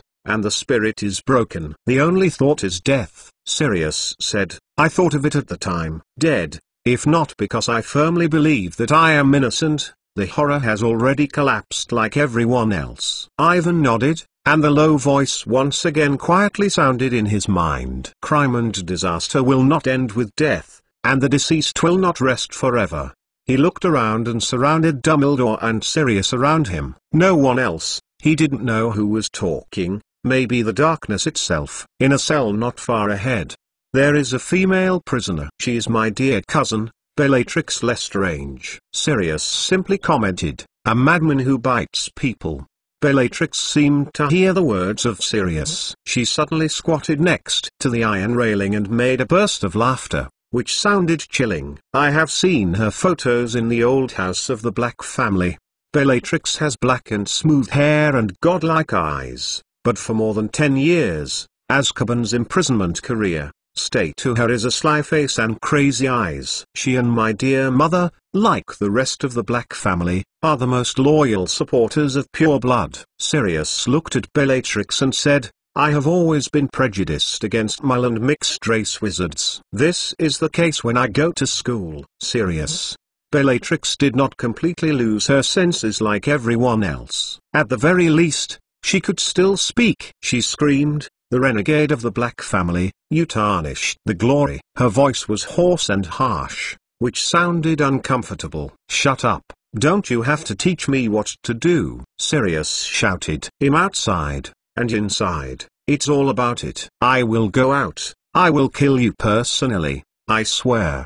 Bellatrix licked her lips and smiled with a sharp voice. She was clearly talking to Sirius, but her eyes were looking up and down. This makes Ivan feel very uncomfortable. He seems to have been remembered by the other side. This is the same as that voice. It is not a good sign. Let's go. I fainted, and I argued with this madman, Sirius said with annoyance. We haven't seen each other for a long time, but she is as annoying as before, just like my deceased mother. Sirius pulled Ivan forward, and Bellatrix was still laughing behind. Perhaps because of her interruptions, the unfamiliar voice that repeated in Ivan's mind did not appear this time. Let Ivan breathe a sigh of relief. Perhaps it just disappeared. Everything is their own illusion. She has a closer relationship with Voldemort than other Death Eaters. She gets more magic from him than anyone else. This may be why she can still be sensible, but she was a madman. There is no difference between her and her reason, Sirius said as he walked. Think about it. If parents and relatives are all such a group of people, who can afford it? To be continued. V2 Chapter 386 Peter and the Abyss in the Eerie Azkaban. Bellatrix's laughter is still echoing. Among all the Death Eaters who are tried, Bellatrix is the only one who refuses to plead guilty and vows to swear that her master will come back. Dumbledore said that he frowned and carefully observed Bellatrix for a while. I don't know what I was thinking, with my understanding of her, as a ruthless and cruel man. Bellatrix has nothing special to love, Sirius said. She is simply a replica of my mother, bringing family glory, and ghost words like pure blood are hanging on your lips. Sirius did not look at Bellatrix again, and seemed determined to ignore her. Of course, it was her in her school days. He continued. She became a Death Eater shortly after graduation. She can still be so heartfelt to Voldemort and even maintain him in the highest trial in Wison. This is really beyond my expectations. There are indications that Bellatrix has an awkward feeling for Voldemort. Evan is not thinking maliciously. There may be some ulterior relationship between them. Hey, Voldemort and his favorite female Death Eaters. They continued to move forward, and Sirius introduced him to some notorious Death Eaters and other black wizards. The strange voice never appeared again. Dumbledore did not find any anomalies. It seems to be just his own delusions. Ivan took a deep breath and probably walked forward for more than 20 minutes. He couldn't help but ask, where is the little dwarf Peter? In a special place. It is called the Abyssal Throat, the core area of Azkaban. Dumbledore explained, not all prisoners are eligible to be held there. The Ministry of Magic probably thinks of the little dwarf Peter. It was the most ferocious prisoner, so he was especially detained. Hearing his words, Sirius made a disdainful laugh. He doesn't deserve it, he exclaimed. Of course he doesn't deserve it. His strength is not so strong, and he doesn't have a firm belief like Bellatrix, Dumbledore said calmly. But there is nothing wrong with holding him in custody. At the very least, at least can prevent him from becoming a mouse to escape. They passed through the cell at the highest level and started down the narrow staircase on the other side. The rotating stone staircase stretches all the way down and seems to lead to the deepest part of the earth and lead to hell. The ground has long since changed from brick to pristine rock, and the temperature is getting lower and lower. Evan can hear the sound of the sea, which extends into the deep sea. He couldn't remember how long he had gone, and the surrounding area was again filled with fog. These fogs are brought by countless Dementors, hidden in the levels along the way and in the narrow rock gaps. The Dementors floated there quietly, not knowing what was waiting. The throat of the abyss. I have never been here before, Sirius said. He looked as surprised as Ivan. I only know that the Dementors are all drilled from this place. Here is the source of their production. Ivan looked around and the unspeakable sense of uneasiness became stronger and stronger. His consciousness began to blur, and the scene in front of him was undergoing earth-shaking changes. However, if you look carefully, nothing happens, and everything is his illusion. In the middle, Ivan followed Dumbledore and Sirius to the depths of the ground, a hole with a green glow. The number on the top is 7. This is the 7th cell, and the little dwarf Peter is being held here. He looked a lot thinner before, like a balloon that was suddenly suffocating, pale and trembling on an iron bed. Peter's dark, smeared eyes were dull, and there was no evidence of his alive. He is there and has no sense of everything around him. When the light of the Dumbledore patron saint shines on the little dwarf Peter, when he recovers consciousness from the influence of the Dementors, the first reaction is actually crying. He was crying like an ugly big boy, and then realized what was going on. He tried his best to climb to Dumbledore, Sirius and Ivan. The little dwarf Peter squatted on the ground, and said the words of remorse in his mouth, just like he said before, asking everyone for forgiveness. I hope everyone can take him out of here. Ivan knows that he is not really sincere, he is just afraid of Dementors. Afraid of Azkaban. He is afraid to continue to be alone and become a monster without soul. Evan saw that Sirius kicked the little dwarf Peter violently, as if it were a ball, and he began to climb over to himself. He is kissing his robes and pleading with pain. If he can hear what he is saying, Avon may have pity. But the scene he has seen now is completely different from reality. In the petition of the little dwarf Peter, the green cave in front of him is collapsing. Evan found that something in his arms was shining, and he reached out and took the thing out. The red nameplate the Dumbledore had just returned to him. It seems that he is being summoned by an unknown creature, and the monster on the nameplate seems to suddenly come alive. Just heard the strange words that sounded in my mind, and the changes that occurred in front of me were the reasons for this nameplate. Ivan felt that my soul was coming out of the body. This nameplate is like a door key, and under its attraction, Avon's soul leaves the body. He is drifting forward quickly and seems to be taken to an unknown place. He seems to have had a dream. In his dream, he dreamed of the rotating light. The light is swallowed by the sea,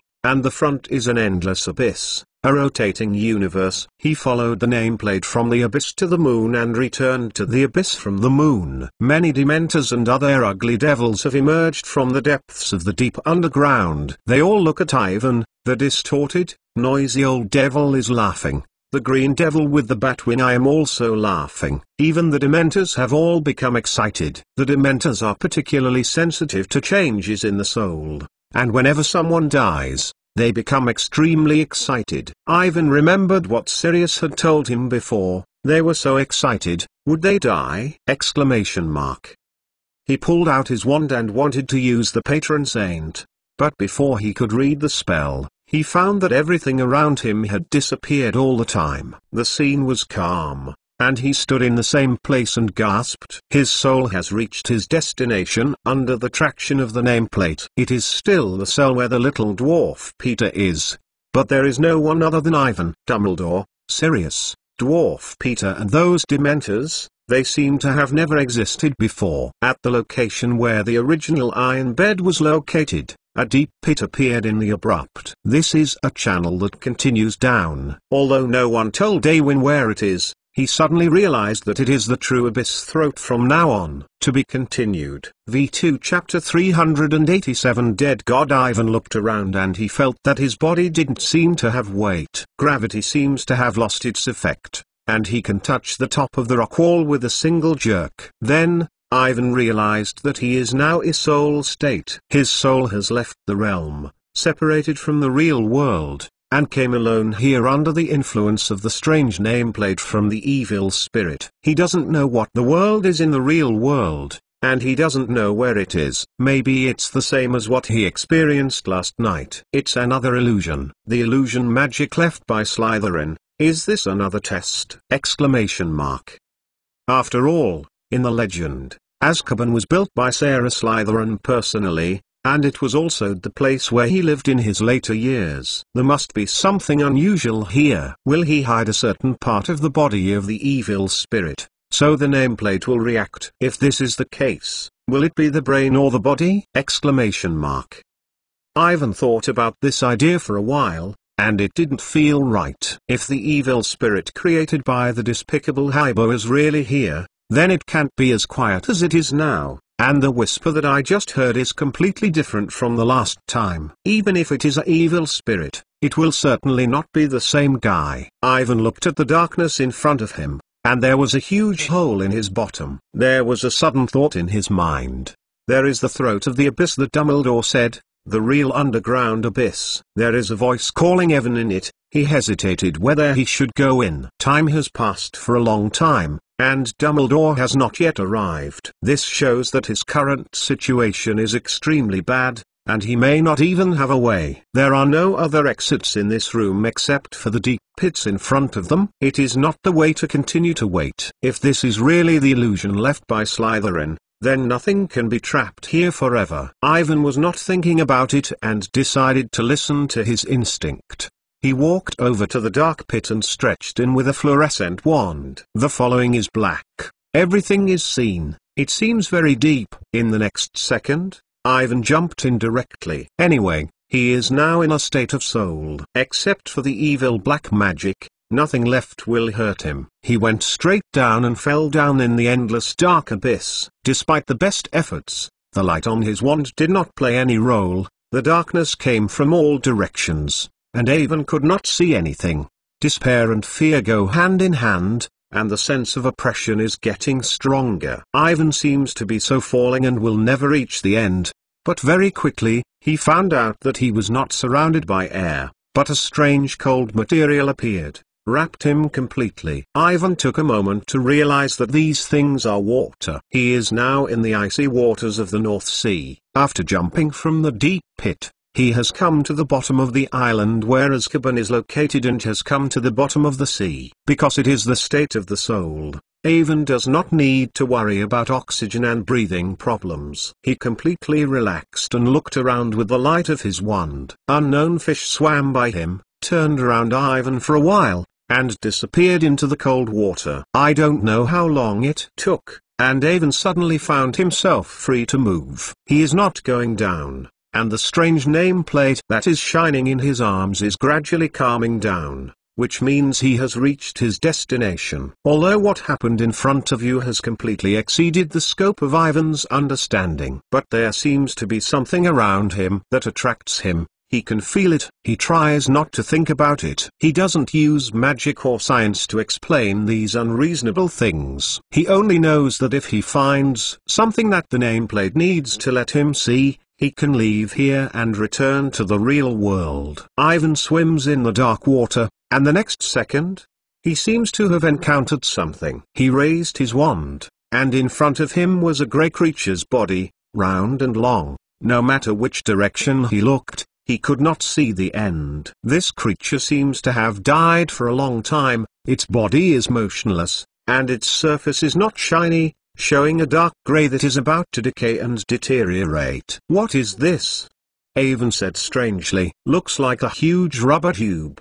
He walked along the pipe to the section, and the more he saw it, the more he was shocked. After a few minutes, seeing more of these tubes, Ivan finally realized what it was. These tubes are likely to be tentacles of some kind of creature. I can't tell why. Almost in an instant, he thought of the evil spirit from the tentacle. In front of him was a body of a sacred god, and Ivan hurried away, but stopped immediately, and he did not feel the danger. The silence that dies in the ear, the whispers and summoning sounds that have just been chattering are all gone, as if they have never existed before. This creature, whether it is evil or not, is now dead. Ivan does not know what kind of harm he has, so that those evil spirits from the void, powerful and horrible, will truly die. He is back again and is ready to take a closer look. But no, the size of this guy is too big. Ivan thought for a moment, and gently pointed his wand at the tentacles in front of him. He chanted the spell, and a little bit of fluorescence emerged from the end of his wand and floated above the body of the evil spirit. More and more fluorescence, from near to far, gradually covered the body of the entire evil spirit. Ivan can finally see this guy now. He is really shocked by the sight in front of him. In front of him is a monster with a huge octopus shape. Its body is quietly tilted in front of Ivan, with unprecedented pressure. This octopus-like evil spirit is more than 1,000 feet long. Its head is immersed deep in the depths of the sea. It seems to be connected to the underground abyss. Countless tentacles emerge from its head and grab the entire Azkaban upwards. The island where it is located. The tentacle edge has begun to assimilate into the rock and become one. In the middle position, where Ivan fell, countless black egg-shaped things emerged from the mouth of the octopus as a spray, slowly upwards. These eggs float very slowly, but they are moving. When Ivan approached the observation, I immediately recognized what it was. These were not eggs at all, and all of them were Dementors. This evil spirit is making Dementors. Even though its body has died, it is still corrupting the world in a unique way. Ivan held his breath and was immersed in the shock of his eyes. The next second, the strange inscription on his chest flashed again. He knew that the other person was telling himself that he wanted to absorb the essence of this evil spirit. Of course it is not here. It is just a real illusion that it uses the strange magic to make the soul of Ivan see it. It wants to absorb the evil spirit in reality. At the same time, it means that there is a body of dead and evil spirits hidden under the island of Azkaban. This is really a shocking fact. To be continued. V2 Chapter 388. Here is France. Ivan didn't know what to say. This crimson nameplate was absolutely crazy. He wanted him to go thousands of feet deep in the sea and look for a dead god. He won't do it this way. He doesn't want to go to death. Who knows that in addition to this dead evil god, there are no other monsters in the depths of the sea. Let's not say the horrible oppression from the endless abyss. Just look at the Dementors that are constantly coming from the eye. I don't want to be close. In particular, he has not yet studied to understand what the nameplate is. It is a strange thing that the despicable Hybo created the evil spirits left by the evil spirits. Don't let him help the other person absorb the essence of the dead evil god, but in turn help the resurrection of the evil spirit on the nameplate. The situation can be terrible. As time passed, the soul of Ivan was solitary in the depths of the ocean. When he was bored with the huge octopus in front of him, the crimson nameplate re-emerged, and he once again experienced the experience when he came here. But this time, his soul is returning to his body quickly. He can finally leave here and return to the real world. The scene in front of him swiftly passed, and Ivan, under the traction of the nameplate, swung around the huge octopus in the dark water, and then approached its head. In the deepest part is a rock gap, and Ivan faintly sees a seemingly sunken city. Not waiting for him to see clearly, everything has become distorted. When I woke up, Ivan found herself not in the dark Azkaban. He is now lying in a luxurious, French-style room.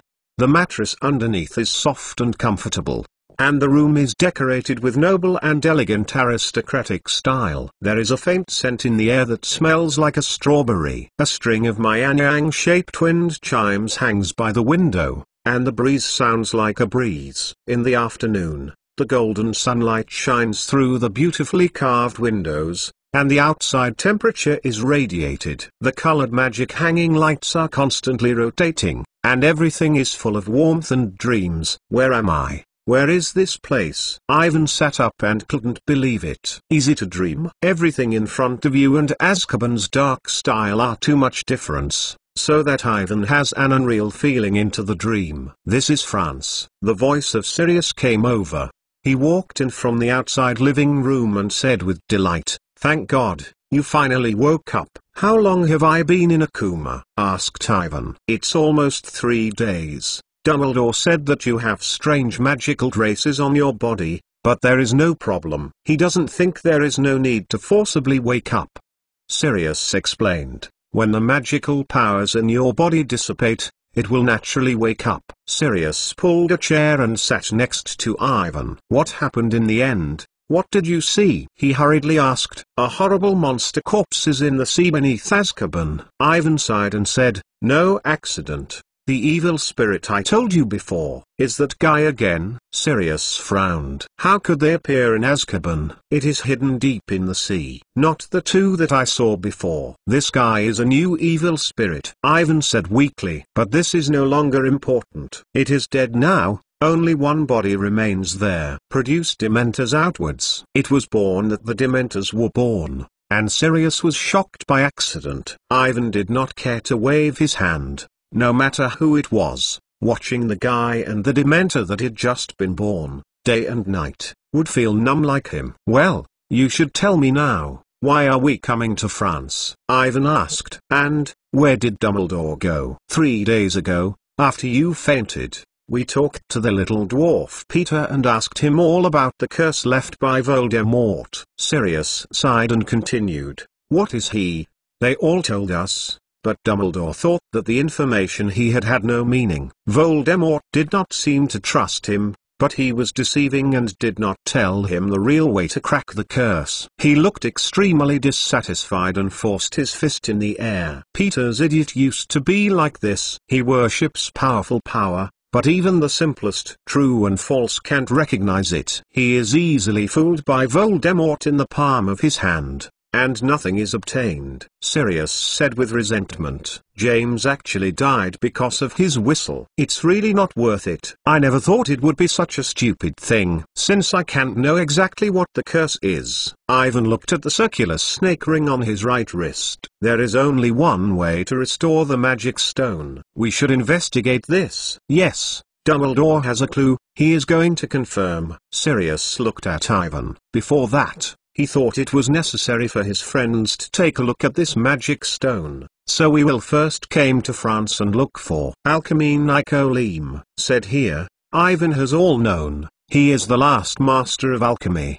The magical world recognized the longest working wizard, the owner of the magic stone that exists in the world. Dumbledore's partner in alchemy. I heard that Ivan said so many titles in a single breath. Sirius was stunned, and there was a bitter smile on his lips. I know that nothing can hold you. Then we found him? Ivan hurriedly asked. Found, Dumbledore brought us. Sirius said, we didn't have to work so hard in France. Nicolim and his wife Perennalim lived in the UK, but in the year before, after destroying the Sorcerer's Stone, they decided to spend the rest of their lives in their hometown of France. So, we are now in the home of Nicole? Ivan looked around. The decoration style of this room is too luxurious. They are not now in the famous alchemist's home, but instead they're like an old aristocratic family or a pure-blooded wizard's manor. Nike Lemmy has been living in his alma mater since returning to France. By the way, he is a professor of potions and alchemy at the school. Sirius paused and continued. This is the Booth Barton School of Magic. To be continued. V2 Chapter 389 Booth Barton Magic School. Bus Barton Magic School. Ivan blinked, which is really amazing news. He saw the records of this school in many magic books, but never thought that he would have the opportunity to come here. Just like Hogwarts, the campuses of the famous magic schools are hidden, in order to protect the safety of students and prevent secrets from being stolen. The magic departments and wizards of various countries cast unimaginable protection spells in every school. This means that if you don't know the specific address, it's hard to find a magic school. Even if the moles accidentally stood outside, he could only see a pile of broken ruins. There is a sign hanging at the entrance with dangers, no access, and unsafe words. Of course, these protective spells are equally applicable to wizards who are not invited. Ivan only knows that Booth Barton School of Magic is located in the south of France. It is one of the 3 major schools of magic in Europe, which is famous for Hogwarts. It is famous for its long history and elegant and comfortable teaching environment. But wherever he is, he doesn't know. Dumbledore took us here for help, and President Olim Maxim warmly welcomed us. Sirius smiled and said, she is a very special witch, very strong, waiting for you to see. She can understand what I mean. Yes, like Hagrid, Mrs. Maxim is a mixed-race female giant. This sounds really interesting, but Ivan's mind is not at all. He thought of Fleur de la Cour, and Gabriel Dracul, who had been writing to himself. They are all students of Booth Barton, and the letters from Gabriel are already accumulating a large tin box. And Ivan has never seen her. In her impression, she should be a cute little girl with blonde hair, sweet smile, a quarter of her hair and a strong French flair. Unlike Hogwarts, the Bus-Barton School of Magic requires young wizards to enter school from the age of 9. There are no 4 colleges in the school, only the grades. Gabri is now in school, and it is currently at the end of the semester. The school has not yet had a holiday. To be honest, Ivan wanted to see the girl who had been writing to herself. In addition, he also wants to see the magic that is unique in the Booth-Barton School of Magic. He has read the relevant records in many magic books. Dumbledore said that you will probably wake up today. I am going to inform him about this. He should be with Nicole Leam. Sirius stood up from the chair and smiled and said to Ivan, "You can go out and walk around. But don't run too far." To welcome us, Booth-Barton will have a party this evening. "I know," Ivan promised, ready to go out for a visit. He followed Sirius out of the room, with a golden glow in his eyes, and the luxurious decor of the room extended to the school corridor. Unlike the dark, rough stone walls of Hogwarts Castle, this corridor in front of Ivan is all white marble with gold and blue decorative lines. The floor is covered with soft carpets, and the gorgeous flashing crystal lights hang in the air. The walls are painted with huge colored murals, and the characters inside are walking around. On both sides of the corridor are elaborate statues, vases and other decorations, each of which is a valuable antique, or a unique piece of art. To be honest, I was surprised when I first saw it. Sirius was not surprised by Ivan's reaction. He said, "These rich Frenchmen." Alvin was separated from Sirius at the end of the corridor. He looked at the murals on the walls and walked outside the building along another empty corridor. The warm wind of June blew in front of the flower, and it was a large flower in front of Ivan. Without the majestic castle of Hogwarts, Buzz-Barton looks like a huge manor that is amazing. A French-style building is located in it, and everything in front of you has a different mood. It should be located on the top of a mountain, and Ivan can see the vast lawns and mountains that surround the school. There is no cloud in the sky, like a pure sapphire. Ivan walked 2 steps forward. Outside the flower garden was a Quidditch venue. The flag fluttering around the venue was the school badge of Booth-Barton. There were 2 golden crisscross wands, and each of them had 3 stars. In French, Buzz-Barton means beautiful cane. The sparkling river passes through the edge of the Quidditch site, like a silver ribbon, and across the river is a dense virgin forest. The 3 eyes are red and have a golden silver plaque. The flying horses that look like elephants are leisurely squatting by the river. They are all very rare horses. Ivan is now in a position where the male dormitory is located. In the far center, there is a huge building resembling a palace, which is the main body of the school. In front of the palace, a golden fountain resembling the hall of the Ministry of Magic. The above figure is Nicole Leam, which is said to thank him for his donation to Booth-Barton at a young age. A large part of the land and buildings are self-serviced by Leam. Of course, these are things that were more than 600 years ago.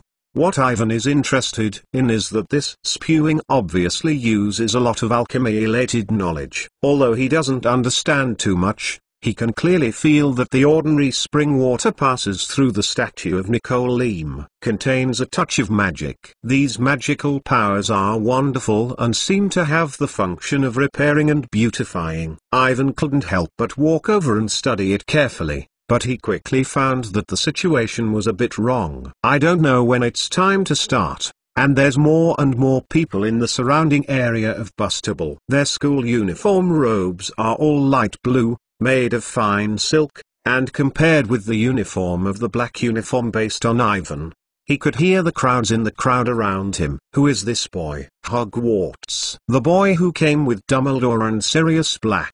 It looks so handsome. I heard that he is the Evan Mason. No way. He looks a little weak and doesn't seem to be as strong as the rumors. Of course, these discussions are all in French, and Ivan can't understand it. He feels like he is surrounded by the cherished animals in the zoo, and makes him feel more pressured by the majority of girls. They pointed at Ivan, and from time to time they burst into a silver bell. To be continued. V2 Chapter 390 Gabri and Black Cat. Although Hogwarts is often the focus of attention and discussion, Ivan has experienced this situation for the first time, surrounded by a group of girls. From time to time, they burst into laughter and talked about French that they could not understand. There are a few daring girls who look at Ivan with enthusiasm. They convey a very obvious meaning, and they are not as embarrassed as Ivan. As long as he is willing, it seems that he can conduct a deep communication at any time. This sounds good. Especially the quality of these girls is very high. Ivan hurriedly shook his head and cleaned up the sudden appearance in his mind. Now is not the time to think about those things. All in all, this situation is really not suitable for staying to study magic. He has to go back along the way. Behind him, more and more people are following up. After a lot of reminders from the companions, I went to see Ivan to take a look. Ivan has some headaches. These French girls are too passionate. After a quick turn around a corner, he quickly muttered. Ivan's body began to change rapidly and became a black cat, and jumped out gently. He laughed at the bustable students who suddenly lost their goals and shook their tails, smashing their tails and preparing to continue to visit the Booth Barton campus. Ivan is going to the library to take a look at the collection here. Where did the boy from Hogwarts go? I don't know. Obviously just turned around this corner. There is no place to hide in this neighborhood, and his speed is not likely to be so fast. I heard that he is very strong. He once defeated the Basilisk, the Dementor, and the most evil Black Wizard, and scrubbed the sorcerer for Sirius Black.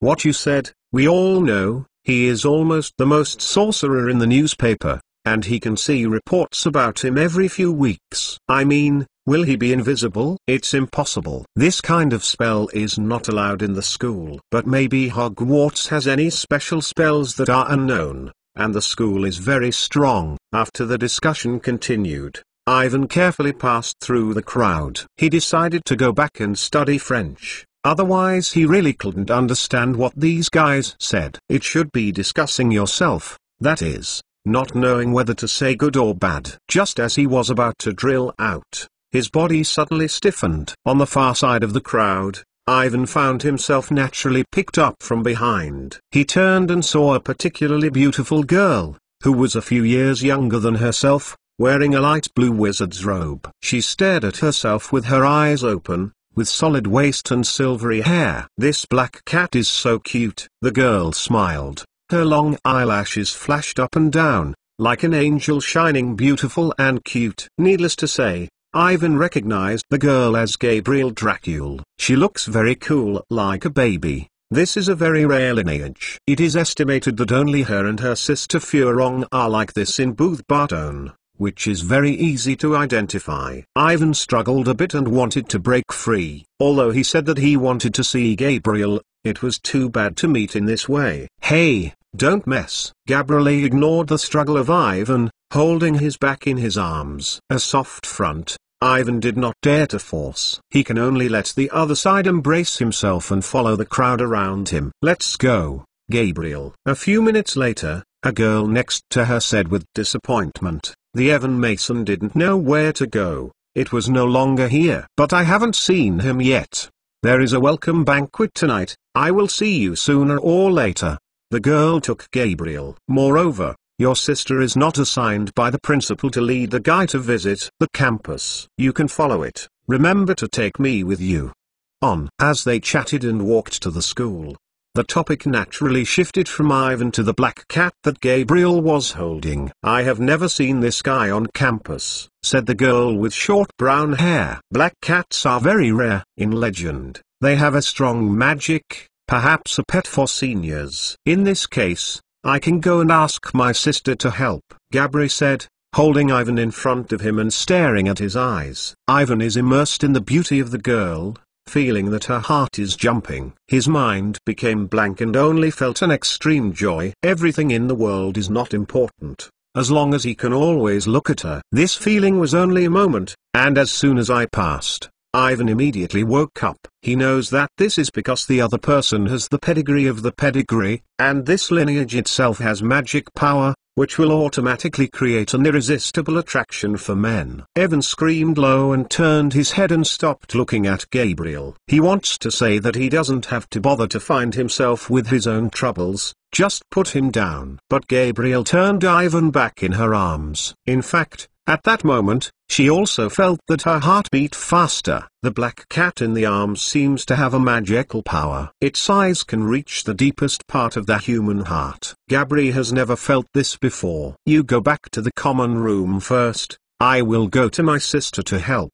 See you at dinner. Gabri waved and ran in the other direction. Ivan didn't know what she wanted to do, thinking about how to get out of her mind. He screamed twice. It seems that you can't leave this gimmick without using tough means. If you can't do it, you can just come back. Although it is awkward, it is better than being seen by others. Gabri ran for a while and stopped. She lifted Ivan again and said with uncertainty, "Why are you always calling? Are you hungry?" Ivan couldn't understand what she was asking, and she called it again. Then she saw the girl nodding a little, as if she understood something. She hugged Ivan down the stairs and ran down to an empty classroom. Found it. Gabri felt something behind his desk. She took out a bottle of milk and shook it at Avon. "My sister gave it to me at breakfast. I forgot to drink." Evan looked at her silently into the box and pushed it to her. Seeing that Avon didn't seem to want to drink, Gabri thought for a while and forced to press his head down. Under the circumstance,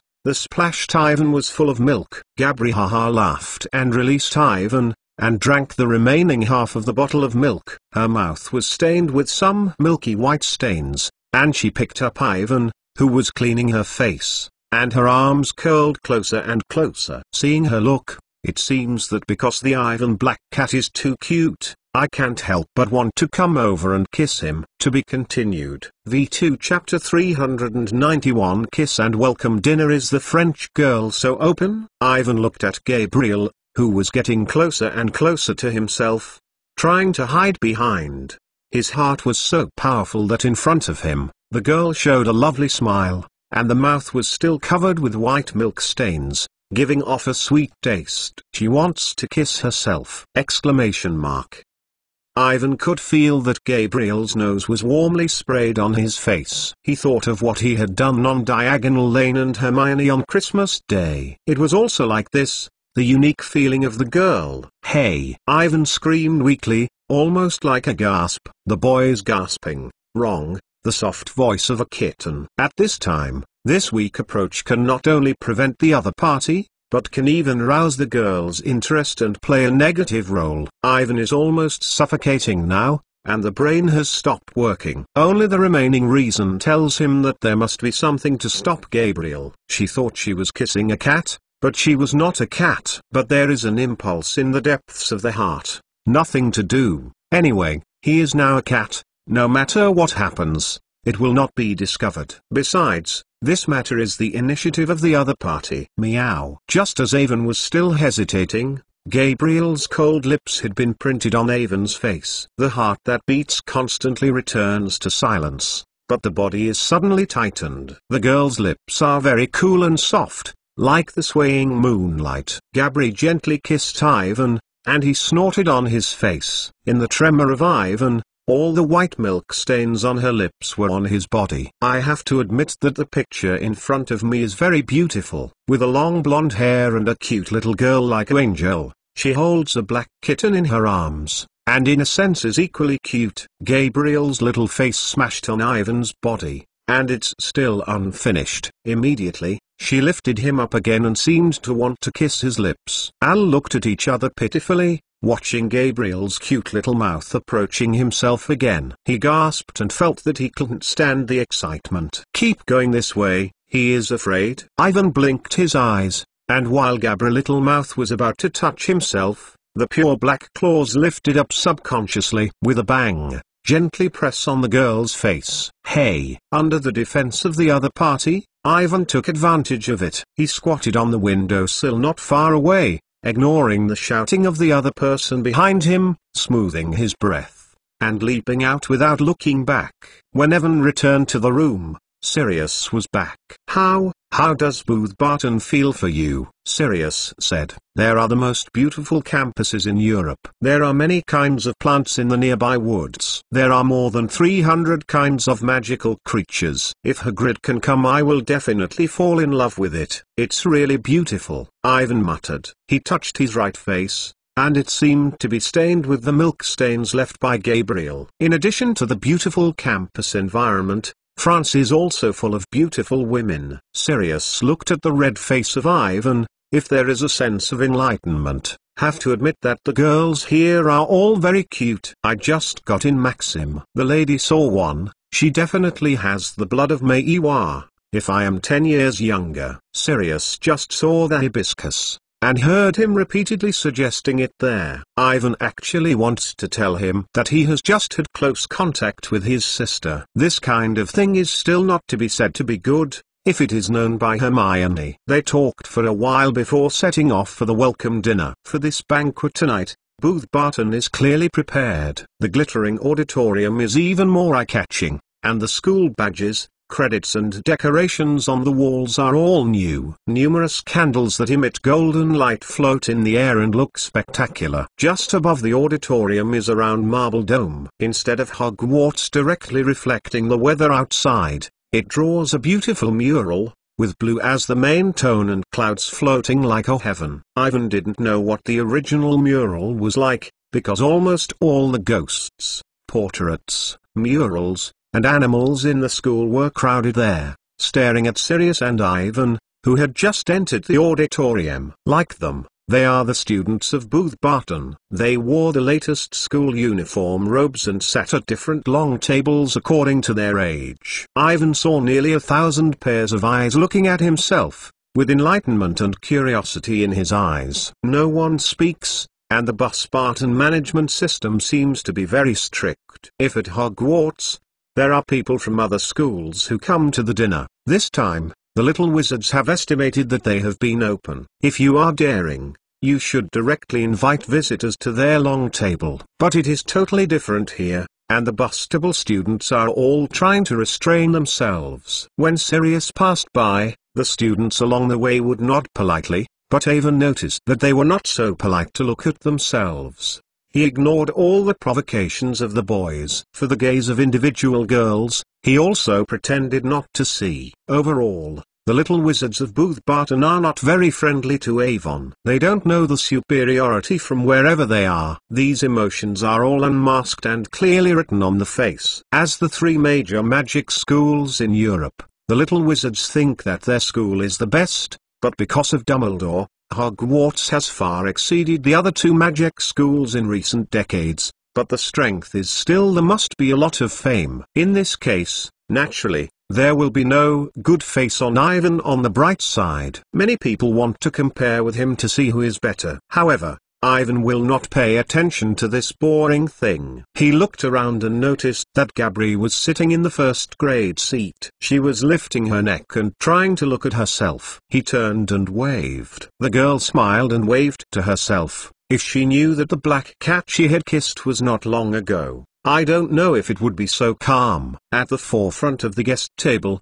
Dumbledore sat in the middle of the second place. On his left side, sitting on an old man with a beard longer than him, is very eye-catching. He is the alchemist Nico Leam. Leam has been very big last year, but in good spirits, wearing a beautiful gold wizard robes. He was talking to Dumbledore, and he was playing with strange magic items in his hand. Taking into account the identity of the other party, Ivan suspected that the dress was made of pure gold. Anyway, Leam is not short of gold. For alchemists who can change the material itself, the precious metal of gold is as common as the stone on the roadside. To be continued. V2 Chapter 392 Fleur de la Cour. On the right-hand side of Dumbledore, the head of the main guest seat was sitting on the head of the Booth Barton School of Magic, Mrs. Maxim, a woman with a very large size. Ivan has only seen one person in this life can compare with her. That is Hagrid.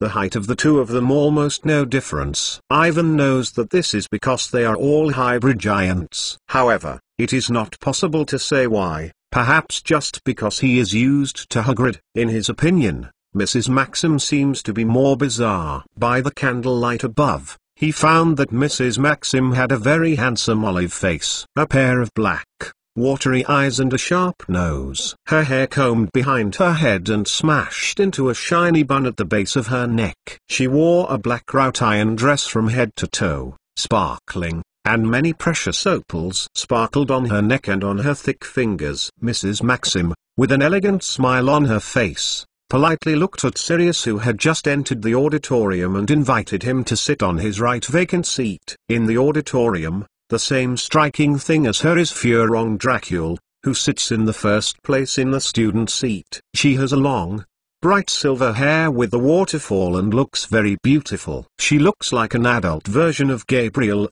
which looks like a baby. Blue eyes, very neat white teeth. All the men can be tempted by appearance. It may be because of the regular exercise. Hibiscus is very good. Her skin is wheat-colored and extraordinarily healthy. Even though she wears uniforms, she is still the most special among all Bustable students. Needless to say, when Ivan's eyes were removed from Mrs. Maxim, she fell to Furong almost at the first time, marveling at her beauty. There is a vacancy next to Furong, which was specially reserved for Ivan. After Sirius was invited to the guest table by Mrs. Maxim, she stood up with a smile and gracefully walked over to Ivan, inviting him to sit down. "Hello, Ivan Mason." Hibiscus reached out and Ivan shook her hand and smiled and said, "My name is Furong Dracule. I am honored to meet you." She is speaking English with a little French accent. The sound of Hibiscus sounds very special, slightly hoarse. "Thank you. I am very happy to meet you," Ivan replied hurriedly, and sat down with Furong to the side of her. They didn't have time to talk again, and Mrs. Maxim had stood up and prepared to speak. "Good evening, ladies and gentlemen, ghosts, and our distinguished guests," said Mrs. Maxim, smiling to Dumbledore next to her. "Tonight, we have great joy to welcome the world's greatest wizards, Albus Dumbledore and Hogwarts, to Bustable for a visit. I hope and believe that you will feel comfortable and happy here." There was a round of applause in the auditorium, and when Mrs. Maxim spoke, the students of Booth Barton stood up. They all looked at Dumbledore and hoped to see his appearance. But when Mrs. Maxim said that Dumbledore was the greatest wizard in the world, Ivan clearly heard a sneer that was undoubtedly ridiculous. He turned his head and saw several senior students with arrogance and disdain on their faces, looking provocatively at themselves, as if they were thinking about what they would do. For such people, Ivan is always directly ignored. He turned his head back as if he didn't see them. Behind him, there were a few disappointments on the faces of the guys. They frowned and looked at each other, surprised Ivan's indifference. Hibiscus sees the changes in the expression of several people, but she is still calm and calm. Her blue eyes stared at Ivan, as if she didn't notice anything unusual. Ivan looked at her.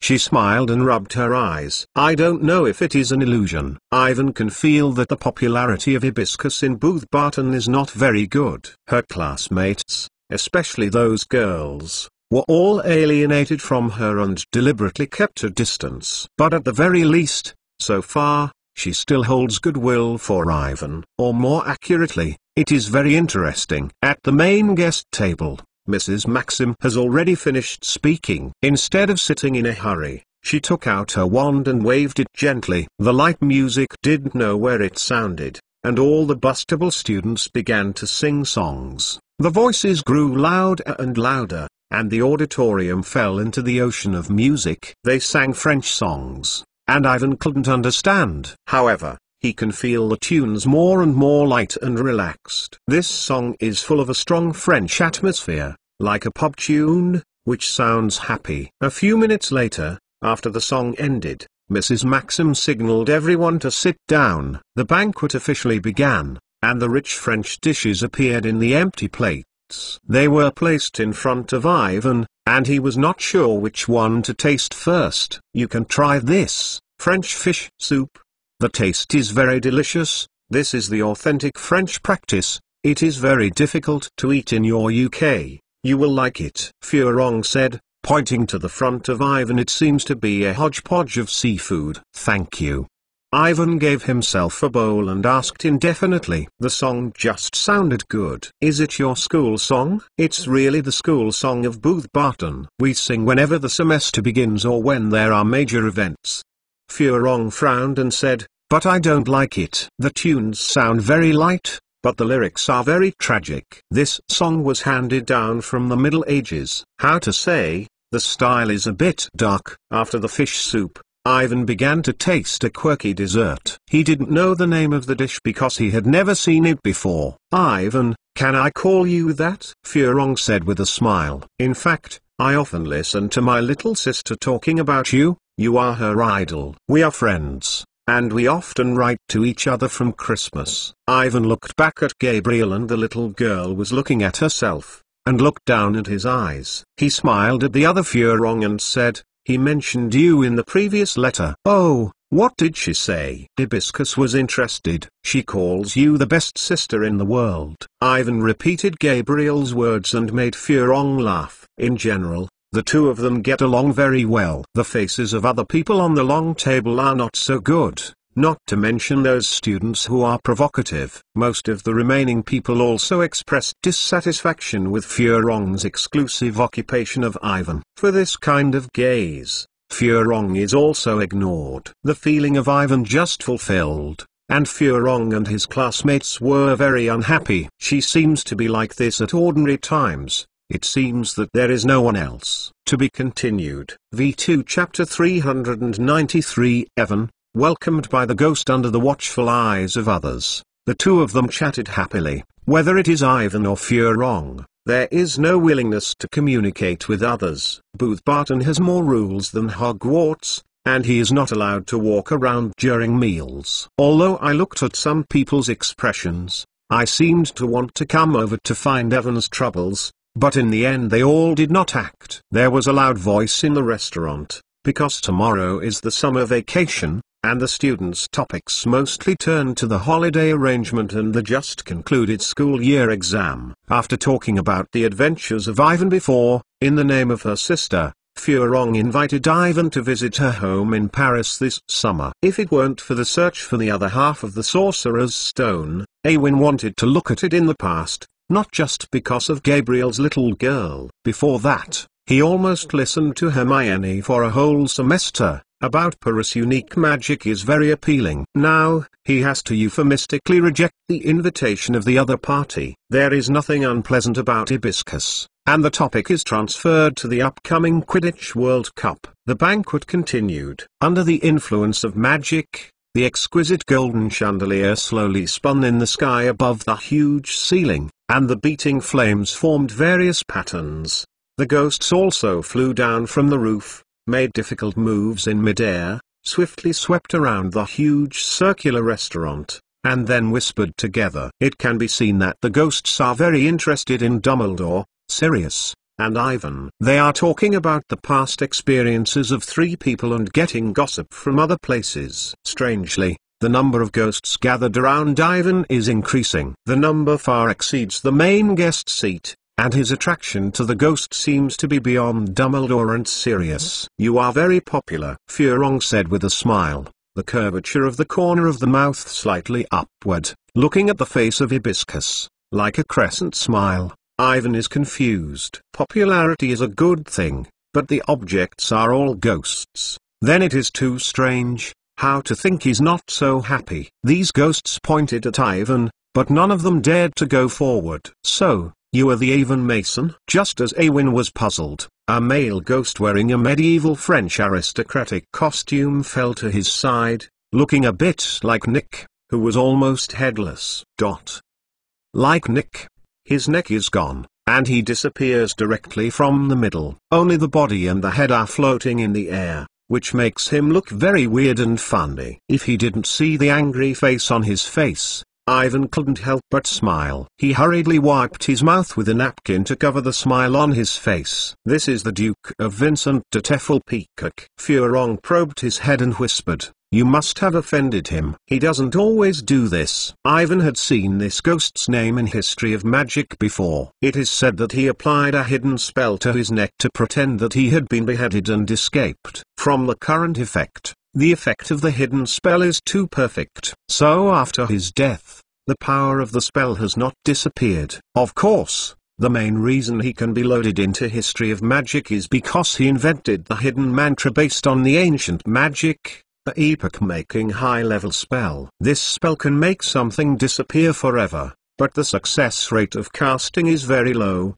and it is a special spell of Boothbart own, so there are not many people who know it. Although he has heard the other person's name, Evan can be sure that he has never seen him before today, and he does not know why this ghost is looking at himself with anger. "The Hogwarts magic you created," Duke Peacock said loudly. The milky white, translucent body showed a pink color. "I wrote the same thing as other ghosts. However, the news that I provided was not adopted. This is the 76th rejection." Nick's hateful guy said that my news content is too superficial. "I heard that here. Ivan already knows what this is all about. It's no wonder that there are so many ghosts around you. All of them are the same as the Princess of Peacock, who wants to have a good relationship with themselves, so that their respective contributions can be adopted by the Hogwarts Ministry of Magic. Ivan had this situation before in Hogwarts. He is now almost the most popular among the ghosts. No matter where he goes, there is always a ghost to surround him. Be aware that the ghost's life is too boring and there is hardly any entertainment. With the help of almost no head, since last year, there have been many ghosts to provide news and reports to the Hogwarts magic, and to be proud of the adoption of the article. This was originally a whimsical idea of Ivan, and I hope to add a little to the lack of submission of the Hogwarts magic. Who can think of it? But in the end it gradually developed into the biggest highlight of the newspaper. The ghosts know a lot of secrets, and the angles of things are different. Their unique reports are unexpectedly welcomed by the wizards. The submission of this incident also triggered the enthusiasm of the ghosts beyond imagination, although Ivan did not pay any compensation. But this is a matter of bragging. Think about it, in addition to the long and boring time, your own articles can be published in the newspapers of the living, causing the attention and discussion of the wizards. This is absolutely unimaginable glory for the ghosts who have been dead for hundreds of years. Especially with the increasing influence of the Hogwarts magic, the number of subscribers is increasing, and the submission of newspapers has gradually become the most important thing for the ghosts. Nowadays, not only the ghosts of Hogwarts and the United Kingdom, but many foreign ghosts like the Duke of Peacock also began to contribute and provide news to the newspapers. This matter is mainly handled by Nick, who has almost no head. According to Ivan, he is doing very well. However, it is not surprising that the Duke of Peacock is in front of him. Nick is all right. That is, he is not worried about the fact that his head has not been completely cut off. Even though the time has passed for thousands of years, he is still full of resentment. Not surprisingly, he must have disappeared completely in the neck of the Duke of Kipgo. Although this is because of the spell, but in Nick's opinion, it is likely that the Duke of Peacock has used his mean means to hide his neck. In this case, it is of course impossible for him to use the submission of the Duke of Peacock. Looking at the angry ghost, Ivan had to try to appease each other and promised to ask Nick to notarize the case and use his manuscript after returning to Hogwarts. The Duke of Peacock nodded with satisfaction and left, but with his encouragement, more ghosts immediately rushed to Ivan to be continued. V2 Chapter 394 Ivan's silent mantra. Because it was the focus of attention,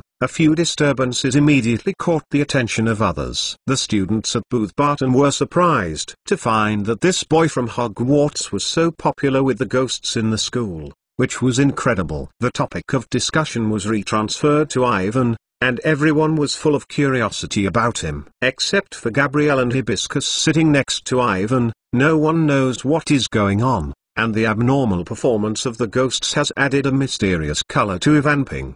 The handsome appearance, powerful strength, legendary deeds, and eye-catching mystery make Amvin's attraction to girls greatly enhanced. Of course, some of the Booth Barton boys are more and more resentful to him. Ivan didn't have time to pay attention to other people's views on himself. In the face of the enthusiastic ghosts, He had to appease one by one. He is thinking about maybe adding a section to the newspaper to cover French news. If the effect is good enough, you can also take this opportunity to enter the Hogwarts magic into the French market, further enhance the influence, set up a branch in Paris. Just as Avon conceived the plan, Furong next to him pushed him. Mrs. Maxim just announced that the dinner is over. Furong smiled and said, licking the waterfall like silver hair. She had been stunned before. Let me take you to the school to visit. But I think you may be more willing to stay here and face these ghosts. Ivan certainly wants to visit Booth Barton,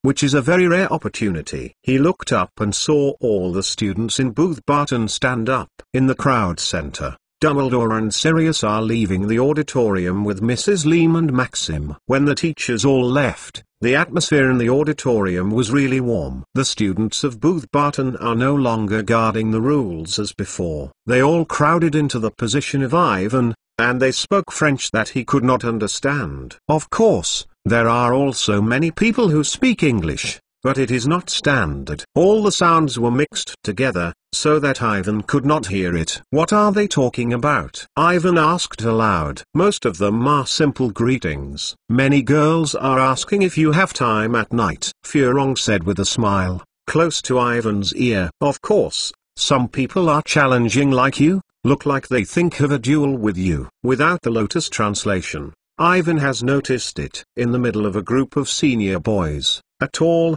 very strong boy is holding his wand at himself, and cheers are heard from the crowd. This seems to have been planned long ago. Many people look at Ivan with a playful look and look at his face. The boy had a malicious smile on his face and told Ivan a bunch of French. Then, without giving Ivan time, he spoke in his mouth and swung his wand in his hand. The red light flashed, and a fork on the table flew over to Ivan. Under the control of the other party, the fork flew past Ivan's body. The speed is very fast. If you rush to dodge, it will look very embarrassing. For everyone's point of view, if Ivan doesn't want to be hit, he will definitely squat down and dig under the fork. In this way, you can laugh at him. Looking at the fork, closer and closer to himself, Ivan sighed. It seems that no matter where they are, there are people who are as annoying as Malfoy, and they all have something in common.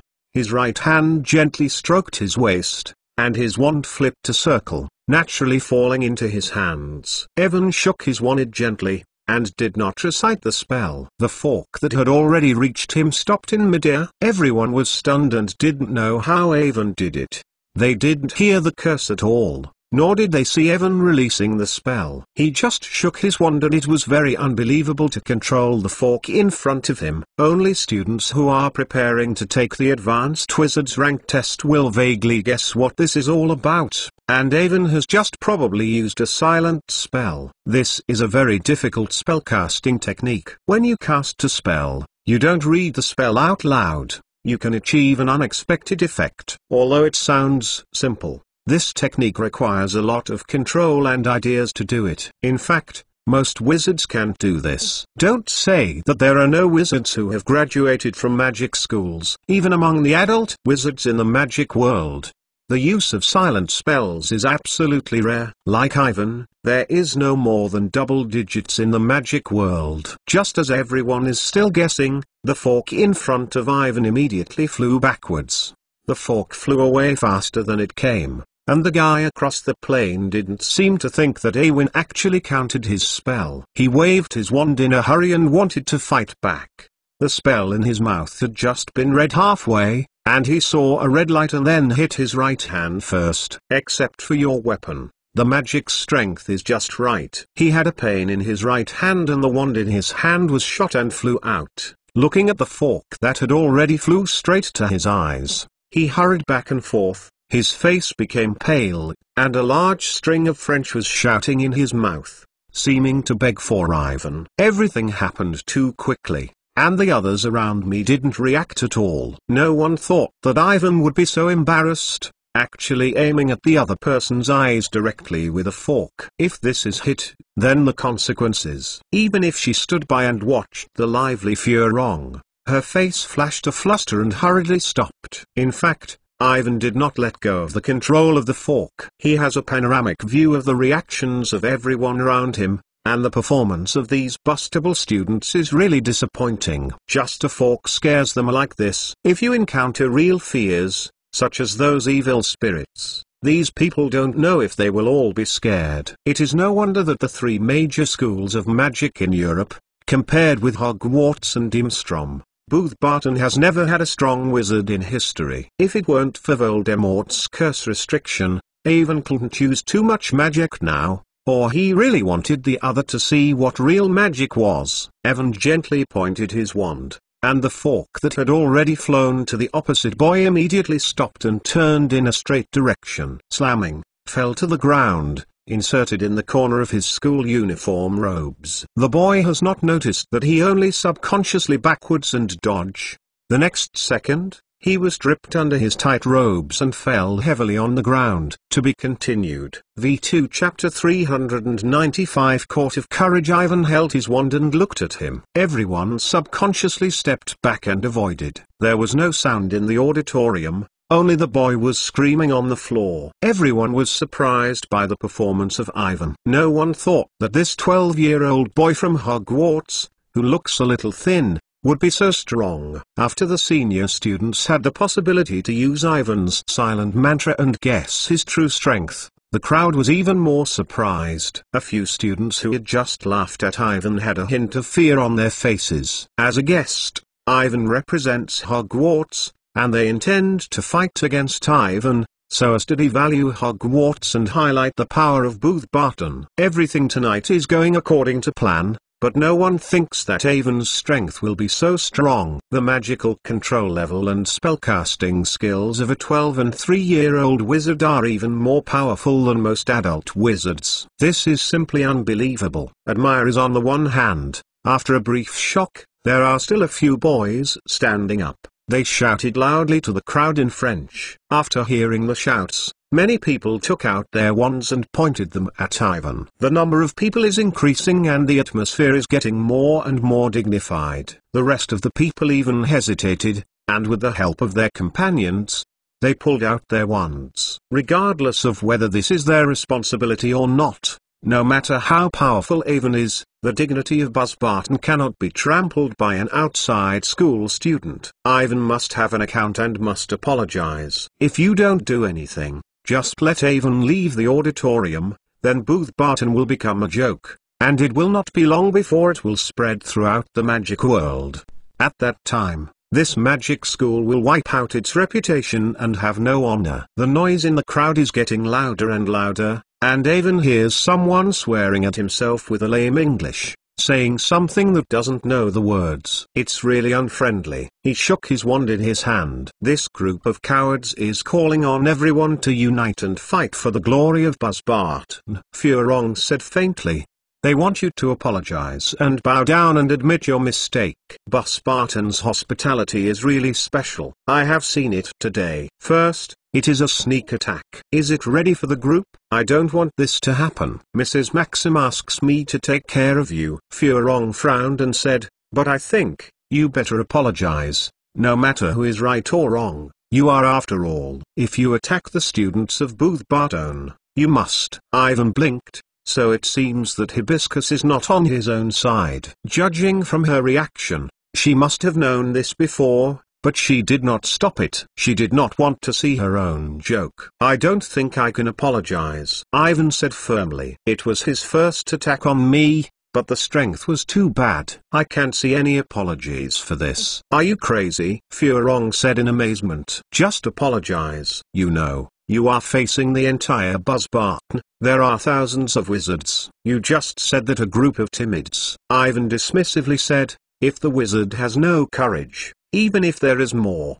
I can't see anything that is scary. They are not my opponents." "You are absolutely crazy," Furong said incredulously. She did not expect that Ivan actually intended to be an enemy of the entire Booth Barton. "If you have a deep understanding of Hogwarts, you will know that part of our school has become 4 colleges, representing the 4 qualities of the wizard." Ivan looked up and said to Furong, "And I from Gryffindor, the home of courage. No matter what enemy you face, Gryffindor students are fearless. After Avon finished, the wand in his hand turned around and there were some bright Mars at the end. Although there are nearly 1,000 people on the opposite side, he is not afraid at all. In fact, this kind of battle is not uncommon in Hogwarts. In the past 2 years, Avon has remembered how many conflicts have occurred between Gryffindor and Slytherin.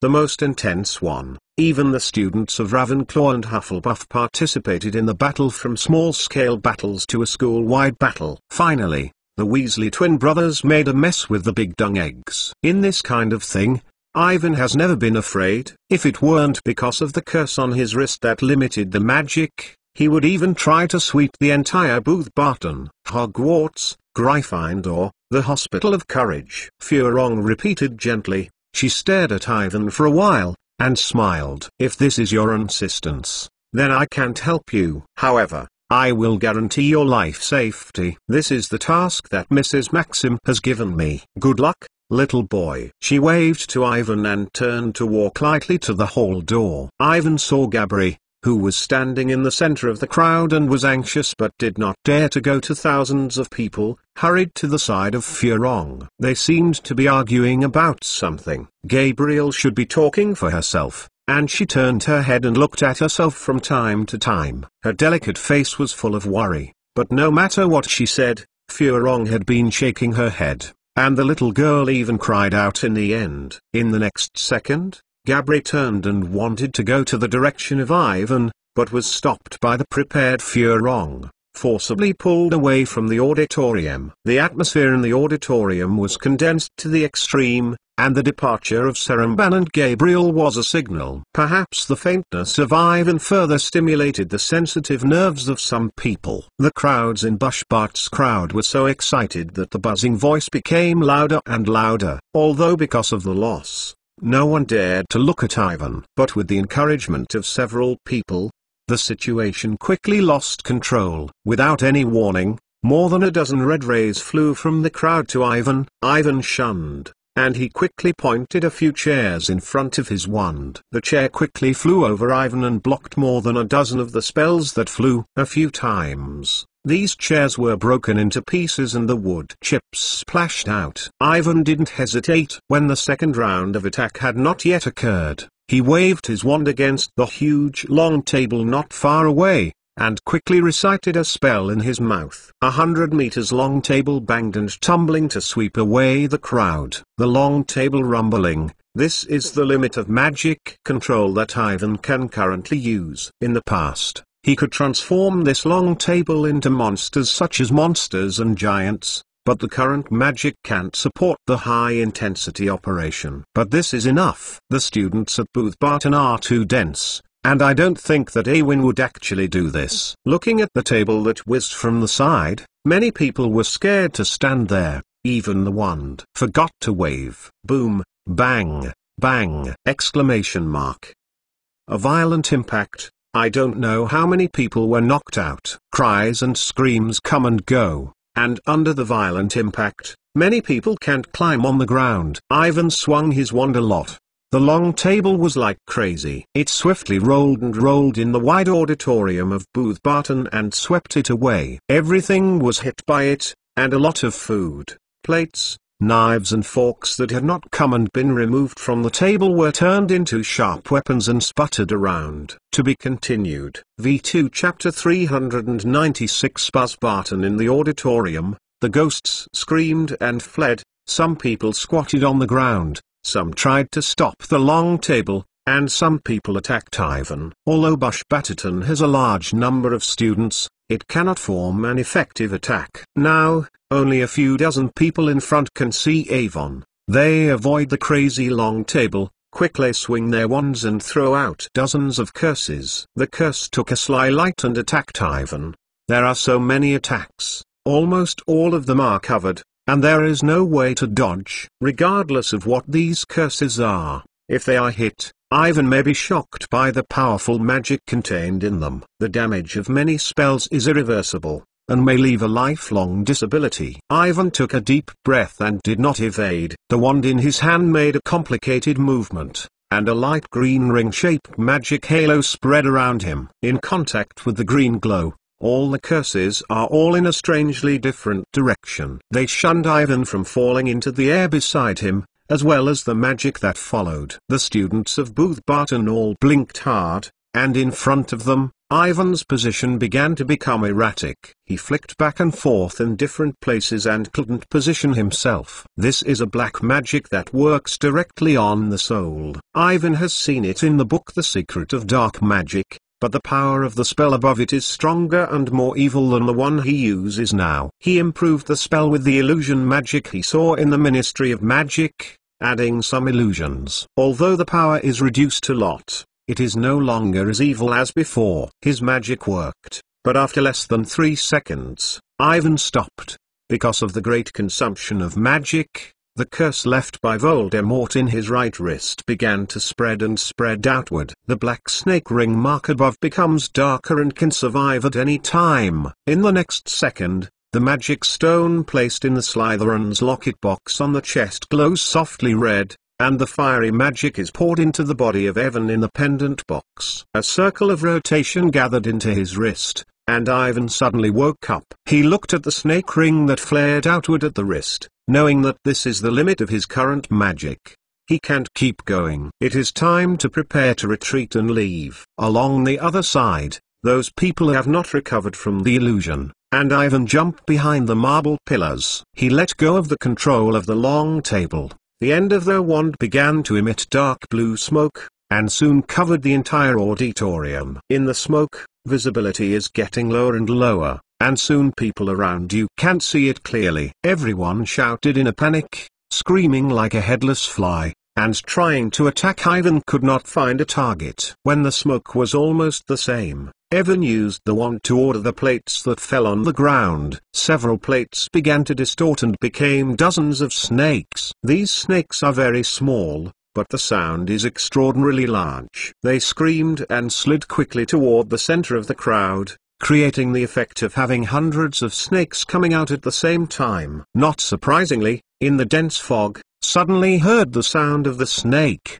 Many students of Buzz Barton suddenly fell into panic. Regardless of their carelessness, they attacked all around. The attacked people also began to attack and waved their wands without thinking. They thought that the opposite was Ivan, but they did not know that they were their own companions. Just like a domino, one is connected. The spells used by the little wizards are getting more and more powerful, and the magic is growing stronger. The scenes in the entire auditorium are getting more and more chaotic. Even if there are senior students who can't stop playing any sound, there are all the curse of the curse and the screaming cry. The little wizards of Booth Barton have never experienced this kind of scene. They attacked indiscriminately and panicked to escape from here. No one noticed that a black cat was mixed in the crowd and left the auditorium. After playing with the students of Booth Barton, Ivan didn't have the consciousness of a big disaster. He ran forward a few steps, standing in the shadow of the hall outside the auditorium, looking at the front with great interest. Everything that happened. As for the aftermath, that is what Dumbledore and Sirius need to have a headache. Anyway, he did not suffer. He just had a little bruise on the left side of his body. The long table controlled by Ivan only caused a lot of panic and flesh wounds. The real injury was caused by the final attack of the students of Booth Barton. Now, the corridors are filled with fearless students everywhere. They were bruised and crying out loud as if they had really experienced a war. Senior students try to maintain order, and they work together to blow away the smoke. The hall was a mess, as if it had just been passed by the hurricane. There was no way to look at the original solemnity. There were wood and plate debris everywhere. Hundreds of students are lying on the ground, and some are in painful mourning. Some people are full of strange spots, tentacles or other shapes because of the curse. There are still many people lying there motionless and completely fainting. Ivan noticed that the students with the heaviest injuries were all blood-stained, no accidents, and this should be the damage caused by the black magic. He secretly screams, "These Booth Barton students are really daring to use." A few minutes later, Ivan saw the professors rushing to the auditorium, and one after another was lifted from the inside with a stretcher. He was ready to leave and stopped immediately. Just then, Sirius also came to the outside of the auditorium.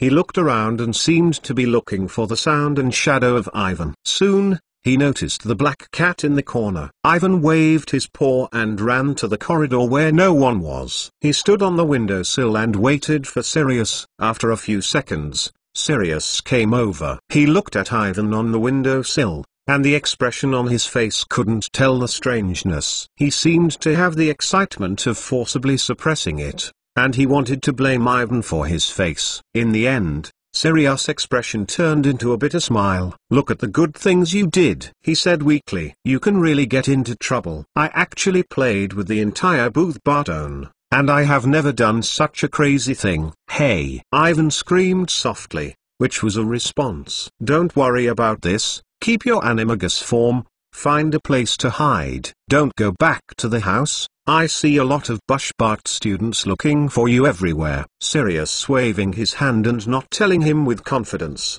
"Wait until the morning and go back. Remember, don't make trouble again this evening." To be continued. V2 Chapter 397 Silver Moon and Black Cat. "Hey!" Ivan screamed innocently. He never took the initiative to cause trouble, but the trouble was constantly found. Just like this evening, in his original plan, there should be beautiful women accompanying the campus of Booth Barton, instead of playing an unidentified one in the auditorium, so that even the room can't go back now. "I hide in the form of animagus. I am going to give you a good time," Sirius said with a wry smile. "I should have known that things will become like this. Your kid has never been stable." He no longer ignored Ivan on the balcony and turned to walk in the direction of the auditorium. Standing in the splendid corridor, Ivan stared at the huge silver moon outside the window for a moment. Since he can't go back to the room, he is ready to wander in Booth Barton.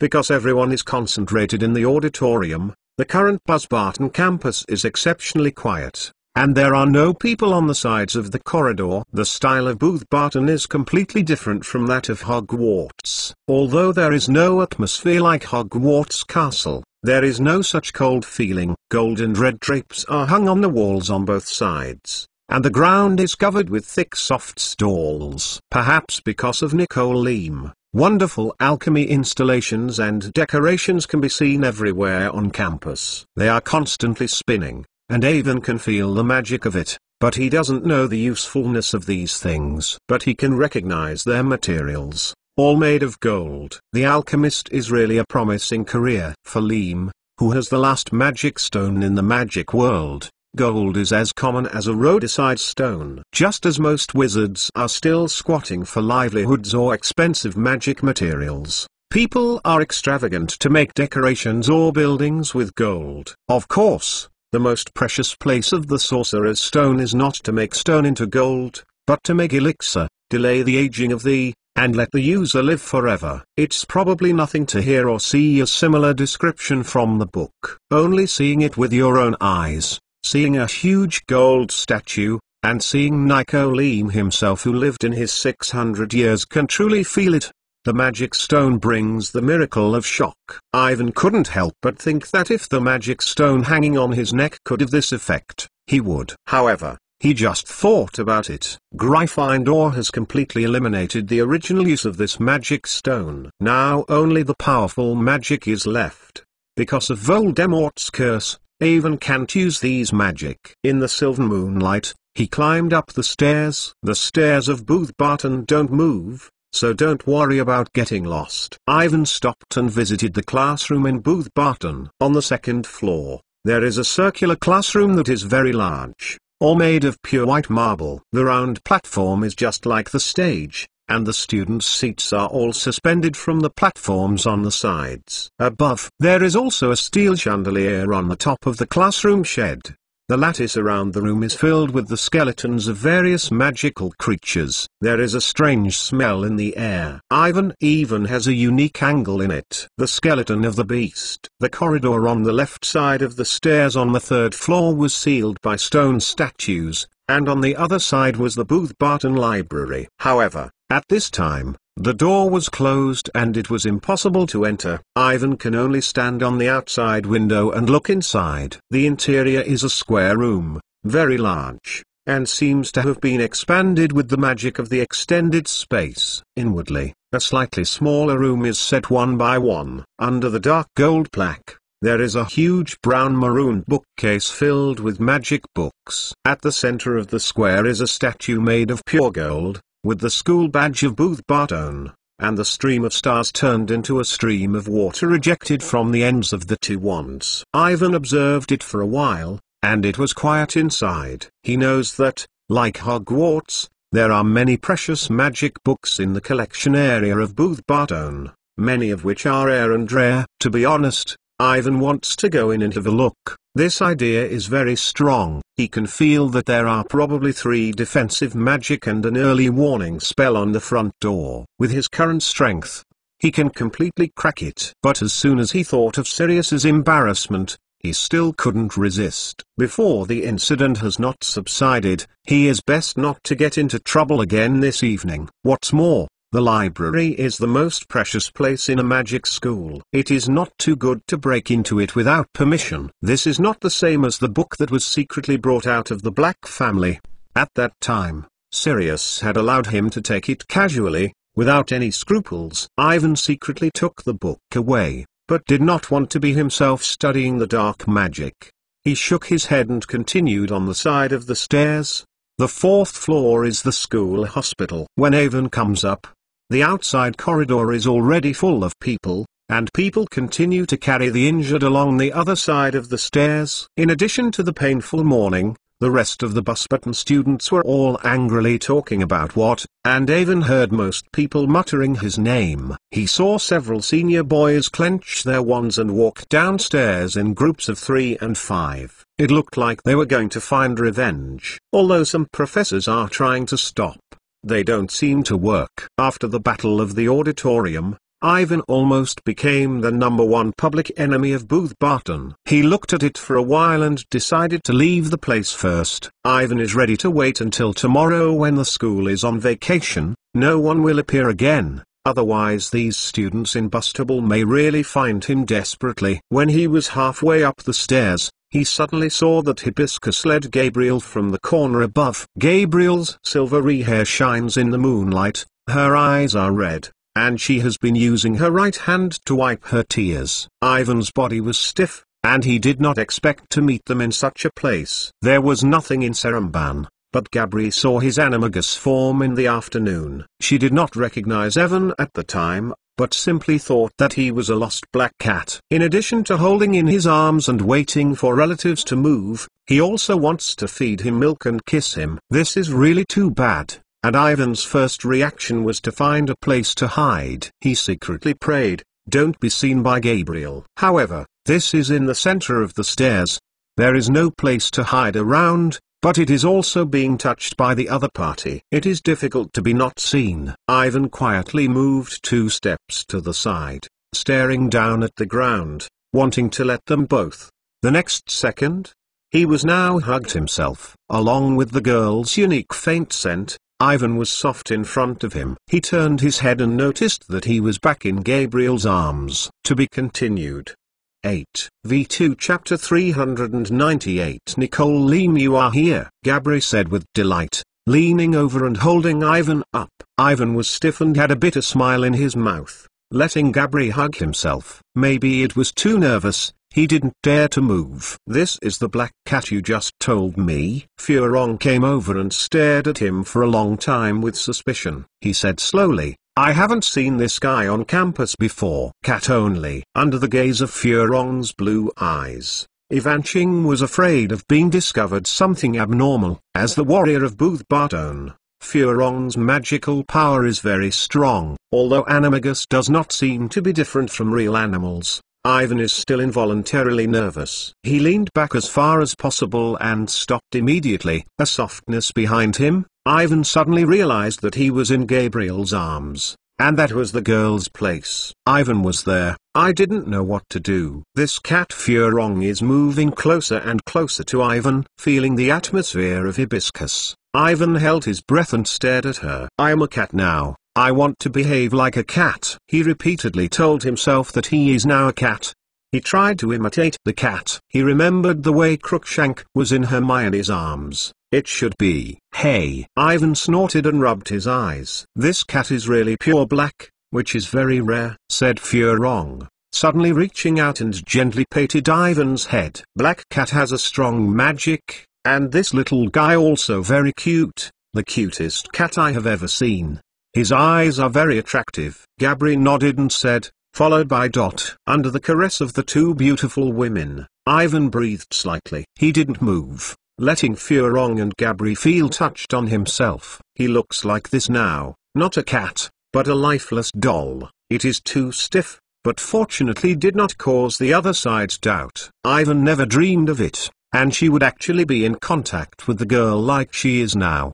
His body was squeezed, and his face and ears were smashed into various shapes. "Hey!" Ivan raised his hand and tried to stop it. Instead, he was directly held by Gabriel, and slammed up, and the whole person squatted on the girl, feeling the same under the body. Ivan dared to say that his face is definitely red. "Now, just look up a little, you can meet the face of Gabriel." Looking down, facing the softness of the chest, seems even worse. He wasn't sure if he should run away. Just as he couldn't help but take action, Hibiscus looked up at Gabriel. "Well, you should go back to sleep with this little guy, and leave the rest to you. My sister is dealing." "But Ivan," Gabri said anxiously. "Don't worry, the guy is not in the school hospital. After the chaos, no one has ever seen him." Furong tapped his wand lightly. "Even if it is found, the gang will not be his opponent." But Gabriel hesitated, clinging to the Black Cat in his arms. "This matter is handed over to my sister, you can rest assured." Furong smiled and said, "I am there, that Avon Mason will not have anything." "You go back to sleep now. I promise to leave school before tomorrow morning. We'll bring him completely in front of you." Gabriel still wants to say something, but in the end he did not say anything. She nodded lightly, along the corridor, and went to the girls' dormitory with Furong. Because the conversation between the two people was in French, Avon couldn't understand what they were talking about.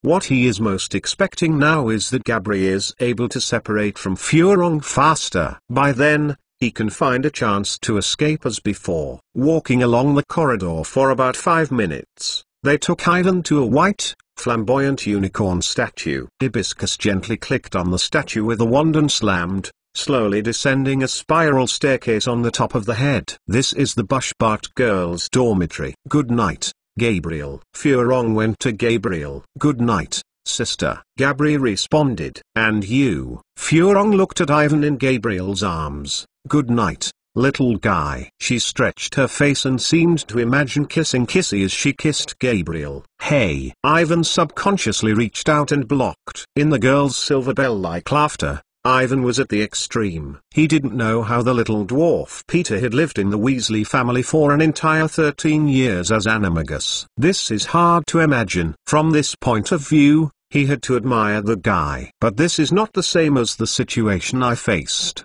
There should be no girl who will hold a mouse in her arms, or want to kiss him. Gabriel waved his hand like Furong and took Ivan to the dormitory. She had just stepped onto the stairs and the steps suddenly changed, and the entire stairs quickly turned into a plane. Under the circumstance, Gabri fell from above. "Hey!" Ivan screamed, separated from Gabriel. His body turned over in the air, and it fell steadily. It was only then that he noticed that, like Hogwarts, the stairs in front of him were defensively used to prevent boys from entering the girls' quarters. He was apologetic and looked at Gabriel, who fell to the ground, but this was an opportunity. When he was holding Furong to help her, Ivan ran to the other end of the corridor. He used the fastest speed and tried to run where no one was. After about a dozen minutes, Ivan stopped. He is now in an immense corridor, and silvery, cold moonlight shines through the window on the left. In front of him,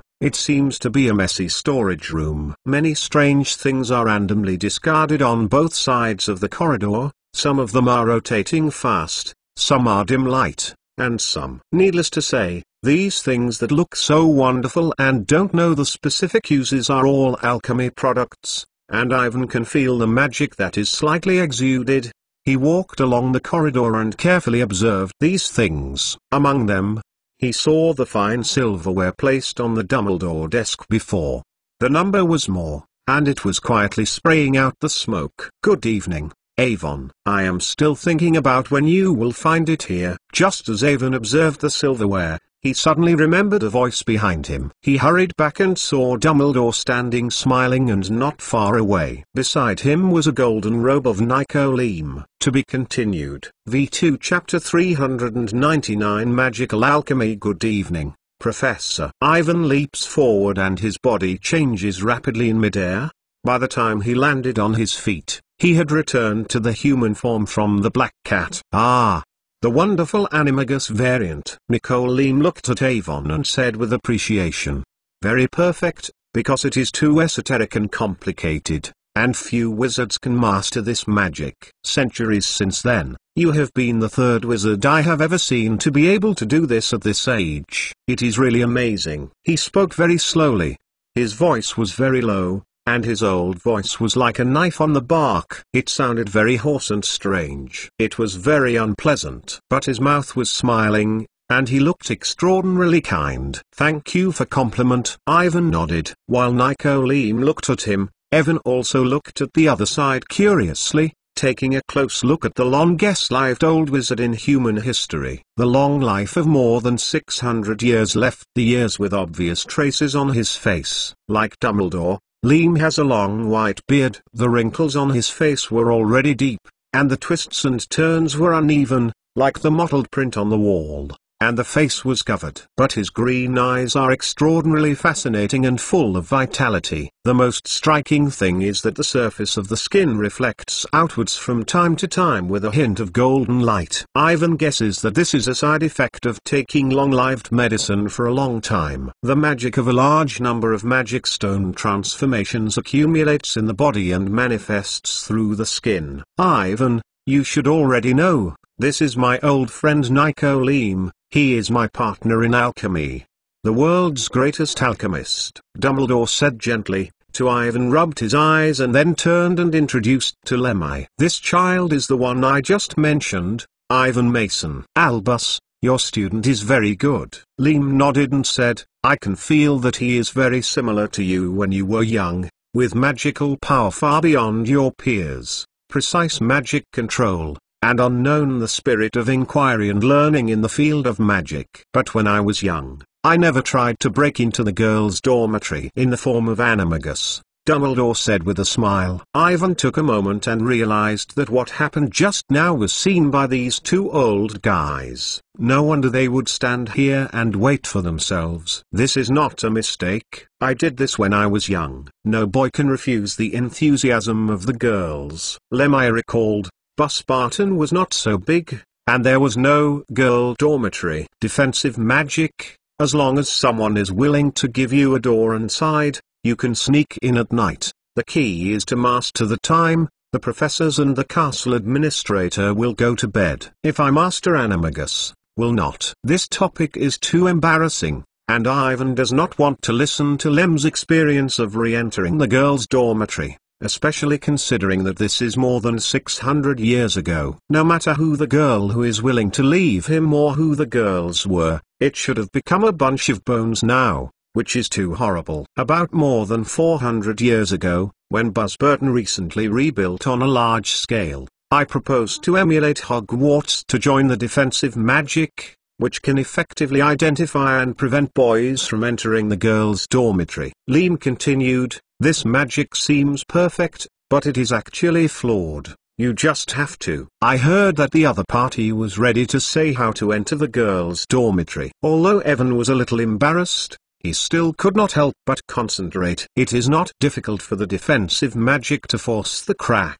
but it does not cause the attention of others to sneak into it. He still doesn't know what to do. "Well, Nico, compared with entering the girls' dormitory, I think we should first take a look at the magic stone of Ivan." Dumbledore stopped the road at the right time. "You are an expert in this area, taking the next step. Before I act, I want to hear your opinion." Of course, you just told me about it," Leem said. "But before that, I want to bring your students to visit my invention. Wouldn't you mind?" "No problem, I just want to eat something," Dumbledore said calmly. "I have prepared French desserts in the office. You can try my favorite chocolate mousse or opera cake." Liam waved to Ivan. "Come on, boy. I will show you a look at me. The alchemy products you will be interested in." Evan looked at Dumbledore and Liam strangely. He didn't know why the other side had to lead himself to visit the alchemy products placed on the sides of the corridor, but the intuition tells him that the two of them should have reached an agreement. Ivan looked at Dumbledore, and Dumbledore did not speak, only nodded slightly. His sharp blue eyes shimmered through the half-moon glasses and he couldn't read any emotions. Separated from Dumbledore, Ivan was behind them. The old wizard introduced him to the wonderful alchemy products. First of all, the silverware he saw on Dumbledore's desk many times. "What is this thing for?" Ivan asked curiously. "I can feel the strange magic reaction from it, and the smoke. This is one of my inventions. Very practical. You should have seen it in Albus. That is what I gave him." Liam said slowly, "The key lies in these smog. He will help you see. Go to what you want to see." "What do you want to see?" Ivan stunned. Liam did not continue to explain. He tapped the silverware with his wand. The slowly rotating silverware suddenly speeded up, making a slamming sound, and the smog on it grew more and more, and soon gathered together. In the smoke, Ivan was surprised to see the shadow of Dumbledore, more and more clear. At this time, he was sitting on a luxurious bantam chair, with a hot drink and a lot of French desserts on the table in front of him. He picked up a piece of cake and then seemed to feel something. Dumbledore frowned slightly, then quickly eased and turned and nodded to them. "Ah, he found us." Liam waved the smoke with his wand. "Albus is very sensitive to the magic, far beyond the imagination of the average person. This thing Ivan seems to understand. This alchemy can show a certain range of sights," Liam explained. "As long as I am willing, I can see any corner of the Booth Barton campus. We just saw him and the girl through him. Those things." It turns out that it is no wonder that Ivan always feels that someone is watching himself. Inferred from this, the set of silverware on Dumbledore's desk can also help him keep abreast of what is going on in Hogwarts. That's why, no matter what happens in school, he can know the main reason for the first time. It's amazing, isn't it? Liam looked at Ivan and said with a smile, "This is actually nothing. You must know that alchemy can help the wizard to do things that are difficult to accomplish with many common spells. As long as you can think of it, alchemy can be realized." To be continued. V2 Chapter 400 Uncertain Future. Ivan looked at the smoke in front of him and looked a little distracted. In the rising smoke, Liam's words seemed to have come from far away. To be honest, he did not understand the specific operating principles of these silverware. Through these smog, you can see a certain range of scenes. This is beyond his understanding of existing magic, and you need to mix a variety of spells to do it. Then he thought of the live map closest to the alchemy instrument in front of him. Ivan once asked Sirius carefully, knowing that when they made the live map, in addition to the magic and deformation of the name, they also referenced many alchemy principles, which is the key to the success of the map. As Liam said, alchemy is really amazing. Alchemy can help you do a lot of things, but it is not omnipotent. No matter how powerful the props, follow the most basic rules of magic. Looking at the stunned Evan, Liam snarled, "Like you, this thing in front of you can stop your peeping as long as the other person is prepared. There are still many places protected by magic, and you can't see it." He tapped the silverware and a lot of smoke spewed out again. But this time, these smokes are foggy and nothing can be seen. This is the female dormitory in Booth Barton. The protection magic outside the lounge interferes with its operation. Lemmy continued. "So unfortunately, I can't help you to see that the girl with Meiwa is now the look inside the dormitory." Ivan is speechless. He really can't see what is regrettable. He didn't plan to peek at Gabriel at all, and he didn't want to peek at the girls' dormitory with Lemmy. This behavior is too abnormal. However, what Lemmy said is irritating. As long as it is not in the magical protection of Hogwarts or Booth Barton, it seems that many things can be seen using this alchemy product. Well, if you don't have anything else you want to see, we can continue to visit my next work. Liam led Ivan forward. Next, Under the introduction of the other party, Ivan saw a statue of a wizard who spewed out a colorful bubble. These bubbles will float around you, and as soon as you break one, there will be a classic opera that will reverberate throughout the corridor. As we all know, Nicole Leem is the most loyal opera lover. Driven by this hobby, there will be such a magic product. In addition, there is a crystal that is called Star by Leem. It is said to change the composition of matter that touches something, such as changing a stone back and forth between gold, silver, black iron, brass, wood, and so on. However, in this process, it is necessary to consume a huge magic that the user cannot imagine. Ivan suspects that even Dumbledore might not be able to use the crystal at will. Moving along the corridor, Ivan saw many magical props. Among the many alchemy products, what he cares most is a magic prop that is said to assist divination and prophecy. It is a huge stone basin filled with silver liquid, and the stone basin is engraved with complex magic symbols that look like a meditation basin. This is my final refining work, just like entering a dream. It can help you see the future clearly, instead of seeing those ambiguous signs. Leem used his unique old voice to slow down, slowly speaking. The wonderful combination of alchemy and divination. Although the predictions may not be accurate, but divination is inherently illusory, and few can make real prophecies. Ivan nodded and he thought of Professor Trelawney. Sometimes she may really see the future, but if she believes in these things too much, the most likely outcome is to make herself crazy. How?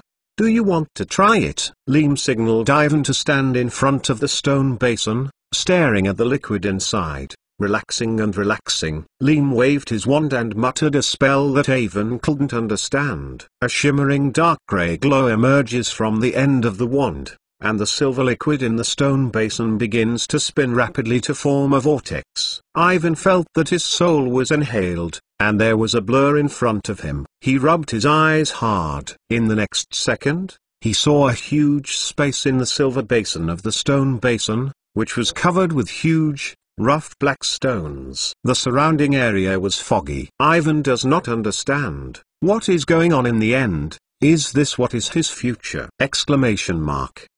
Just as he was about to ask Leem, the scene in front of him began to change rapidly. The self in the stone basin is running all the way, and the field of vision is quickly turned to the front. Then, as the picture turned, Ivan saw a man's figure appear in the stone basin. This man is strong and can't see the specific looks. Because the distance is too far away, the future of the stone basin is still accelerating to escape. The fog is getting thicker and thicker. With intuition, Ivan can feel that the other party is doing a very horrible thing, but he can't see it clearly. He can only see vaguely that the man's head seems to be changing. What he seems to have done, then slowly turned around. At the most critical moment, the picture came to an abrupt end. The liquid in the stone basin returned to calm, as if nothing had happened. The man who just appeared seems to be preparing to apply some black magic. You should be careful. Leem raised his head and said slowly, "Of course, you don't need to worry too much. I just said that this thing is very accurate. Lo, it can't complete the real divination, just show what you think in your heart. But I can be sure, I have never seen that man before?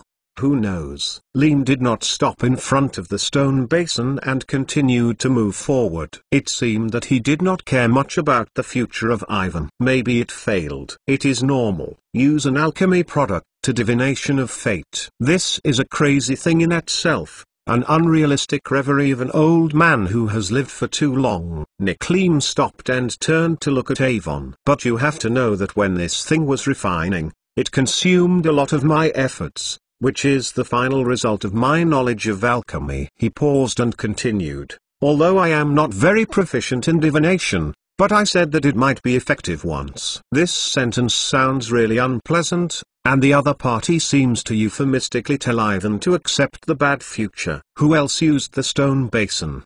He hurriedly asked. What did they see? Besides me, you are the second person to use it. Leem looked at Avon, and I saw it in it. In the silver moonlight, Ivan involuntarily concentrates. He quietly looked at the old wizard in front of him and the deep wrinkles on his face. He didn't know what Liam had seen, but from his serious expression, it was definitely not something that would make people happy. To be continued.